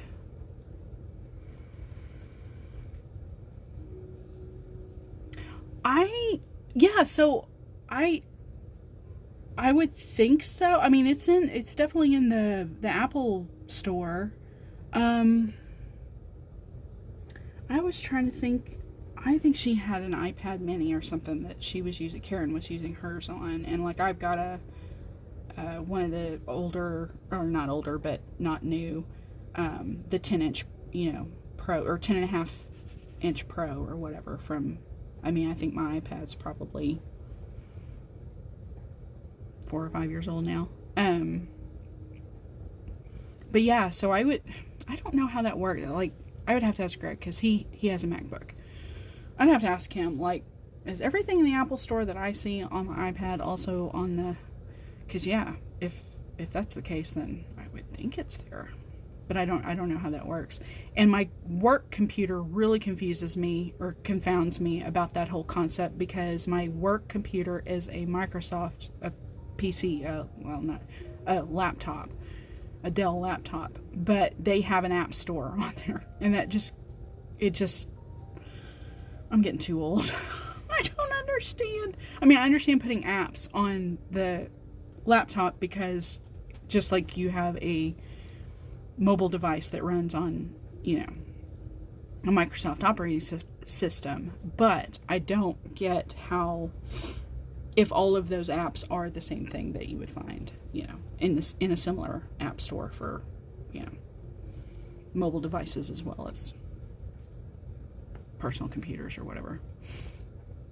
Don't understand these things. It's what you have partners for.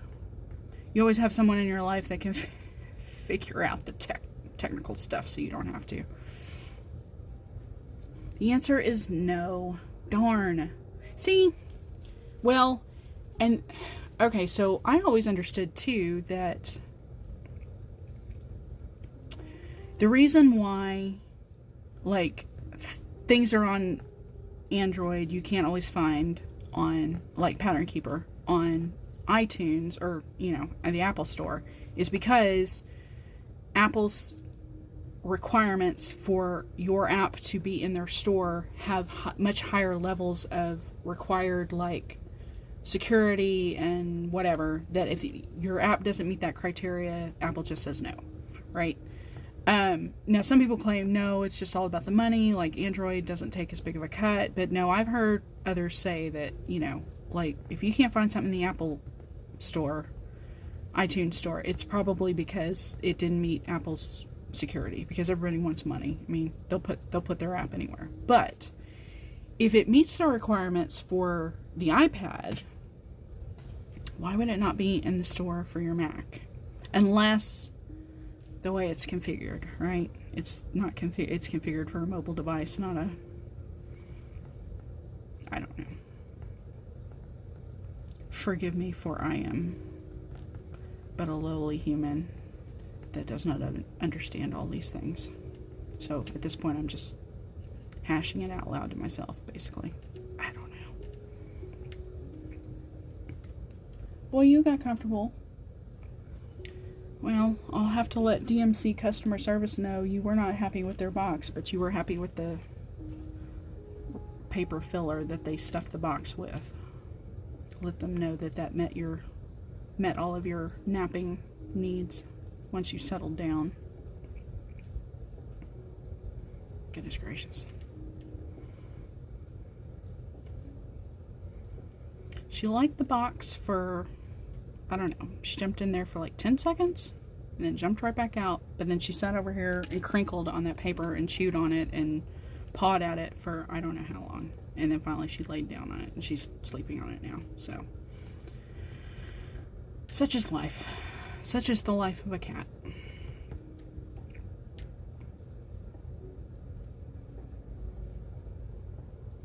Oh, really? It did? Well, we are at almost 4.5 hours, so maybe my my phone's decided this is enough, lady. You've never gone this long before, and we can't handle it. I don't know if it was the focus or not. Is it out of focus, or is it like pixelated? Or is it fixed? Like,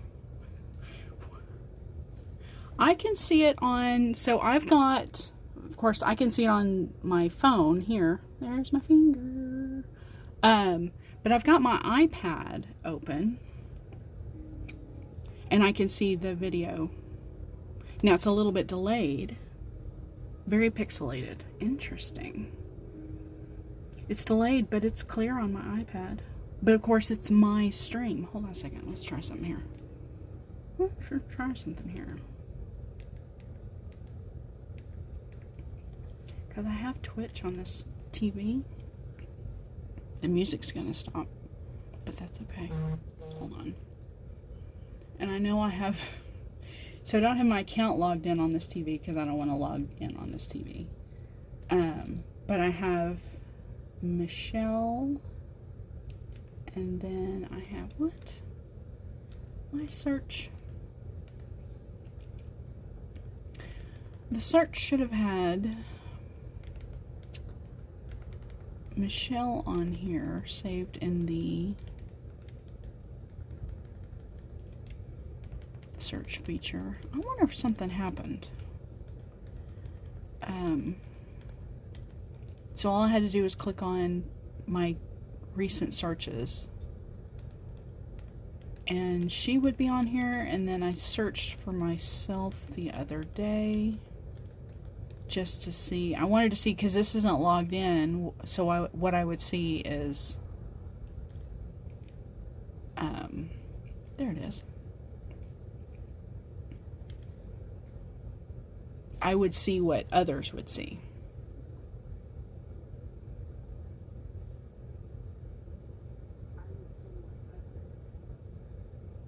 Oh, okay. Yeah. Oof. It's crazy bright weird on the... Oh, now I can hear myself. Okay, hold on. Turn the volume down so you don't hear me in, like, reverb. The colors are nuts. Because the... Okay, so, like, I don't know if it's the blue background or what that's washing out this, but this color... Okay.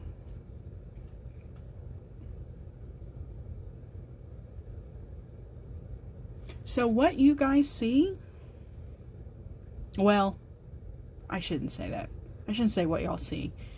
I was about to say what y'all see is not accurate, but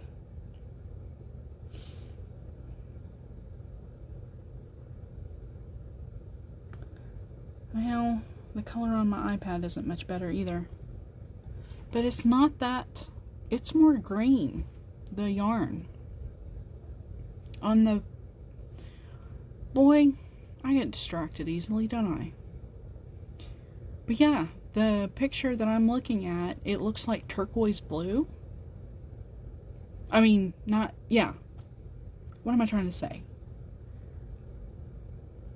You know, there's different shades of turquoise even. There's like a blue turquoise and there's like a green turquoise.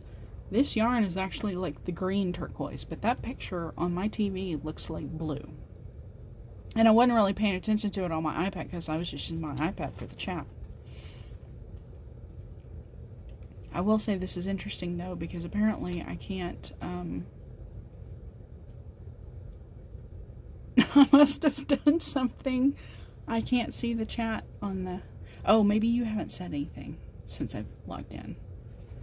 Maybe you haven't said anything. And of course, also, this says... Oh, there goes the chat. Okay, I can't see it. So I'm looking at the chat from outside looking in, not logged in. I'm kind of curious, though. I wanted to look at the... So, okay, there's a viewer on the chat, on the users list that says another TV viewer. I don't know if that's me. Beck's still there. There's one that says Lurks, L-U-R-X-X. And there's you. And there's a bunch of people on the list. But, like, my iPad only says four viewers. My phone says 5. It says the TV, so I wonder if the TV and the phone are counting me watching it on the TV. Interesting. Okay, that's enough of that. See what happens? Go down these tangents. But yeah, I think something happened. So, I just have a what is this, an Amazon Fire TV? This is an old TV that used to be in Greg's truck. When he replaced it, it was just sitting in a closet. So I brought it back here to watch YouTube and stuff, because it was kind of a nice bigger, like if I was watching somebody sew or tutorials or something, it was a nice bigger screen that I could watch instead of my iPad. But yeah, it's hooked up to an Amazon Fire TV, so of course that has a bunch of apps on it. And I think something happened the other day because... Oh, you know what? We had the power go out about a week and a half ago. So I wonder if that's what happened. But it looks like it reset everything. I mean, it's logged into our Amazon account. But it's not... It doesn't look like... Like, every time I pull it up, it should show the most recent app used, which is typically YouTube. But every time I pull it up, it doesn't show that. It shows, like... either a show that I've watched on Amazon Prime, or it shows, well, Twitch is on the list, but it's not something I've watched until now recently.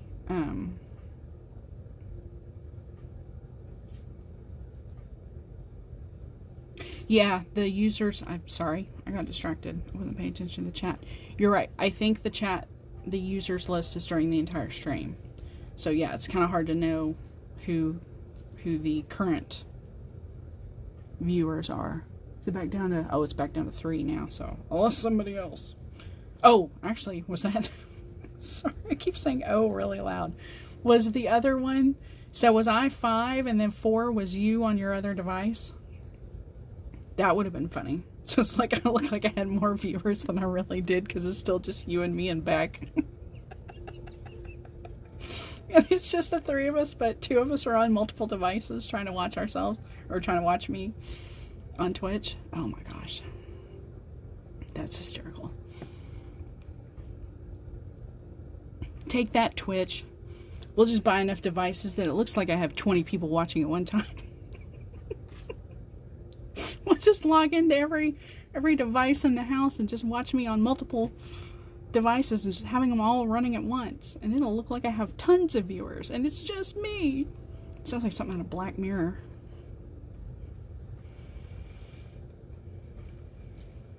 so conceited, so self-absorbed that I just have to watch myself on every device in the house.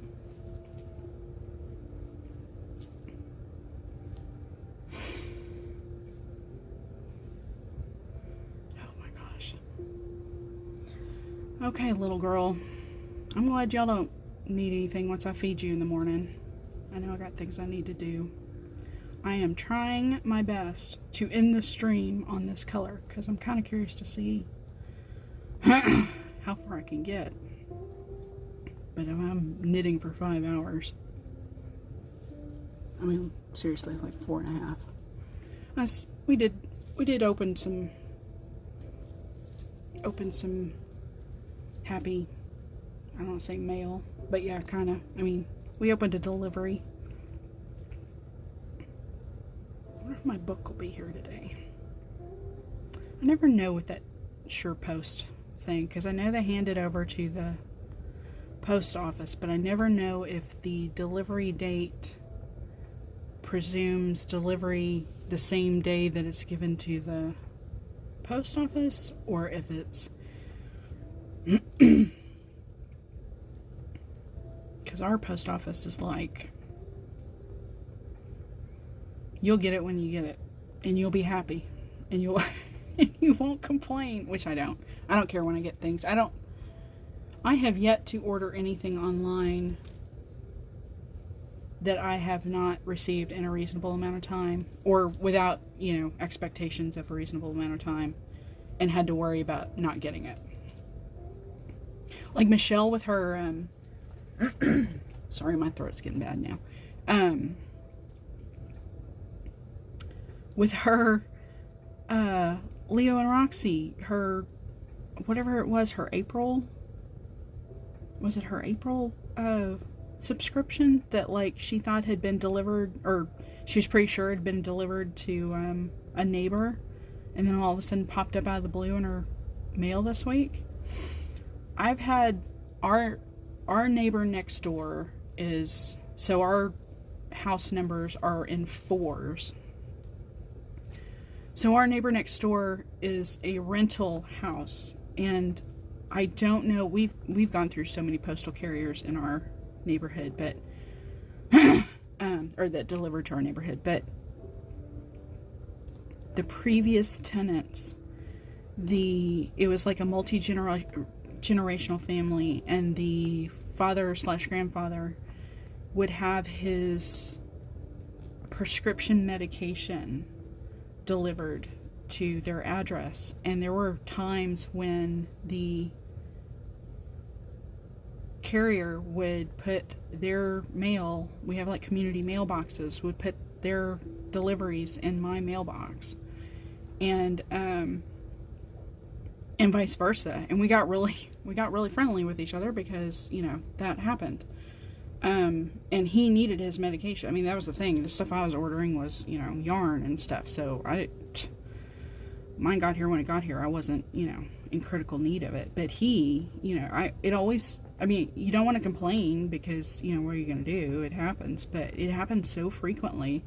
And there were even a couple of times where I assumed, if I remember correctly, that they were postal deliveries, but like packages literally put on the porch, and it's like, do you not see the house number and the number on the package and realize you delivered this in the wrong house? But anyway, the new tenant, I've met her a couple of times now for the same thing. She received something small in the mail. It didn't look like, I'm making a lot of presumptions here. It didn't look like it was anything important, but it does look like something she ordered.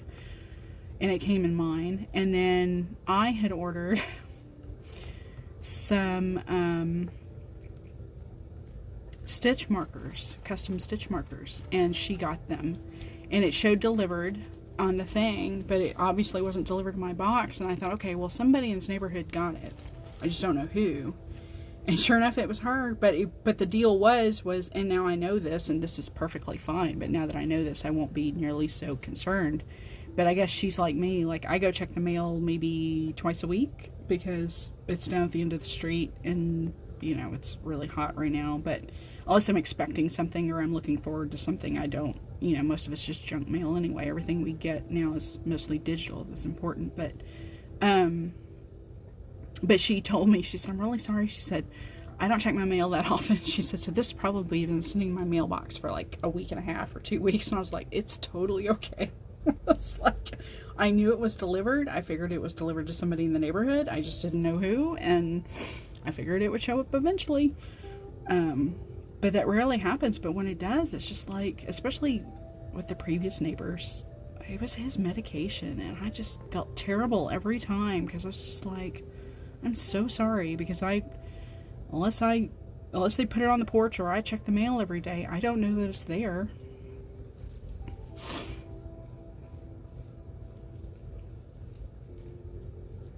Right. And like when we go out of town, that's another thing. Jeez. So when we go out of town, we put our mail on hold because the other thing our mail carriers do is, like, if I don't check it all the time, they'll stuff it to the gills. It's like we have community mailboxes, so there's like, it's like a big box with all of our smaller boxes that might be like 3 across and 4 or 5 down. So there might be 12 or 15, individual parcel or individual mailboxes that would be the standard size, maybe a little bit smaller than a traditional mailbox that would be outside your house. And then in addition, there are 2 larger parcel lockers that if you have a bigger delivery, if it will fit in one of those, they'll put a key in your box and then you unlock. It's kind of similar to what you see at like apartment complexes. But when we go out of town, if we let this mail service run, even knowing that it was being delivered to, a secure mailbox, they would stuff it to the gills. And I was like, no. So we always put our mail on hold. So yeah, if we went out of town and they delivered something to the wrong address, I'm telling you right now, they wouldn't get it for I don't know how long. I mean, I guess maybe the only good thing is we don't let them just leave it in the parcel locker, that if somebody might have caught that it was, delivered to the wrong address, at least our held mail is still back at the post office, at the actual building.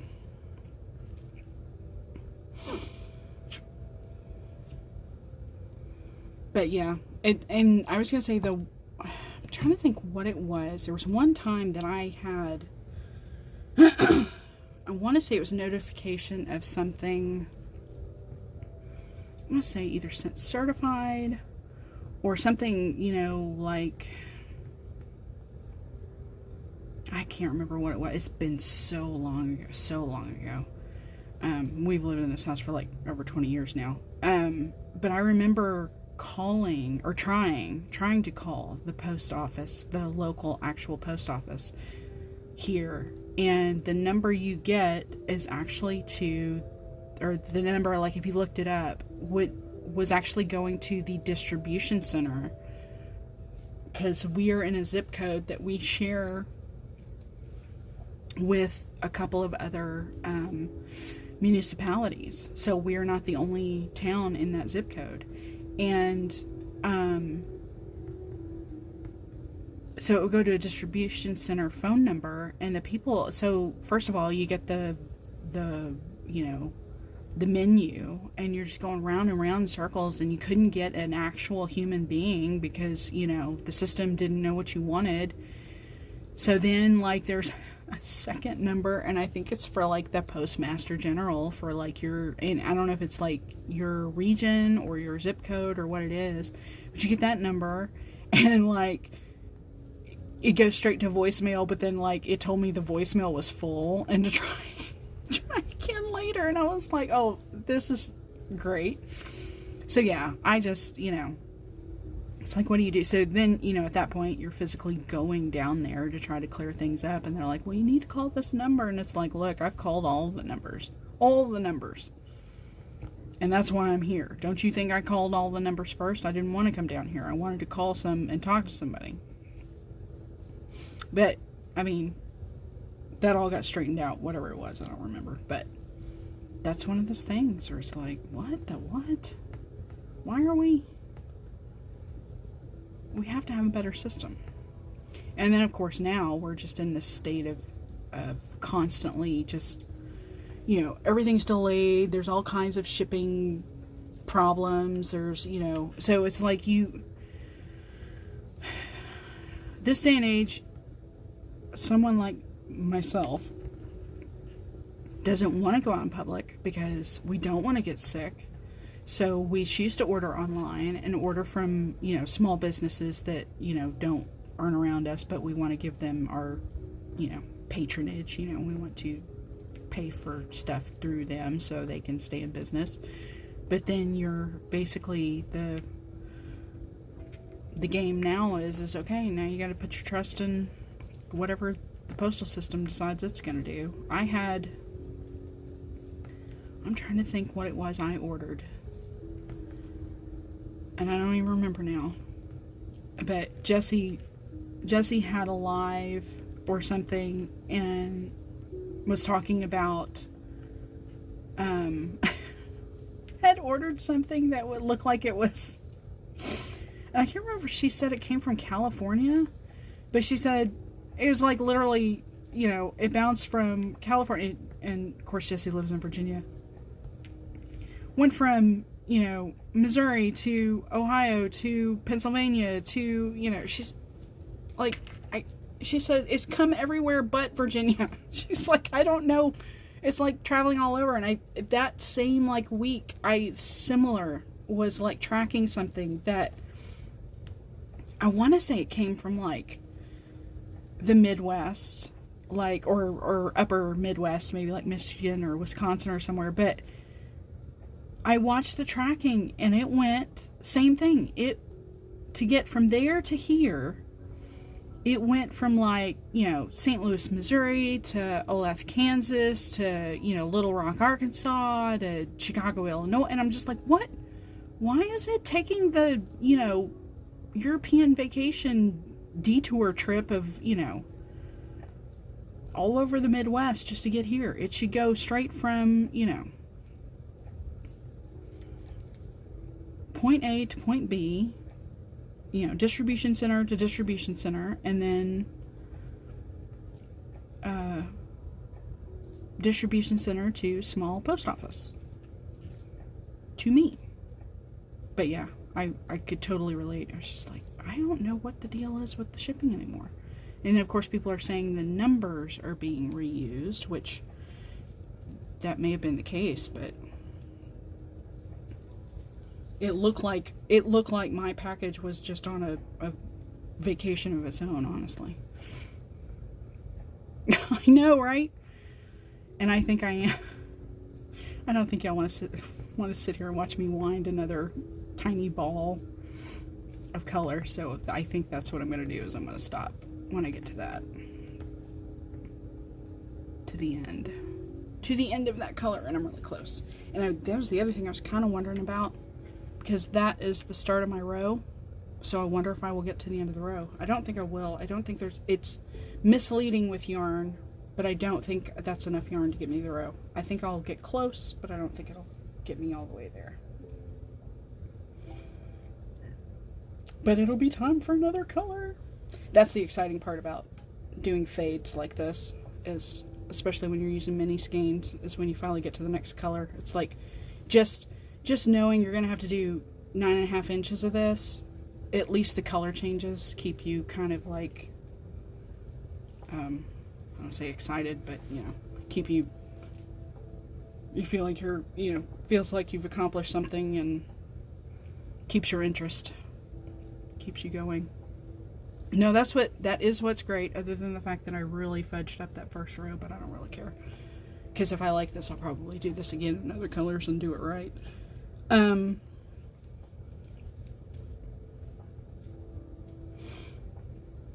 All this is just 9.5 inches of this pattern over and over and over again. And visually I can tell what the pattern is now, because I've stitched enough of it so that I don't have to,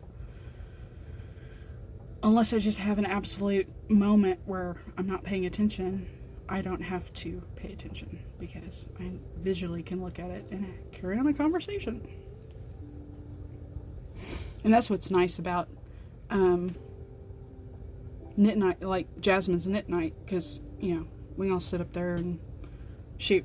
Beck was stitching and Jessie was stitching, but you can just sit there and have a conversation and work on your project and not feel like your hours can pass by. No, they all stay up late. I told Jasmine the other day, I think in a live, it's like, you all, who was that? Some new follower? I heard it on my phone, but I didn't see it on the computer, not yet. Pop up here in a minute. I can't see what the name, For the Love of Ya, RN22. Cool. Oh, For the Love of Yarn 22. I need to stretch that out. Thank you for the follow. I appreciate it. Yes, welcome, welcome, welcome. Exciting stuff. Weehaw!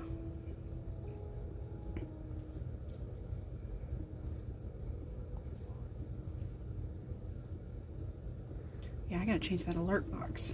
Now that I know that people's name will get cut off. I was to say, and that was kind of funny because of where it did cut off. So many of our group are nurses. I mean, the RN just made sense. Not thinking that it was the end of the word yarn. It's like, oh, another nurse.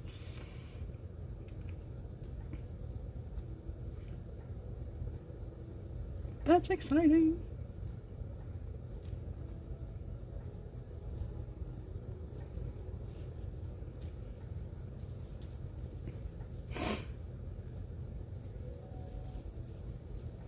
But yeah, I was telling Jasmine, I was like, you kids stay up way too late for me. I said, you start your knit night at like, no, it wasn't really that late, but, you know, like 6 p.m., 7 p.m. my time. 6 p.m. probably. Central time zone.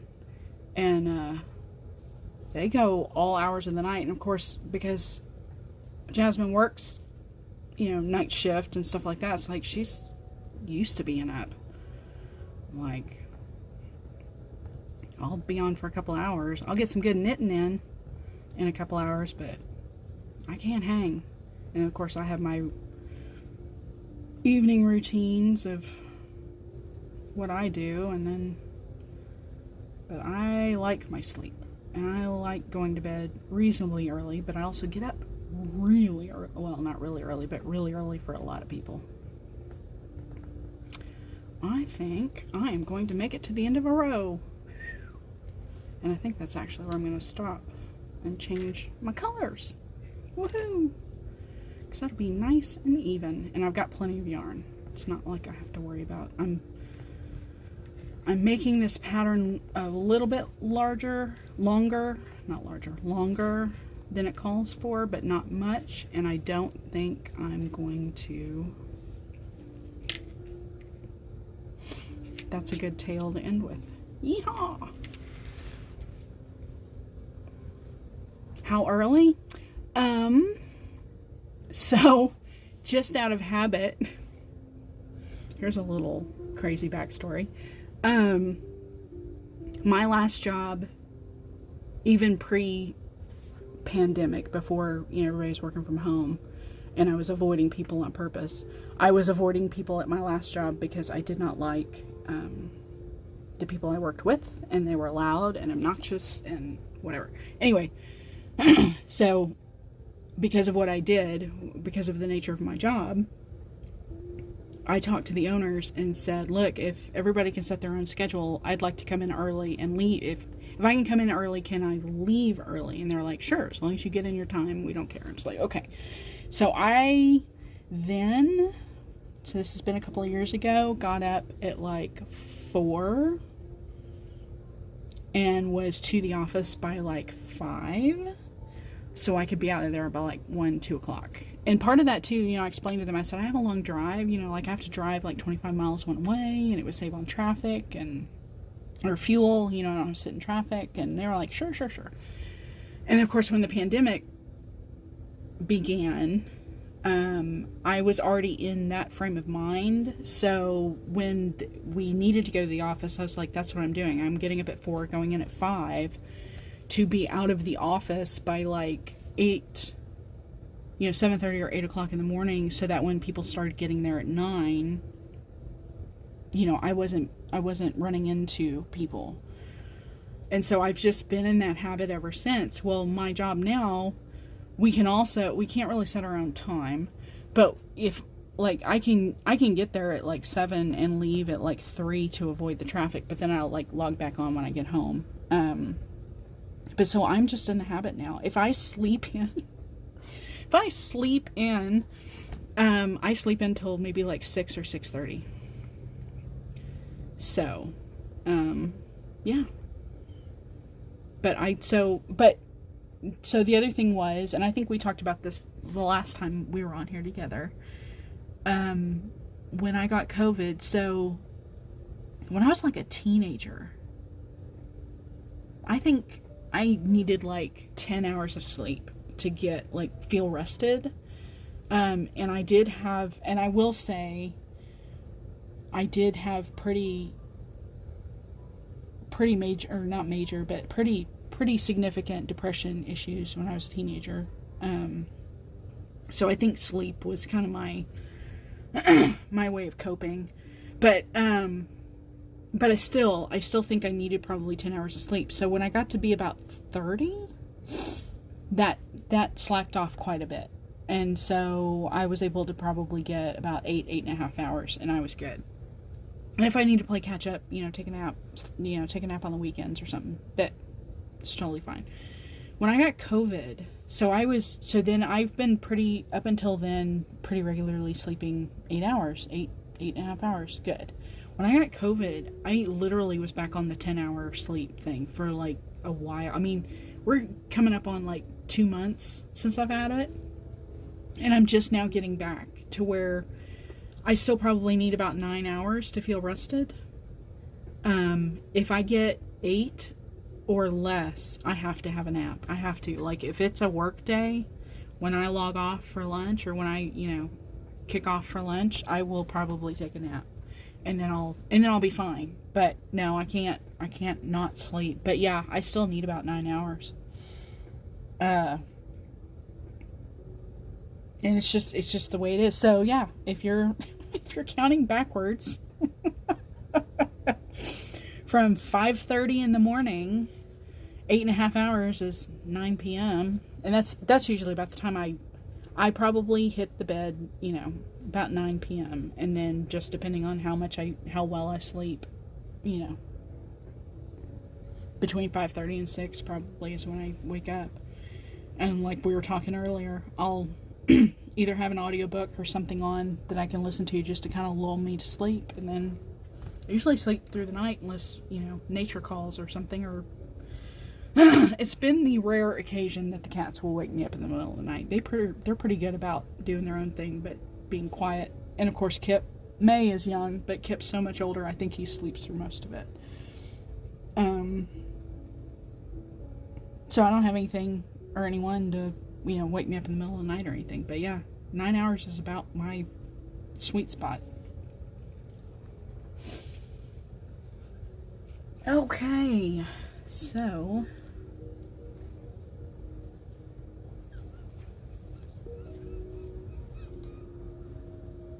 that's my next color.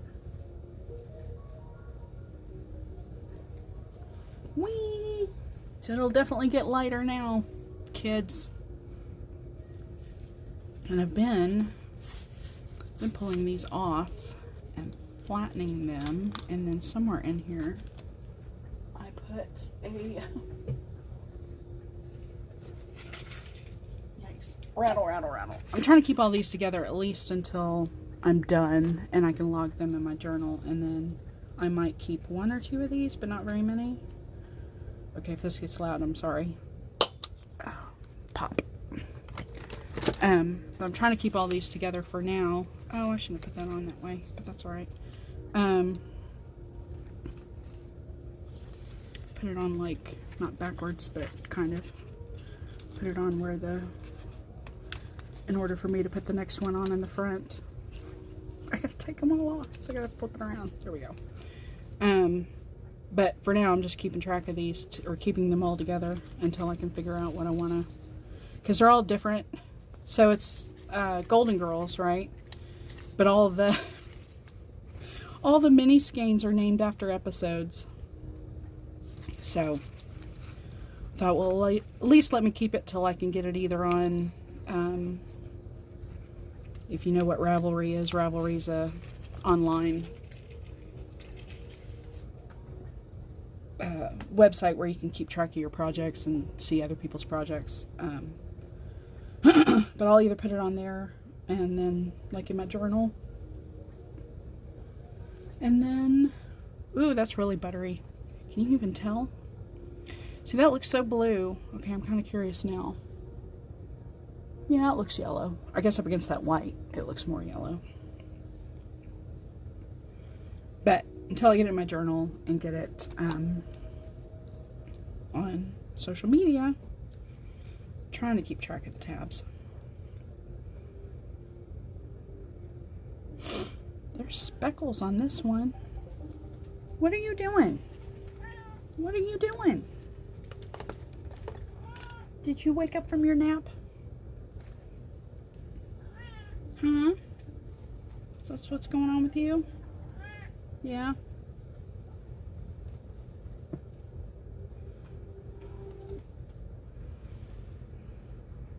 I don't know if the viewers want to sit here and listen to you be a silly goose or not.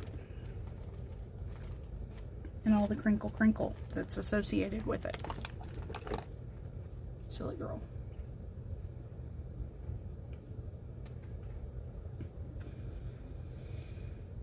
Okay. Well, that is all I've got. And I think that's where I'm going to end it. We are at 5 hours. What? The longest one yet. I'm going to log off and wind my next little mini ball for my top. See how many, before we go, let's just see how many inches we,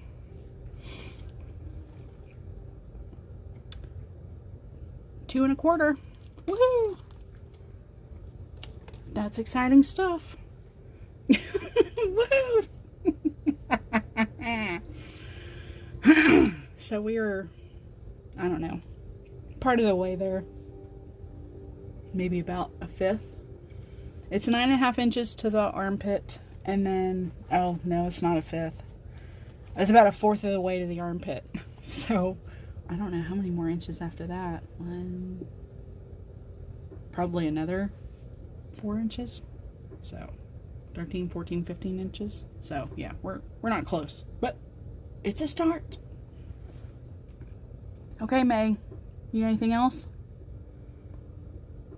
It's time to go. Do you want to say goodbye? Or are you just gonna squint at me? Okay, there's your goodbye. All right. Well, thank you, my friend, and everyone else who might have joined. I appreciate it. This was fun. 5 hours of knitting and talking and all the good stuff. Yes, you're welcome. Thank you for being here, keeping me company. I don't know what I would have done if I had to sit here and talk to the cat. I will definitely catch you later as well. I'm sure we'll be in touch on social media. Aw, thank you. Thank you, thank you. Thank you for the follow. And, yeah, I'll definitely be back. This will be an easy project to do on Twitch, so I'll definitely be back with this one for sure. More in the future. So you guys take care of yourselves. And I will catch you next time. Bye for now.